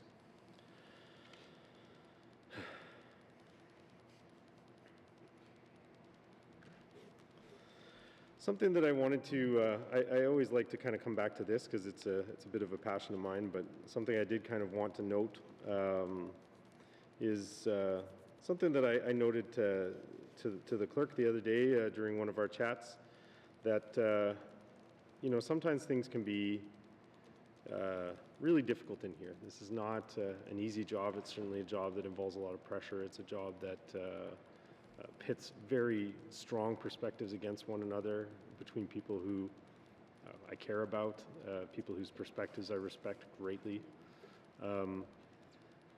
But as I said to the clerk, you know, we are having the right conversations here. We're here fighting about the issues that matter to the NWT. We're here fighting is the wrong word, but we're here kind of discussing the major policy issues that this government is facing and the directions that we're going to go with the territory. And that is what is described by practitioners as healthy conflict. It's the right kind of conflict to be having in a building like this. So I want to just kind of highlight that and note that I think that we are having the right conversation, that the conversation we're having right now is the right one. You know, I've landed on the position that I have. I wanted to stand strong in the position that I took, and I will continue to do that. So I think that wraps up my comments on the capital budget for today. Thank you very much, Mr. Chair.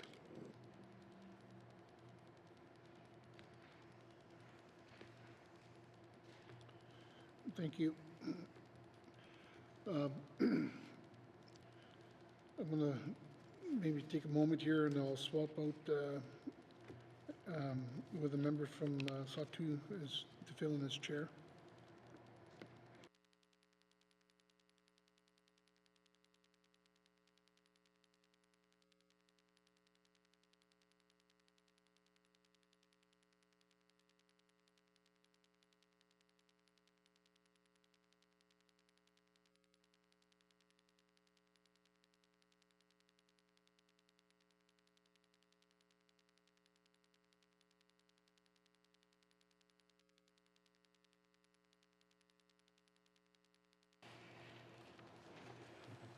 Members,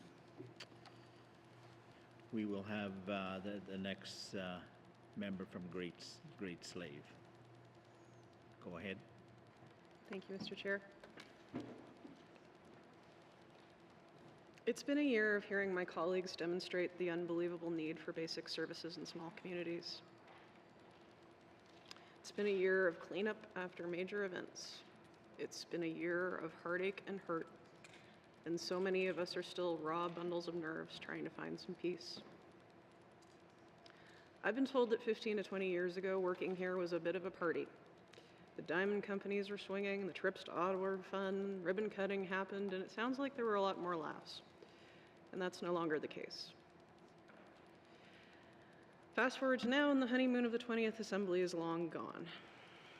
Urgent emergencies still exist. Climate change is hammering us in different ways year after year. My colleague from the Sahtu has detailed his constituents' need to see resources flow while it's still possible in the winter season for capital projects, as they clearly can't get it moving in the summer by barge due to low water levels. Every day in this building, I hear the frustration of members that we can't adequately help residents with their most basic needs, most notably in housing and healthcare. We are scrambling to help, and many days feels like we're stuck on a leaky boat with a tiny cup to bail out water. I agree with my colleague from Frame Lake who spoke earlier today to the fact that systems of how we budget, plan, and make good decisions in the GNWT need to change and adapt to this new reality we find ourselves in.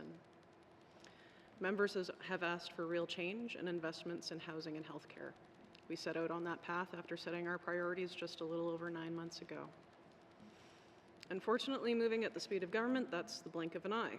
And that is also a frustration for anyone who has ever been in government and for those who haven't. To make meaningful systemic change takes time, effort, and likely tears. I want to speak to Notional. Notional is something I hoped that Cabinet would drop from their offer, and they haven't. The reality of funding for housing means it can't be anything but notional. Nunavut 3000 started out as notional, and they worked from there. So I still have high hopes. Those high hopes might end like a lead balloon, and that's on Cabinet to pull out. I have a personal touchstone in writing by the writer Paul Ford that I return to again and again. Quote, "There is this set of heavy lenses mounted on a steel base. Each lens is 8 feet across.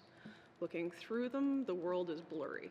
Turning these lenses is exhausting. It wears out the muscles, it takes all your energy, an inch a day each, and maybe you have 3 whole revolutions to go on before you end up in focus. It'll take 100 years to get a clear picture of the world. I'll be dead by then, but in the meantime, some focus is better than none," end quote. I have heard focus and visions in conversations with Cabinet. I have faith in both of the ministers in housing and healthcare holding those portfolios. They have shared some confidential information with members that have a bold vision in the near term, and it's not my place to speak to that detail. But I have confidence that those heavy lenses are being turned in earnest. I'm happy to say that I have good relationships with these ministers, and they're doing the best they can, as quick as they can, with the tools they have, while also trying to build new tools at the same time. That's the sticking point, it seems, what is possible today and what can be accomplished quickly. To that, I'd say for real and lasting and crucially meaningful and impactful change, that takes longer than 9 months. In this instance, and for the urgency of the issues facing the Sahtu, and for what I see as mainly a pared back capital budget, I will be supporting it. Thank you.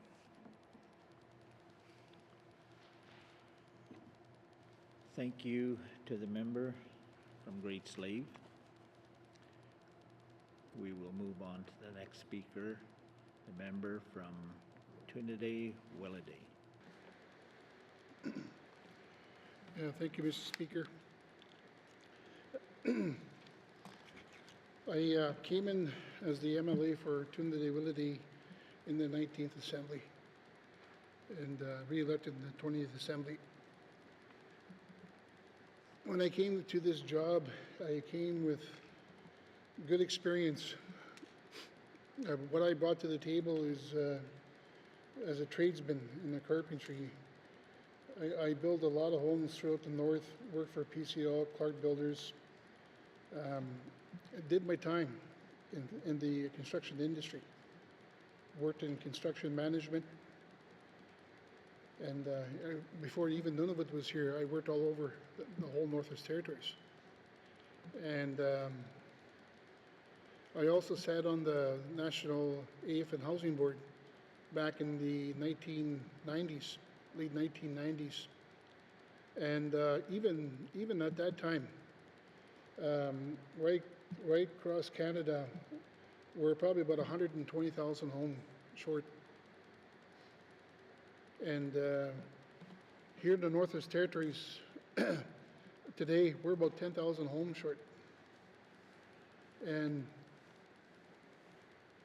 back in the early days with the GNWT government, they had a really good program in place with the Government of Canada and CMHC, where they built home ownership programs.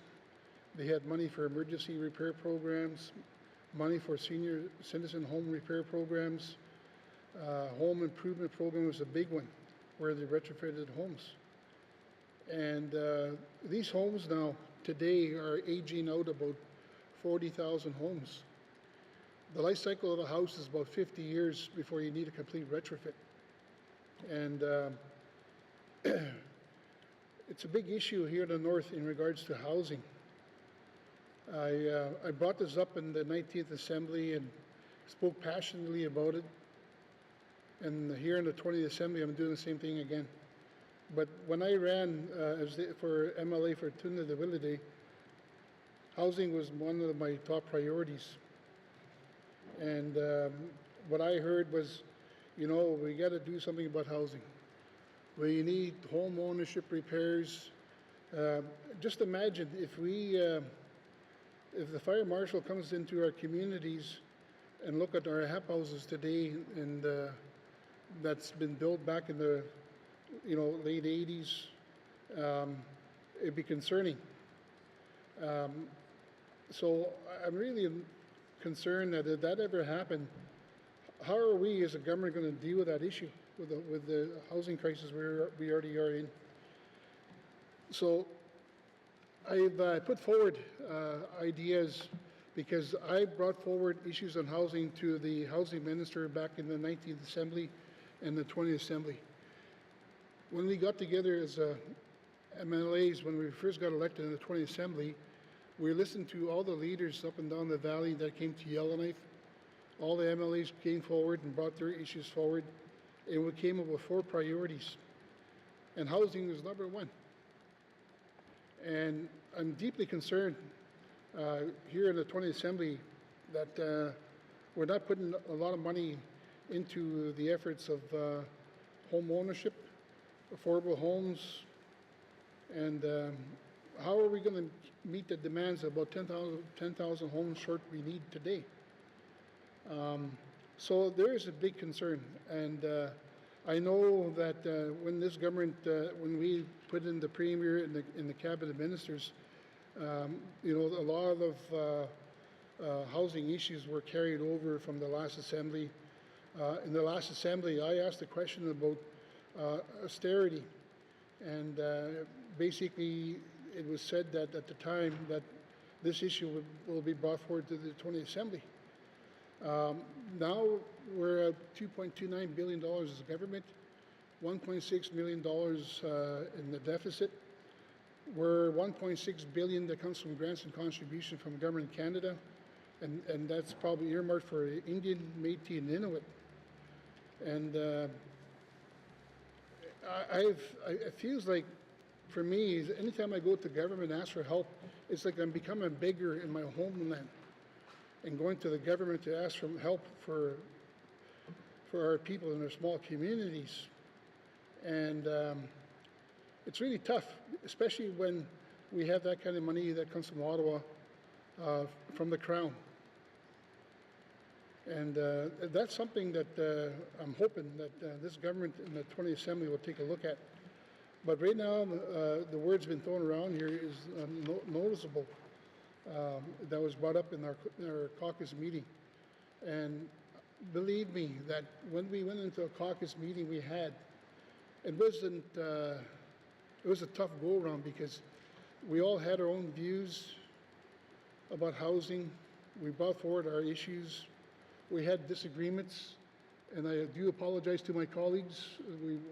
Sometimes we step on each other's toes, but at the outcome, at the end, is that I think what we want to bring forward, what we're hearing from our people in the community, and the cabinet is.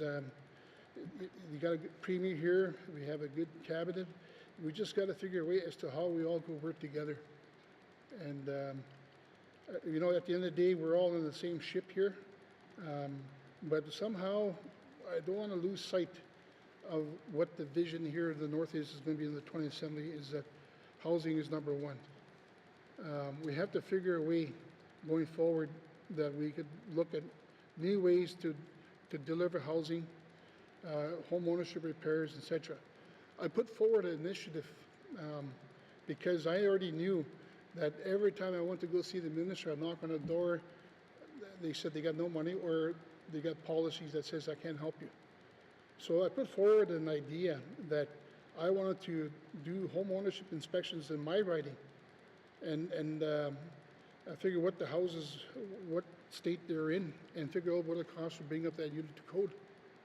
And do that for all 4 communities. And then work with the GWT government, because I'm tired of trying to say, okay, well, it's all on you, but no, I got to figure out how we could work together. And I'm really happy that this cabinet had approved the monies to put aside to do this work. But I think that it will go a long way if we continue to build that relationship.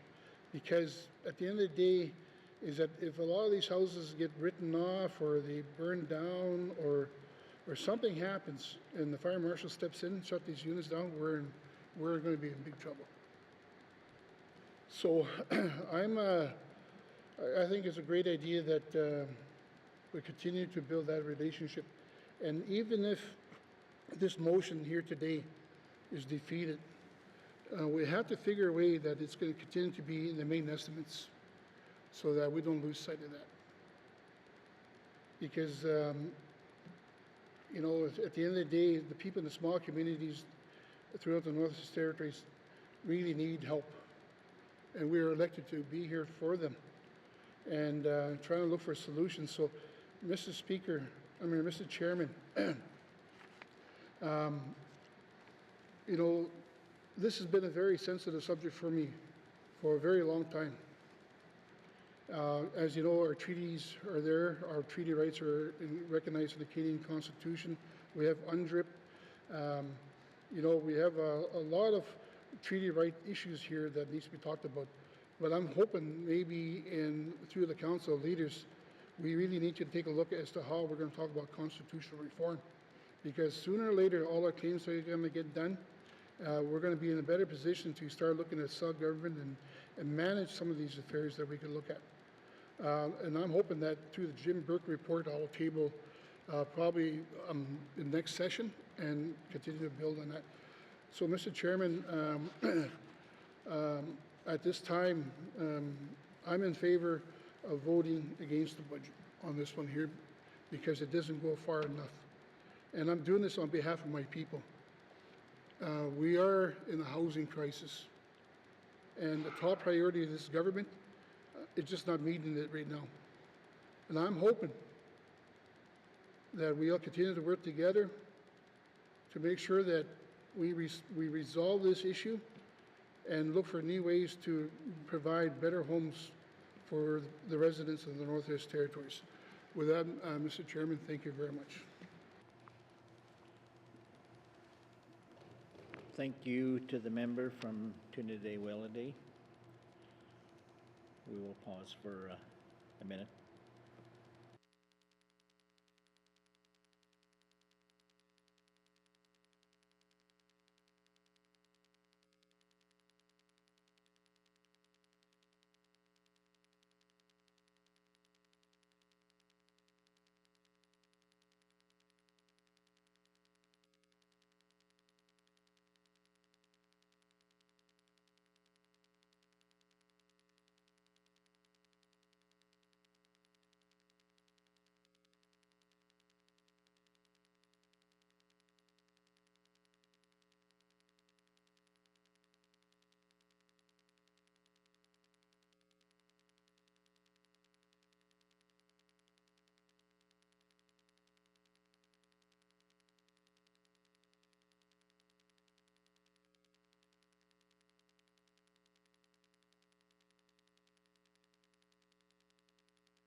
Thank you.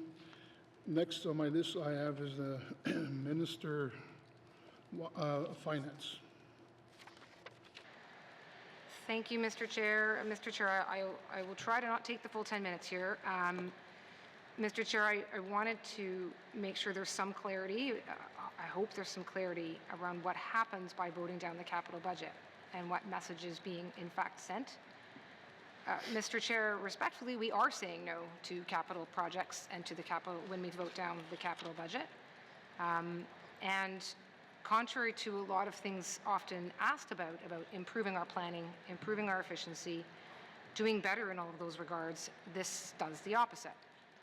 We vote down the capital budget, there is no appropriation for capital spending done now. So best case scenario is that we're waiting till February to bring it all back, which means there's no contracting, there's no procurement, no one can plan, can't arrange for supplies to be ready, and certainly can't arrange to have things ready to move as of April 1st, because we might not pass the budget. We might not pass it till March 31st. That is exactly why several jurisdictions, particularly jurisdictions that are challenged with supplies and remoteness, do split their capital budgets to a fall sitting from the fiscal operating budget that happens in the winter sitting. Because if we don't pass it now, we can't do all those things. So we're left waiting to see what may or may not happen. So in a jurisdiction, Mr. Chair, where we have heard many of us in this room talk about uncertainty as acting as a chill on private investment, Mr. Chair, voting down a capital budget in October is a chill on private investment. We are deciding not to support the private sector in the Northwest Territory on small capital projects, on large capital projects, on projects on which they depend. So this puts projects at risk, not all of them. Not all of them, Mr. Chair. Some might kick around and some might wait till April, but it certainly undermines planning. It certainly does stop the procurement. It doesn't promote private sector, and it tells everyone that we're prepared to sacrifice every single other project in here for other principled positions. And Mr. Chair, I know that I have certainly been in this room now for many years. I've had an MLA colleague on the other side in the last government vote against the capital budget every single time on principle, every time. So that's fair. I don't want to at all be seen to be suggesting that that's not an appropriate stand to take at some times, but let's be clear about what we are voting down, if that's the choice that we're making. Mr. Chair, on that note, again, I want to make sure that I want to be fair. Cabinet sometimes is one of the hardest things of being on cabinet. We have constituents, we have residents, we hear from people. The challenges are not lost on us, and the idea that they are is unfair. But the conversations that we have as a group of 19 members, in my view, respectfully, go far more and far beyond the idea that we're just not listening or trying hard enough, that the public servants, senior members right down to the front lines don't care and aren't trying hard enough, and that somehow by voting down the budget that changes that. All right.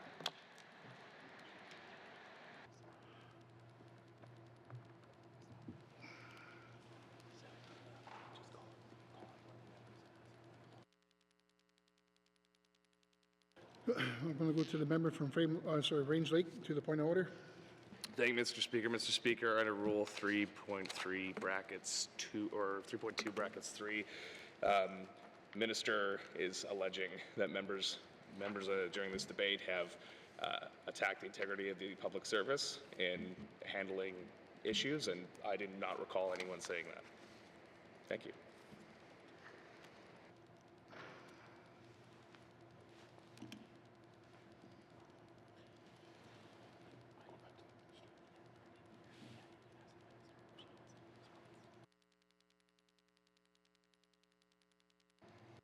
Thank you.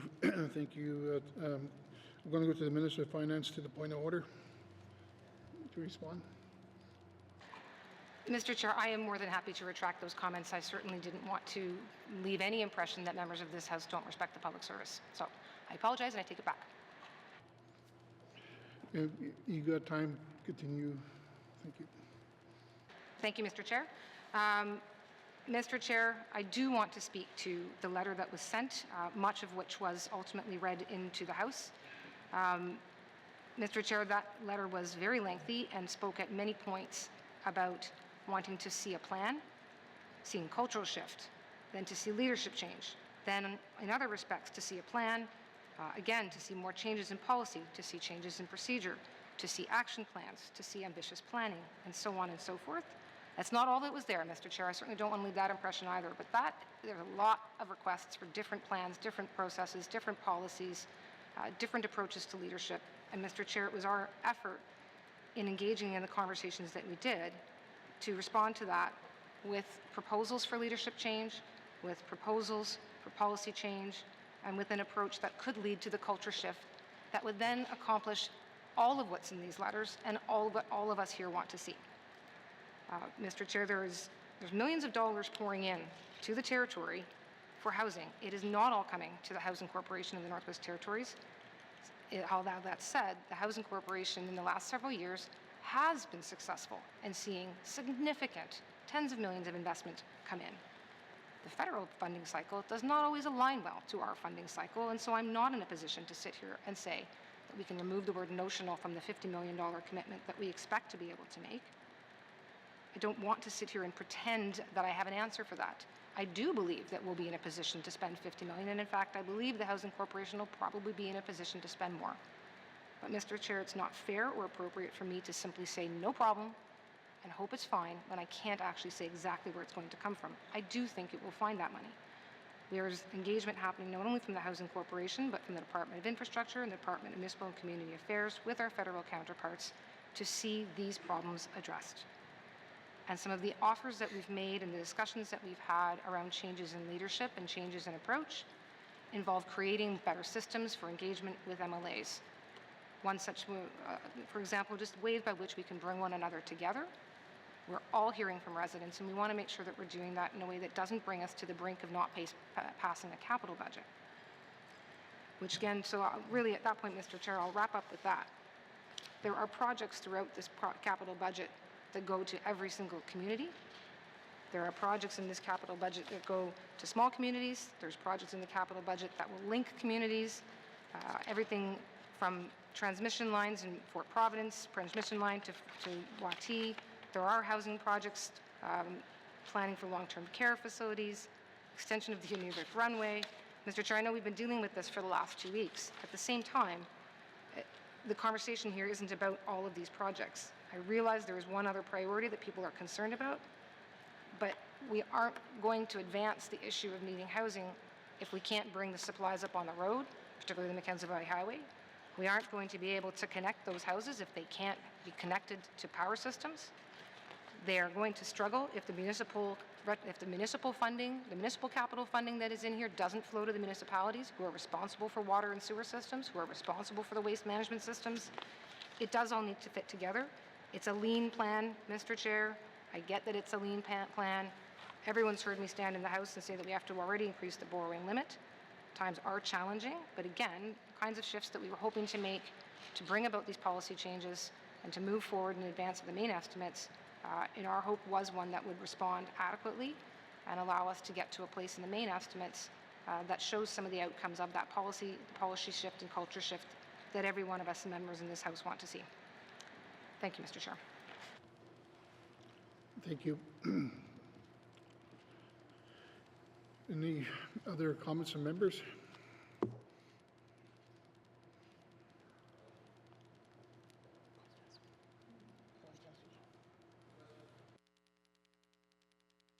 Thank you. The motion's in order. To the motion, it's been asked to have a recorded vote. Oh, sorry, do you want to speak?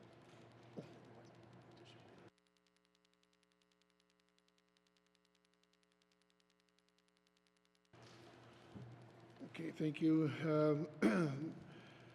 To the motion. The question's been called. All those in favor? All those opposed?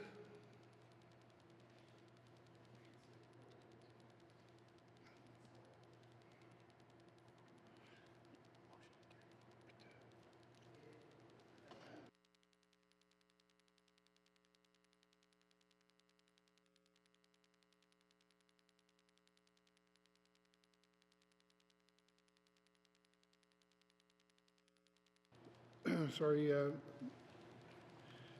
Earlier, they had asked for a recorded vote, so I'm going to go back to the motions. To the motion. Question? Question has been called. All those in favor, please stand. The member for Hay River North, the member for Hay River South, the member for Inuvik Twin Lakes, the member for Nunakput, the member for Sahtu, the member for Inuvik Boot Lake, the member for Montfouille, the member for Great Slave, the member for Thabacha, the member for Yellowknife South, the member for Cam Lake. Thank you. All those opposed, please stand. The member for Yellowknife Center, the member for Range Lake, the member for Frame Lake, the member for Mackenzie Delta, the member for Yellowknife North. Thank you.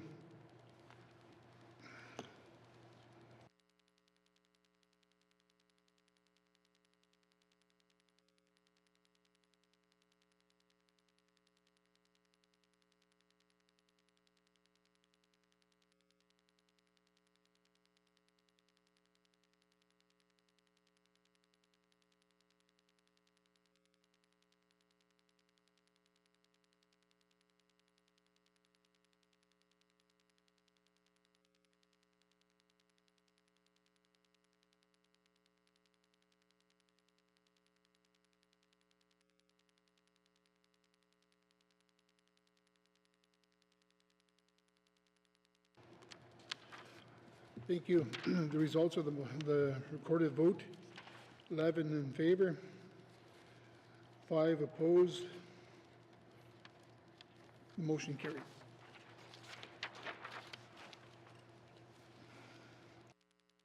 Documents 193-20 will be reported as ready for consideration in formal session through the form of appropriation bill.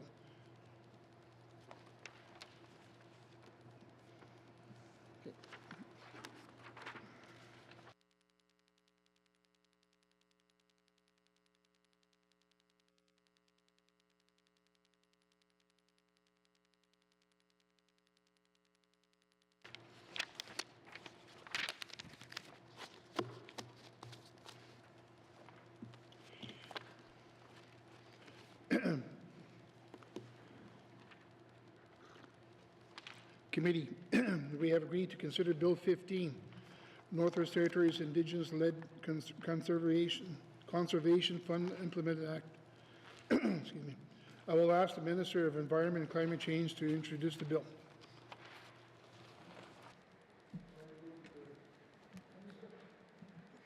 Just my speaker. Yes. Thank you, Mr. Chair, for the opportunity to discuss Bill 15, Northwest Territories Indigenous-led Conservation Fund Establishment Act. I would also like to thank the Standing Committee on Economic Development and Environment for receiving a technical briefing on the legislative proposal on October 23rd. Based on the feedback from committee, several amendments were made to the bill before you today. The NWT Project Finance for Permanence, or PFP agreement, which has been renamed the Our Land for the Future Agreement, was negotiated by the partnership of 23 Indigenous governments and Indigenous organizations, the Government of the Northwest Territories, Government of Canada, and 3 private donors. The agreement will provide long-term funding for Indigenous governments and Indigenous organizations to support Indigenous-led conservation, stewardship, and related economic diversification. The process was Indigenous-led. Negotiations involved extensive collaboration, discussions between the partners, with the Indigenous Leadership Initiative acting as a facilitator. In August of this year, final draft PFP agreement negotiations were completed. I have approval as Minister of Environment and Climate Change to sign the PFP agreement on behalf of the Government of the Northwest Territories. A signing ceremony will be held on November 14th in Betchico, Canada. Canada is currently seeking approval to sign the agreement. While this agreement has not yet been signed, We will be tabling a copy of the agreement tomorrow for the purposes of transparency and for the ease of reviewing the bill. The Our-Land for the Future agreement makes no changes to our existing regulatory or decision-making structures in the NWT, nor does it commit the GNWT to establishing new protected areas. The bill before us today would establish the Our-Land for the Future Trust as a not-for-profit body corporate for the purpose of holding, investing, and managing funds contributed to the trust in accordance with the PFP agreement, distributing funds to eligible Indigenous partners to carry out core activities in accordance with the agreement, and supporting the partners in achieving the purpose, vision, and objectives of the agreement. Establishing a trust in this way will provide the strongest case to the Canada Revenue Agency that the trust will be able to receive and disperse tax-exempt funds. I look forward to Committee of the Whole's review of Bill 15. Thank you, Mr. Chair. Thank you. Does the minister wish to bring witnesses into the chamber? Yes, I do. Does the committee agree? Thank you. Sergeant at Arms, please escort the witnesses into the chamber.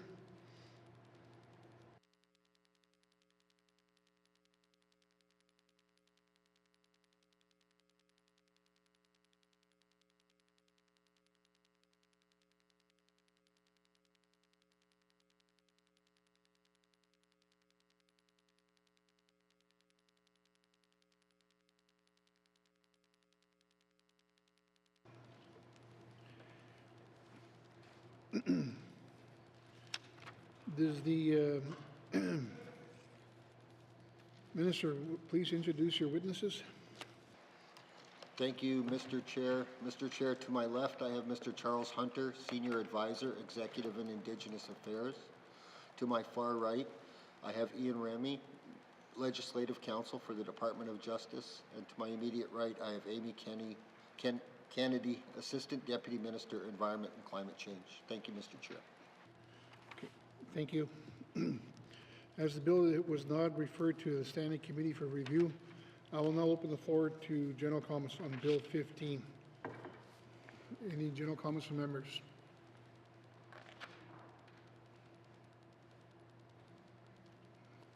Seeing none, does the committee agree that there are no further general comments? We will proceed to clause-by-clause review of the bill. Thank you. Committee, we will defer the bill number and title until after consideration of the clauses. There are 14 clauses in the bill. Please turn to page 2 of the bill, clause 1. Does the committee agree? Clause 2, does the committee agree? Clause 3, does the committee agree? Clause 4, does the committee agree? Clause 5, does the committee agree? Clause 6, does the committee agree? Clause 7, does the committee agree? Clause 8, does the committee agree? Clause 9, does the committee agree? Clause 10, does the committee agree? Clause 11, does the committee agree? Clause 12, does the committee agree? Clause 13, does the committee agree?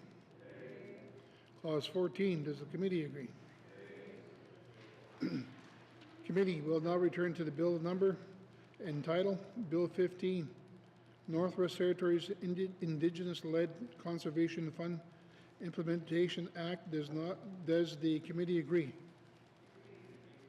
Committee, to the bill as a whole, does the committee agree that Bill 15, Northwest Territories Indigenous-Led Conservation Fund Implementation Act is now ready for third reading? Thank you, committee. Does the committee agree that this concludes our consideration of Bill 15, Northwest Territories Indigenous-Led Conservation Fund Implementation Act? Agreed? Thank you. Minister, and to your witnesses, I'm going to ask the Sergeant at Arms, please escort the witnesses out of the chamber. Thank you.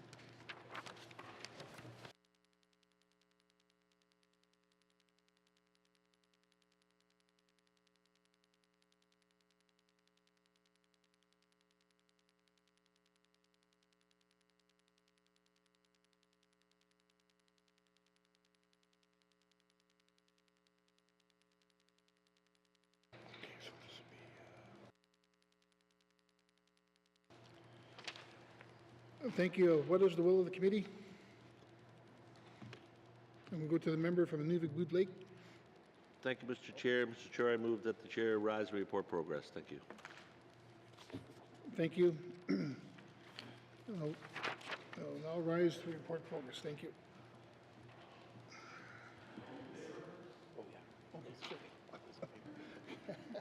Sorry. All those in favor?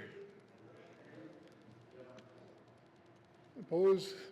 Abstain? Motion carried.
Member from Toonaday-Willity. Thank you, Mr. Speaker. Your committee has been considering table documents 193-20(1) and Bill 15, and would like to report progress with 2 motions carried. And Mr. Speaker, I move that the report of the committee of the whole be concurred with. Thank you, Mr. Speaker.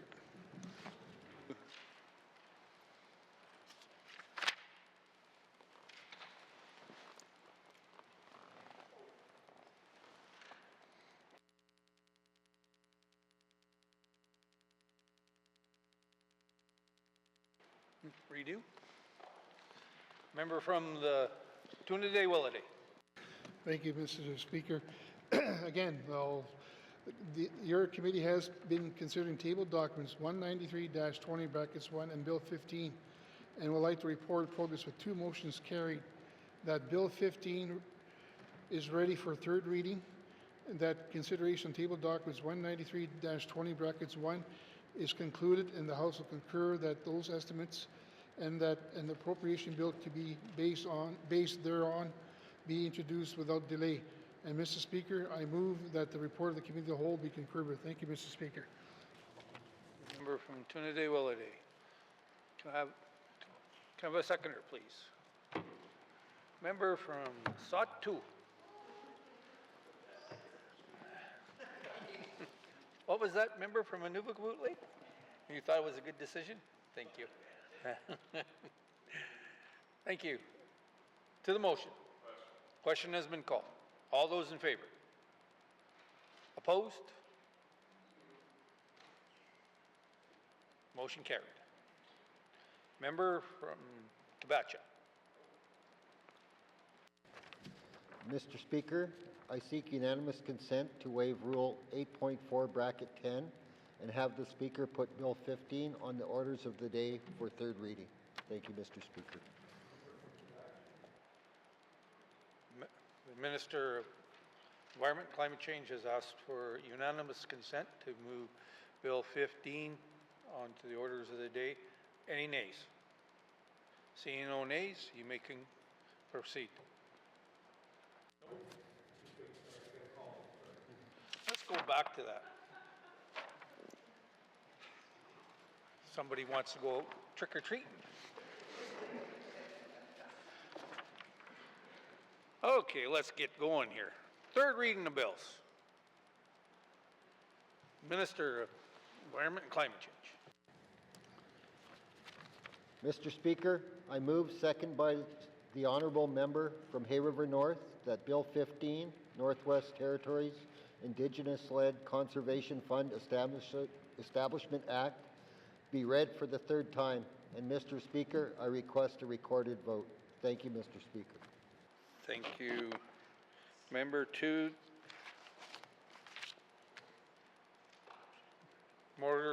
Motions in order. To the motion. Member from Rangeley. Thank you, Mr. Speaker. Mr. Speaker, I want to rise in support of this piece of legislation. Bill 15 represents a very important relationship that this government has with First Nations and Indigenous governments across the territory. This bill will establish a trust that will allow around $500 million of money to flow into the Northwest Territories for a whole bunch of purposes around conservation, Indigenous guardian programs, economic development, and the list does go on. It's quite exhaustive. And I think one other thing that's very remarkable is the speed at which the legislation's moved through, which shows the strength of our institution, that we are able to move quickly when things need to get done. And I commend the minister for bringing this forward. I commend the cabinet for bringing this forward and getting it done so quickly. And we've had very patient guests in the gallery, many dignitaries from Indigenous governments who are very passionate about this legislation. And I'm glad we could work through this today as an assembly and make it worthwhile for your time you've put into our proceedings today. So thank you again to the minister, to the cabinet, and I will be supporting this legislation. Thank you. Member from Rangeley Lake. To the motion. Member from Yellowknife North. Thank you, Mr. Speaker. So I also support this bill, first and foremost, because I support self-determination of Indigenous governments. And I support Indigenous governments taking the lead on taking care of their own lands and resources. I know that this bill has followed an unusual process, unusual path, but I also recognize that we're still in the process of charting a new path of co-governance with Indigenous governments. And there needs to be some give and take on all sides. And I hope we will get to a place where we have better procedures where we can all work together comfortably in this process of co-governance. But I'm proud today that we have done something that can provide a vehicle that will allow Indigenous governments to have the resources they need to move forward with taking care of the land. So I wholeheartedly support this and look forward to where this initiative takes us. Thank you, Mr. Speaker. Member from Yellowknife North. To the motion. Member from the Sawtooth. Thank you, Mr. Speaker. I too will be supporting this bill, number 15, in consultation with the leadership that I represent and the dialogue we've had. I'm happy to support it. Mussey. Member from the Sawtooth. To the motion. Member from Tuna-Day-Willity. Thank you, Mr. Speaker. I too stand up and rise and give support to Bill 15. This is something is really much needed for our communities, but at the same time, Mr. Speaker, this Bill 15 is on the road to looking at a constitutional reform, and I'm hoping that this bill will rise with the Council of Leaders as well as we move forward. Thank you, Mr. Speaker. Member from Tuna-Day-Willity. To the motion. Member from Range Lake.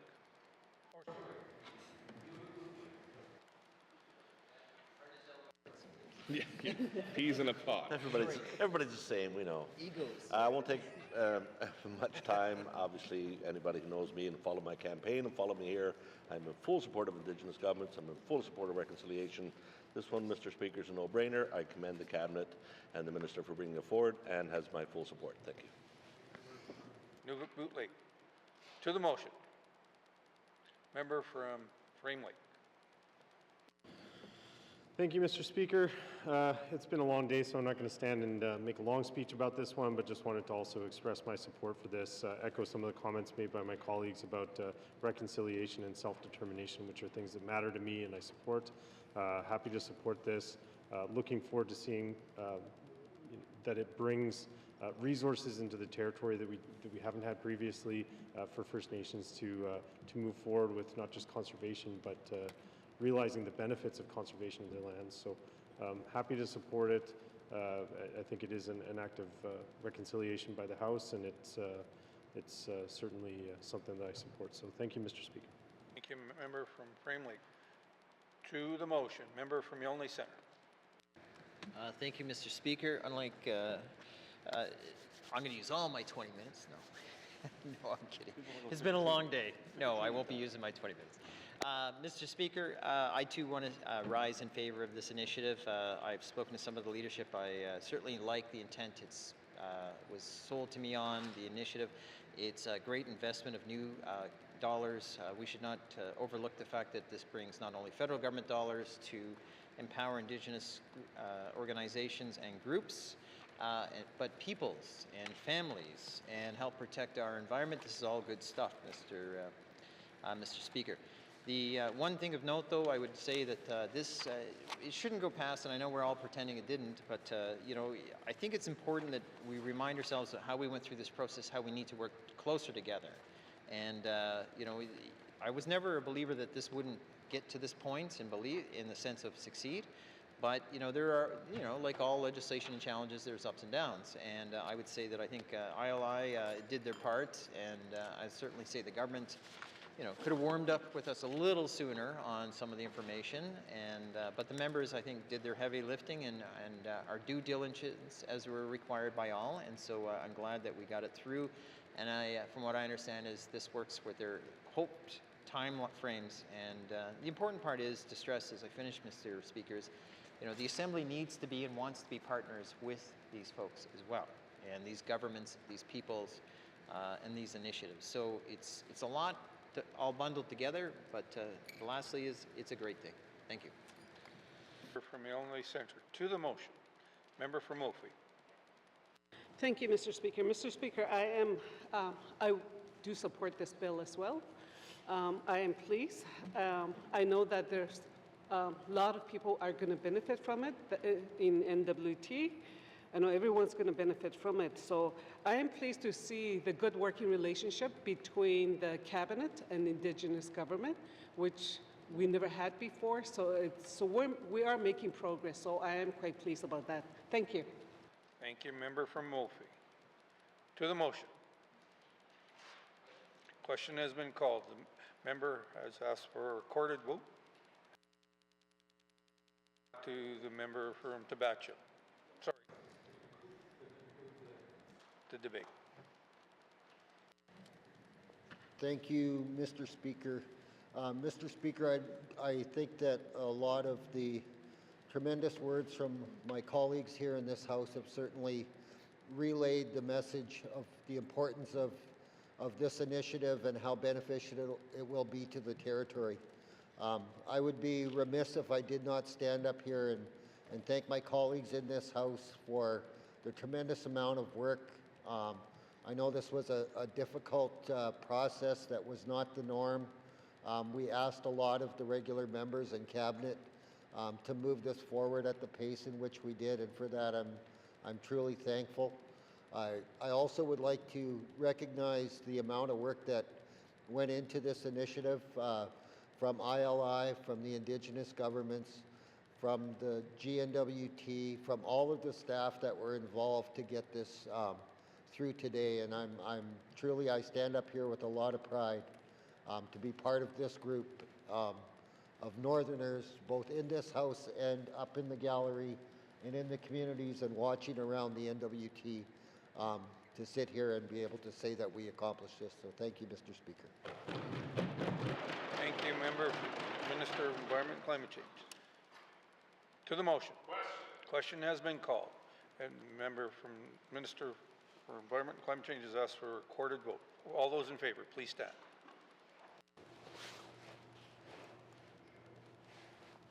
The member for Thabacha, the member for Yellowknife South, the member for Cam Lake, the member for Hay River North, the member for Hay River South, the member for Inuvik Twin Lakes, the member for Nunavut, the member for Tunadé Willowday, the member for Sahtu, the member for Yellowknife Centre, the member for Range Lake, the member for Inuvik Boot Lake, the member for Montfouille, the member for Frame Lake, the member for Great Slave, the member for Mackenzie Delta, the member for Yellowknife North.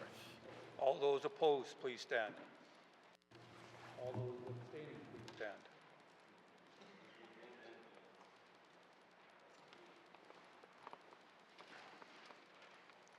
Thank you. All those in favor, 17. Those opposed, 0. Abstentions, 0. Bill 15 has passed. Before we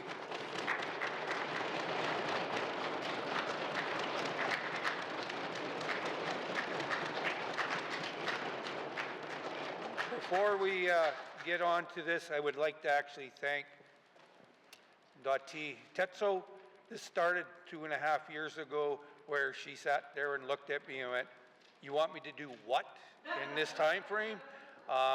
Thanks to her leadership, the Indigenous government's leadership, last year's cabinet and this year's cabinet for getting this done, and I look forward to the success we are moving forward. So thank you very much, and again, thank you.